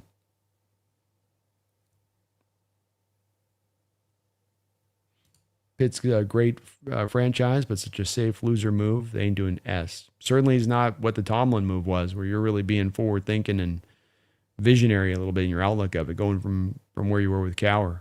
Yeah, I agree. Very, very like, ugh. Coke and Bills are such a mess right now. They made Phillip Rivers pull out for the first time in his life. You're bringing the heat tonight, Coke. Yeah, it's got dark in Buffalo, man. Reportedly looking to hire Phillip Rivers as your head coach. Ethan and Brandon, what do you think after watching the full game with sound and all? I haven't had a chance to watch it yet. I didn't get to bed till late last night. We did a super late stream, so today I got up late and then I was trying to deal with American Airlines all morning, and it's been awful. Gonna watch it tonight. When the Supersonics returning? Hard to say, man. The NBA's been in a little bit of retraction mode, so they'd like to get the team out there, but things are just a little bit rougher, in the NBA, I think. Brandon, my friend, won a GSN jersey in a raffle on a trip. Bought another jersey and split the difference. Been wearing mine each game since the Colts game. Jersey's undefeated. I think we're going to get a GSN jersey on my backdrop this offseason. I think that's the one I'm settling on. Keep the receiver motif, Daniel. Love it, though, man.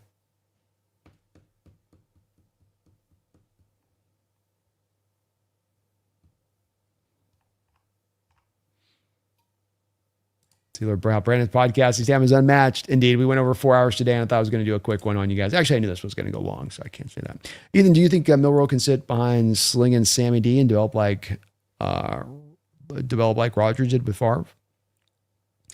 I think anything's possible. I I think that with Milroe, he's going to be given the time to develop, which is very unusual. I think he's a hyper-talented guy that's got the great work ethic it's going to take to develop the things he needs to develop. So these are two things that are really big additions that can help him along that path. But it's just, we don't have a lot of the baseline of these kind of guys with this much stuff to fix, getting that stuff fixed, even with that timeline. So it's a roll of the dice. It's a lotto ticket. If it clicks in, it's great. Even if it's that you're still happy with you're still happy with Sam Darnold, and you've got a trade piece that somebody's going to really want. But I think it's a little too early to tell, and you got to see him put that work in. He needs to get a lot better at the quarterback position from a variety of different ways, which is not to be unexpected with him. You knew it going in, but there's a lot of work to be done there. It ain't a refining down footwork. It ain't a just, let me get my accuracy corrected. It ain't just, let me improve upon my processing. It ain't just, let me get my pocket awareness better. It's all of these things and more. There's a lot of stuff there that needs to be figured through. Flight 266, Seahawks are on course to be a dynasty. We win the Super Bowl, and the next one would be the proof. Can we do it? Possibly, you absolutely can do it. Dynasties are set up by having young rosters go and win the Super Bowl. Thus, that longer Super Bowl window gives them that time to go and take advantage of that. So you're just entering into yours now. One of the nice parts about going out there and stealing this now, if you do flight, I've often referenced it's like 2012 year. And rather than the 2012 year where you had to travel on the road to get to the Super Bowl while you were as hot as hell, while you're the hottest team in the NFL walking in the playoffs, now you get to have done this from home with the first round bye. So anything is possible. We got to get the first one first. Brandon, what's our counter if the Patriots stack the box and shadow JSN with Christian Gonzalez? I rip Christian Gonzalez into the slot, and I proceed to watch JSN cook him to pieces out of the slot. Christian Gonzalez is an off coverage zone corner. You put him in the slot where he's playing man with two-way goes, and he's going to get his lunch ate. That's why I don't think that Gonzalez is going to travel with JSN. I'm not going to do it. So if they do it, we'll have some good counters in place. You can bet on that. They'll be walking into a trap if that's what they choose to do. Daniel says, quick stream for Brandon just means 12 hours, sub 12 hours, so technically you're not lying. That's true. That is true. Good point. You can do the first one in Santa Clara, next one in SoFi. Let's go. Look how long it took to develop Darnold, and he was a lot cleaner prospect. Exactly. Good point, John. A lot further along than where we have Milroe. Lots still was there to correct with Darnold, but there's just a lot of stuff there in Milroe's game. But he's very talented. You got a great lump of clay there to kind of work through, but it's just going to take a hell of a work ethic. He's got to chip at it like Darnold did for years with this, and then you see where we'll go.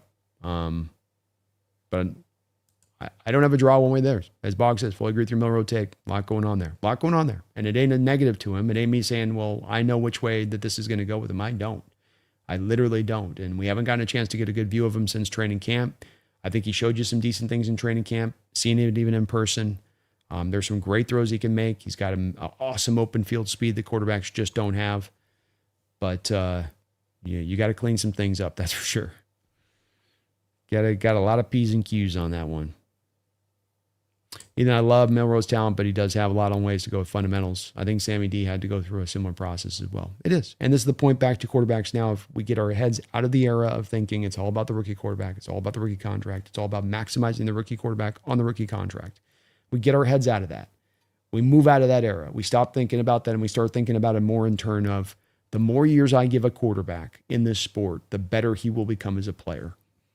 And the more time I can give him on that, and certainly I get to year 8 and it hasn't turned on by that point, it ain't ever turned on. But most guys, I give them into year 5, I give them into year 6, I give them into year 7. Now you're going to really see the growth because there's just so much to learn. Oaklandish, thank you for the $10 donation, Oaklandish. Been watching you for years, Brando. I've learned so much about the nuances of the game from you, and seeing you celebrate last night was so dang awesome. Thank you for all the work you do, and go Hawks. Well, Oak, man, shout out to you. I salute you, sir, for watching throughout these years, and as well for the big time donation. Love what I get to do. I'm like you in this process. I'm always in a place of learning. You know, when Mike McDonald came in a couple of years ago, I knew nothing about this defense, and I'm still just trying to kind of pick up and understand it bit by bit. So it's all a process that we get to learn this stuff to kind of together in so many ways. But really kind of you to say, man. And last night, and this playoff run, and this NFL season, there's been an extra level of satisfaction in going through it. For these years, we've been grinding along on the channel and kind of waiting for this contender to come to form, to being able to have so many people that I've had here with me in tow for years, that with so many interactions as we have in the chat, that you become friends, that you become part of this family, part of this community, and that we all get to experience it together. And that this is the, at the inherently, to me, the point of sports. The athleticism is awesome, and the warlike things that go on, the strategy and all that stuff, but it's also that community is connected together, and you really do feel it come to life in these kind of moments. And last night was tremendous, and going deep into the night with you guys and just reveling and turning over the game in every way. And it's what we do here, of course, normally, but especially that kind of night last night, it was extra satisfying. I ain't gonna lie. It was so nice. But I appreciate you. That is really kind of you to say. Very, very kind of you to say. Tim, Brando, how you doing, man? Jose says, do you think they mess with the Darnold contract or leave it? I think the only way you would mess with the Darnold contract is base to bonus. His base. He's at $12.3 million as a base. You could base to bonus it, split it up into two. You lower down the cap hit by $6 million. Don't have to do it. But I think the real key here, Jose, is the past 3 years, you've had a tremendous amount of dead money every single offseason. There was the Russell Wilson dead money offseason. There was the Jamal Adams, Quandre Diggs dead money offseason. And then this got to the worst place this season with DK and Geno and Draymond Jones and Noah Fant. You're just eating so much dead money. Well, you're going into this offseason with only about $500,000 of dead money on the books and no significant contract, unlike prior years, like Jamal, like Quandre, like DK, like Geno. You have got no significant contract on the books. You got to get out from underneath. So they could if they want to, but they are already, Jose, sitting on about $70 million in cap space. So it's also kind of not necessary, maybe not necessary. Joe says, I don't think Miller could have been asked to be in a better situation. No, I don't either. Because I think every other place would be drawn to try to get him on the football field. And that's not what he needs right now. What he needs is the time to develop. And what happens with these young quarterbacks, and part of the problem with bringing him out on the football field with this modern NFL, is that you're putting them in a position where they've got to know much more about the game than they do. And you can't bring in the college concepts to offset that. And so then that means that they're going to have to just try to make it up as they go along. And you're going to try to make it up as you go along in your play calling. And that's not a pathway of development. That's you trying to figure stuff out. That's you trying to save your job. That's you trying to win enough games with the rookie quarterback to give your ownership enough potential confidence to believe that you can make it go. Brando, if the Pats won, they did what? Forced a high amount of turnovers, I would say.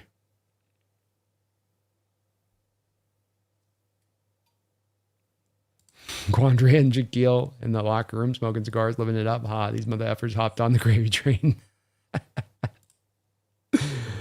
Oh, let's go. Gar, thank you for the $5 donation. He says, can the chat rent a Kia for you and your brother to Red Line to Alabama for Senior Bowl practice? I don't think my brother's wife would let him do that.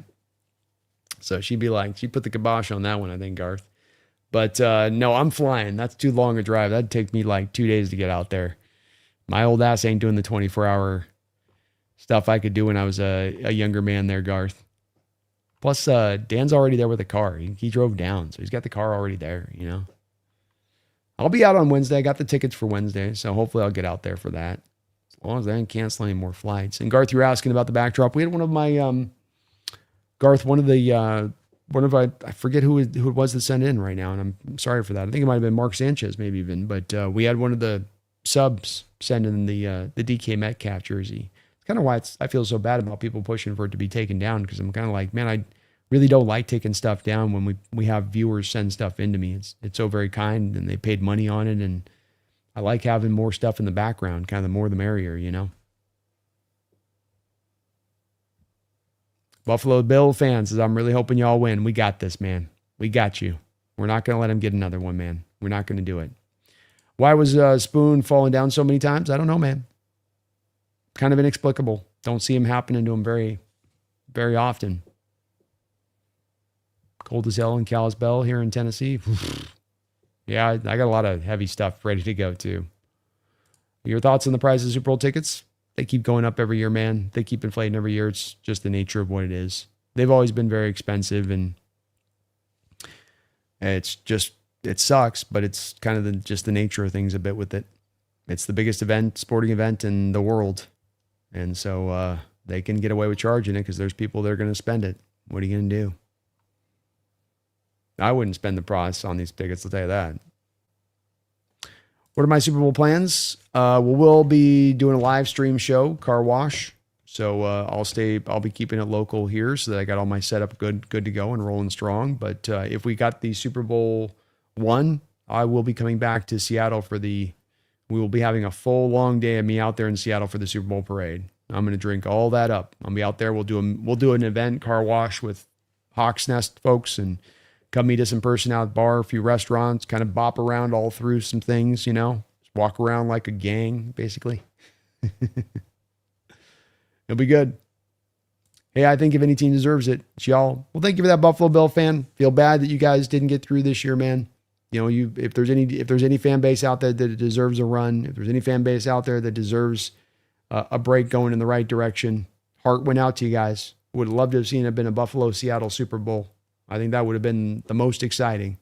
So appreciate your kind words, man. I really hope you hang in there as a Buffalo fan. I know you guys have been kind of waiting on this thing, and you just let your coach go, and now you're about to hire potentially Phillip Rivers just about as a head coach, and so it feels a little bit unsure.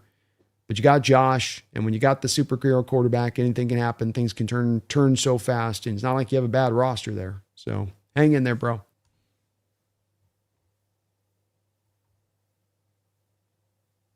Hope we win, Car Wash. Let's get this done. Brandon, how can we send you something from your backdrop? If you want to just reach out to me at heyhawksnest@gmail.com. Just say, hey, got something to send, and then I can send you an address that you can send the stuff to. So, heyhawksnest@gmail.com is how you can contact me. And just reach out to me, and I'll send you the address. We got to add some more stuff. I'm going to get the JSN on the backdrop this offseason. Oak. Oh, man. Thank you for another $10 donation, Oak. Also, should we let Woolen walk as anticipated? Do you see Schneider targeting his replacement in the draft or free agency? If so, who are your names you're currently high on? Chandler Rivers seems nice. Chandler's not a bad player. I think that you have the kind of money this offseason that you can spend on whatever you want to spend upon from John Schneider's perspective. When it comes to Woolen, I don't know where they're going to stand exactly on this, but if we're going to make an educated guess, I would say that you're probably going to see Woolen on the move. And Josh Jobe, they may try to get him back on a relatively smaller extension so that they don't have to really hammer the cornerback position this offseason. You, of course, still have Nehemiah Pritchett on the roster here, Eamon Wari, Witherspoon, so it's not like you're completely empty there. But I would say that it's a kind of a fluid situation there with Woolen because you have so much cap space and you can go so many directions with this, and we don't know what Woolen's going to pull in as far as returns go. It all does get a bit tough with that. I think the thing that I like about the corners in this draft, or that there are a lot of high floor kind of corners based on what I've seen so far with these guys. Not like necessarily a ton of star power here with the corners. I've got 2 first-rounders set up.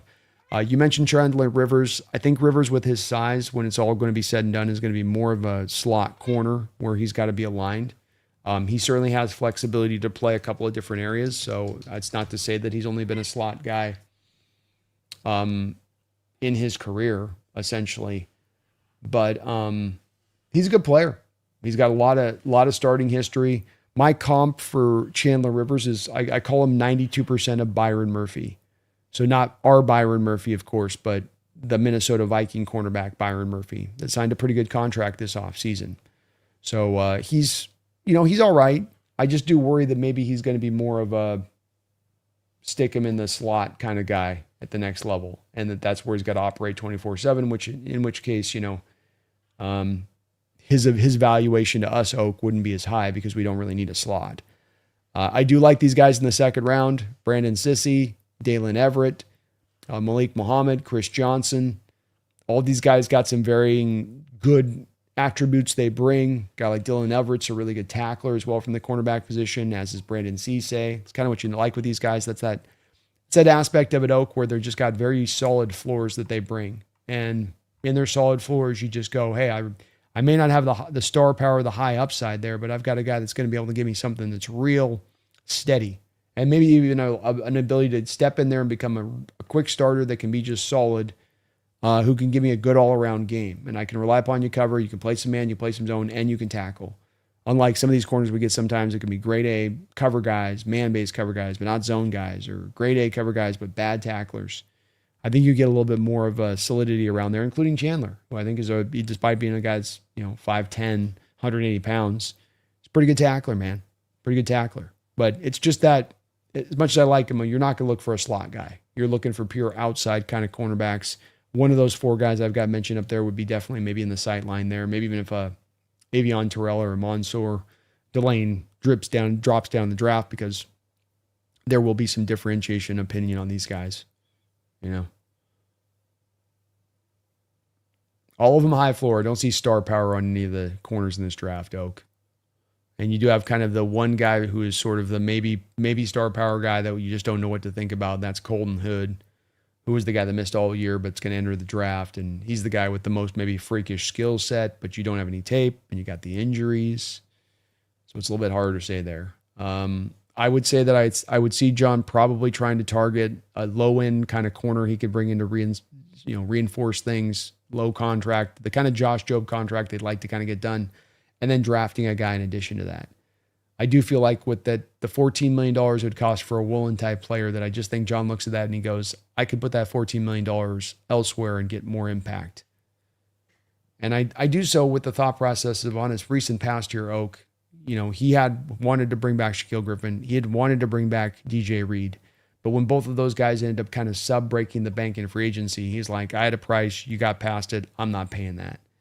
And I think that that's going to happen with Woolen. And I think it's also going to prevent him from necessarily being open to paying a cornerback an incredible amount of money. Because let's remember with this, Oak, he's going to also have to give Devon Witherspoon a contract extension this offseason. So, with what you pay him, do you want to pay two guys top-end money? I don't think you are. This is as I do. It comes down, as I say often, a load balance kind of situation. A little bit on that one. But, yeah, something like that. So low end free agency, and then you would probably draft a guy if you let Woolen walk. I'd say first, second round, you're probably looking of grabbing a corner in there somewhere at that point. If you walk into the draft where that's kind of where things sort of just stand. You got a Josh Jobe you brought back. You got Nehemiah. You got Witherspoon and Imanwari. And then you sort of grab one other kind of dude.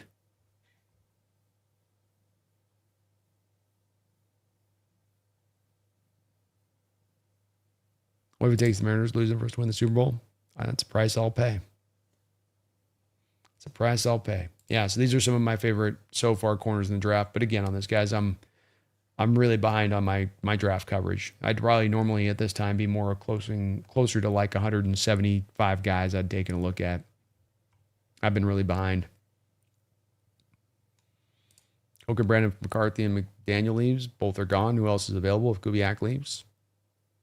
I don't know. You're probably picking through internally in-house, Janoku or Jake Peets. Probably doing something like that at this point. You're pretty late in the process to go get a really high-quality coordinator. Abandon effort. You should do a 24-hour stream before the Super Bowl as a fundraiser to go to the Super Bowl. We need a representative to lead the charge on Invasion of Levi. Man, I love the thought of, man, but I got to be live on this. I got to be live on this stream come Super Bowl, man. That's the day where we're gonna be rolling. So, got to take advantage. I like Texas Muhammad too, man. Second round grade, solid player. Just solid. Another one of those guys like Sissy, just a complete physical corner. Good speed, good athleticism. No real monstrous strength in his game, just solid all the way around. Gets a little grabby. But he's all right. I don't know if I thought Jobe was a free agent. I could be wrong on that. I thought he was a true one. Thought he was a real. Brando, anyone in this draft that could play the Nicky Memwari role if he misses time? Well, you can always find guys that are slot corners. Can you find a 6'4" monster that runs 4.37? No. But you can find 5'11" guys that can be feisty And of course, Witherspoon basically slides back into the slot if anything happens to Nicky Manwari. So he's the basically de facto backup. You know. You guys are hot to trot on bringing back Tyler Lockett in the house. I love you guys. You love your players, man. Nobody can doubt that about this fan base. I'll say that about that thought. I get to thinking with it. But yeah, you can't. It's not the time of year where you can do things for good gestures, right? It's not the type of year for that. You're trying to go get a Super Bowl title. You need every hand on deck. You can't just have kind of, mascot spots a little bit, so to speak. Michael Dixon was awesome, run. Brought him up earlier on the show today. 5 punts inside the 20. 2 fumbles caused on muff punts. Pretty good. Pretty damn good. B, do you think we'll dominate at Levi just like MetLife? I do, Liban. Yes, I do. Will Shaheed or Horn be our kick returner next season? Hard to say, man. It kind of depends on what Shaheed's going to command. It's going to depend on what John's willing to pay. And I don't think he's just going to be willing to write a blank check in that. So if he's not, Horton would be. If you're able to come to a deal with Shaheed, then Horton wouldn't be. Do what I'd say. Love you too, man. Much love to you too, John. Appreciate you. I love you all, guys. We've been weathered through the storms and have been loyal fans through the hard times, and we finally reached the mountaintop. Feels good. Feels good, man. Yes, it does. Amen, we have, man. Been a long, long time. Think that if the Hawks brought back Tyler Lockett, would they have to pay money for Tyler's wheelchair? I do think Shaheed's going to be a big offseason priority, Oak. But it does come down to, one of the unfortunate parts about being a Super Bowl winning team is that you get your players plucked, and you get your players plucked at an overprice. Teams are going to want your guys because they want some of that championship DNA. They want some of it to rub on the rest of their team. And so they'll sometimes overpay a guy $3, $4, $5 million per year. And John's going to be in a position where I think he's going to be a little bit more exact about what he's willing to pay who. I want to make sure I'm paying, not getting into a bidding war, but paying the right price. Addison says this feels like a surreal. Can't believe I actually made it, Brandon. I know. I'm the same. Still kind of like, just really, pinch me. Lockett's a great offensive player. Don't get me wrong. Love me some offense. Love me some Tyler Lockett. And I love the spirit and the thinking and bringing him back. So I'm not trying to shoot down you guys being super kind to Tyler on that front of it. But, you've got the guys in the roster that you need to have to be ready here for the Super Bowl. And it's all hands on deck at this time of year. Gotta roll it through. Definitely think bringing Shaheed back would be a big priority, Oak. And I feel like the real smart thing here as it stands is if you can just find a way to get all 4 guys back into the fold with kind of the back end guys you have on the roster. So you got JSN on an extension. You're going to potentially then try to rework a little bit of Cooper Kupp's deal if you can in order to accommodate Shaheed's contract. And then you have Horton in here cheap. And then just kind of work off of that interrelation of those contracts and hopefully from the load balance standpoint, be able to keep your receiving room in the right place at that point.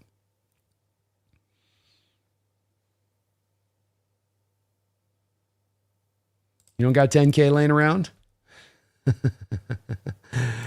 Jack Dong B, how good does the Darnold contract look now compared to the $50 million for Purdy? Amazing. Because Purdy's contract's going to start hitting in and really hurting the Niners, just as they get out of the dead money that they just had to sustain this past year. We're getting out of the dead money that we just sustained this past year, and he's going to cost that $33 million. It's almost half the contract of what Purdy costs. And this is the beauty of finding that mid-market deal for a quarterback where nobody can. And that when you do so, you're able to build up the roster so much more thoroughly because you're not seeing your cap getting squashed by one player eating 15% of it. Oak, I feel like Kubiak isn't going anywhere anytime soon. Maybe I'm off, but I don't think the grass is greener anywhere else in the league. Yeah, I don't know if it feels like more and more the drift is coming back to Seattle on this one. Definitely the way that this seems to be. All right, folks, let's kind of put a button on this now. We got 4.5 hours in the books today. We had a super about 12-hour stream or something like that yesterday, so I'm still kind of feeling a little bit of the reservoir on that one, just a little bit. if I can, would love to take a little moment out here, if we can, to thank the sponsor of the show. The sponsors, of course, Sleeper Fantasy, the number one sports app running the game today. Right now, there is none better. More options, more picks, more opportunities for you than you're going to find most of the apps. And they'll match you right now up to 100% of your first deposit, up to $100. $100 for me to you. Use my code NEST.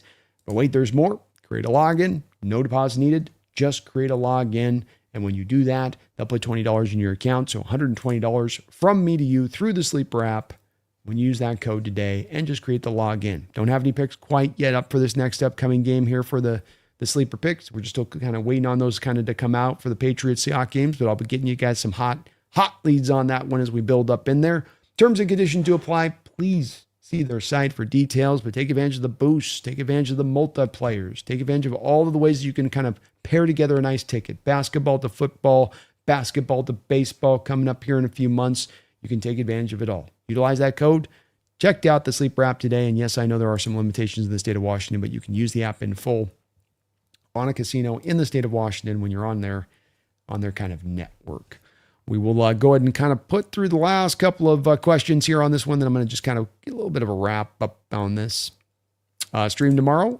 We will definitely be streaming the roundtable, and I may get in the Seahawks weekly roundup. So I'm trying to see if I can get one more show in before I might be going on Wednesday out there to the Senior Bowl. Collinsworth's going to pour honey all over Darnold. I hope so. That'd be a change. That would be a change, huh? Mr. Isaac, what's up, B-Dog Wrench? Good morning, good night. Go Hawks, go Hawks. Mr. Isaac, yo, Brando. I still can't believe we were headed to the Super Bowl, bro. This is a dream come true. Also, easily my favorite Seahawks team of all time. Mine as well, man. And mine, it's been a dream come true here for me too. But my favorite team all time as well. So easy to root for. So many cool storylines. So many storybook chapters to this book. I mean, this is basically a freaking War and Peace novel of great storybook chapters. It's been awesome. It's been awesome. Addison Jesse has some explaining to do on the roundtable tomorrow, just hoping that he admits that he was wrong and doesn't double down on the atrocious Darnold take. No, I think he gave Darnold love in the post game, but unfortunately, Jesse's already dipped out of this one. We'll see if Jake finds a way to get out of it as well, but indeed, Jesse is moving, quote unquote, moving. I call it dodging. Ricky, they've exceeded my expectations by a long shot as well. Daniel says if we bring back Lockett, it'll be because he retires this week and just adds him to the staff of his team's real estate agent as we look to own a second home in San Francisco. Tyler, can you check out Levi for us? Get us a pricing and not with the substation included, please. We don't want that on the books. Resi Skeptic Face Brando, we just want Lockett to retire as a Hawk. I do as well, and he will this offseason. So I would imagine this offseason, both probably Lockett and I would imagine Wagner probably both end up retiring this offseason as Seahawks. So he will retire a Hawk, probably all time, end up getting his name up in the Ring of Honor. So understand. And Lockett was a great guy here, great player. He deserves that honor. He does 100%. 100%. Addison, yeah, McVay and Stafford kind of said the Hawks got lucky on the 4th and 4 stop, which strange comment, but that's a little bit of also what we got from the Rams this year was a little bit of coping. And, you know, rather than you take the 2 losses to Seattle on the chin and kind of learn from them, and that's how you can feel you talk about it in the post-game presser, there felt like a lot of excuses. Felt like this and that and referees and luck. And I just hope that that's the energy that they keep through the offseason because it's going to keep them from actually fixing the things that were mistaken, broken, for what caused the losses to occur. Garth Knight's going to finish us up with a $5 donation. Thank you for all of your support today, Garth. You are awesome as ever, man. Really appreciate you for all that. Says, don't get persuaded into one of those Richie Valens, Buddy Holland puddle jumpers just to get to this Super 8 a couple hours earlier. Well, you're actually not too far off. I was looking today and it was like looking at these like, well, they're using this airline here. It was like, you know, some Spiritus airline or whatever, right? Where you're like, what is this? And it's like, it's kind of a tiny plane, I guess. Wait, what? You know, I'm not getting on a plane with chickens, Garth. I am not getting on a plane with chickens. So yeah, that was it. You joke, Garth, but it's kind of what was on the table today. And that's where I was just like, you know what? I'll go on Wednesday. Let's see if they can get this crap figured out by that point. Lord have mercy. I don't know what's going on in the Midwest out there. They get a little smattering of snow and they lose their minds. I thought Pacific Northwest was bad when we get snow, but they are lost. Lost.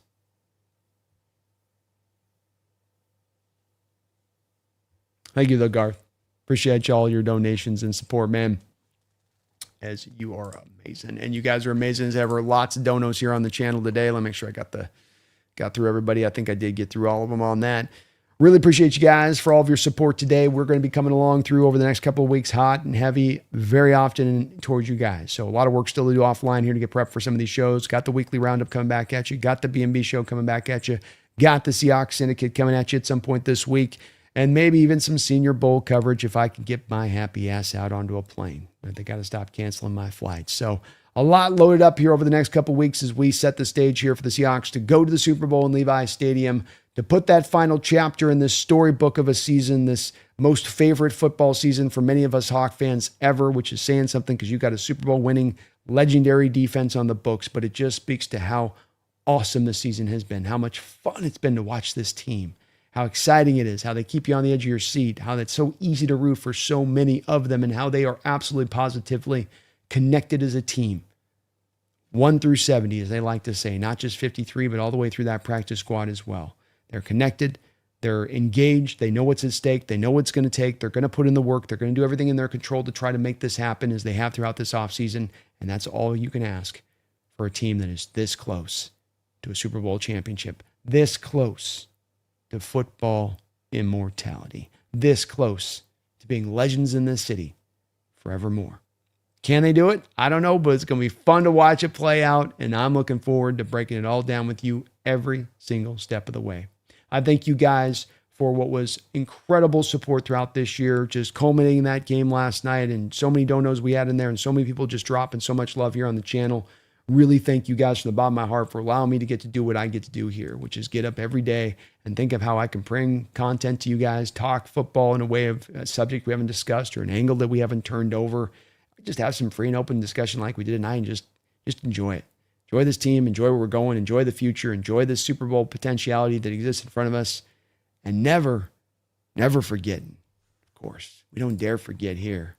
We shouldn't have to be reminded not to forget on the edge of a Super Bowl victory, but you know I got to do it. You know I got to do it. You know I can't help myself. You know I got to make sure every last person, even that guy in the back that can barely hear, is checking in, is locked in, and is loaded. So don't you ever forget. Don't you dare ever forget. Go Hawks.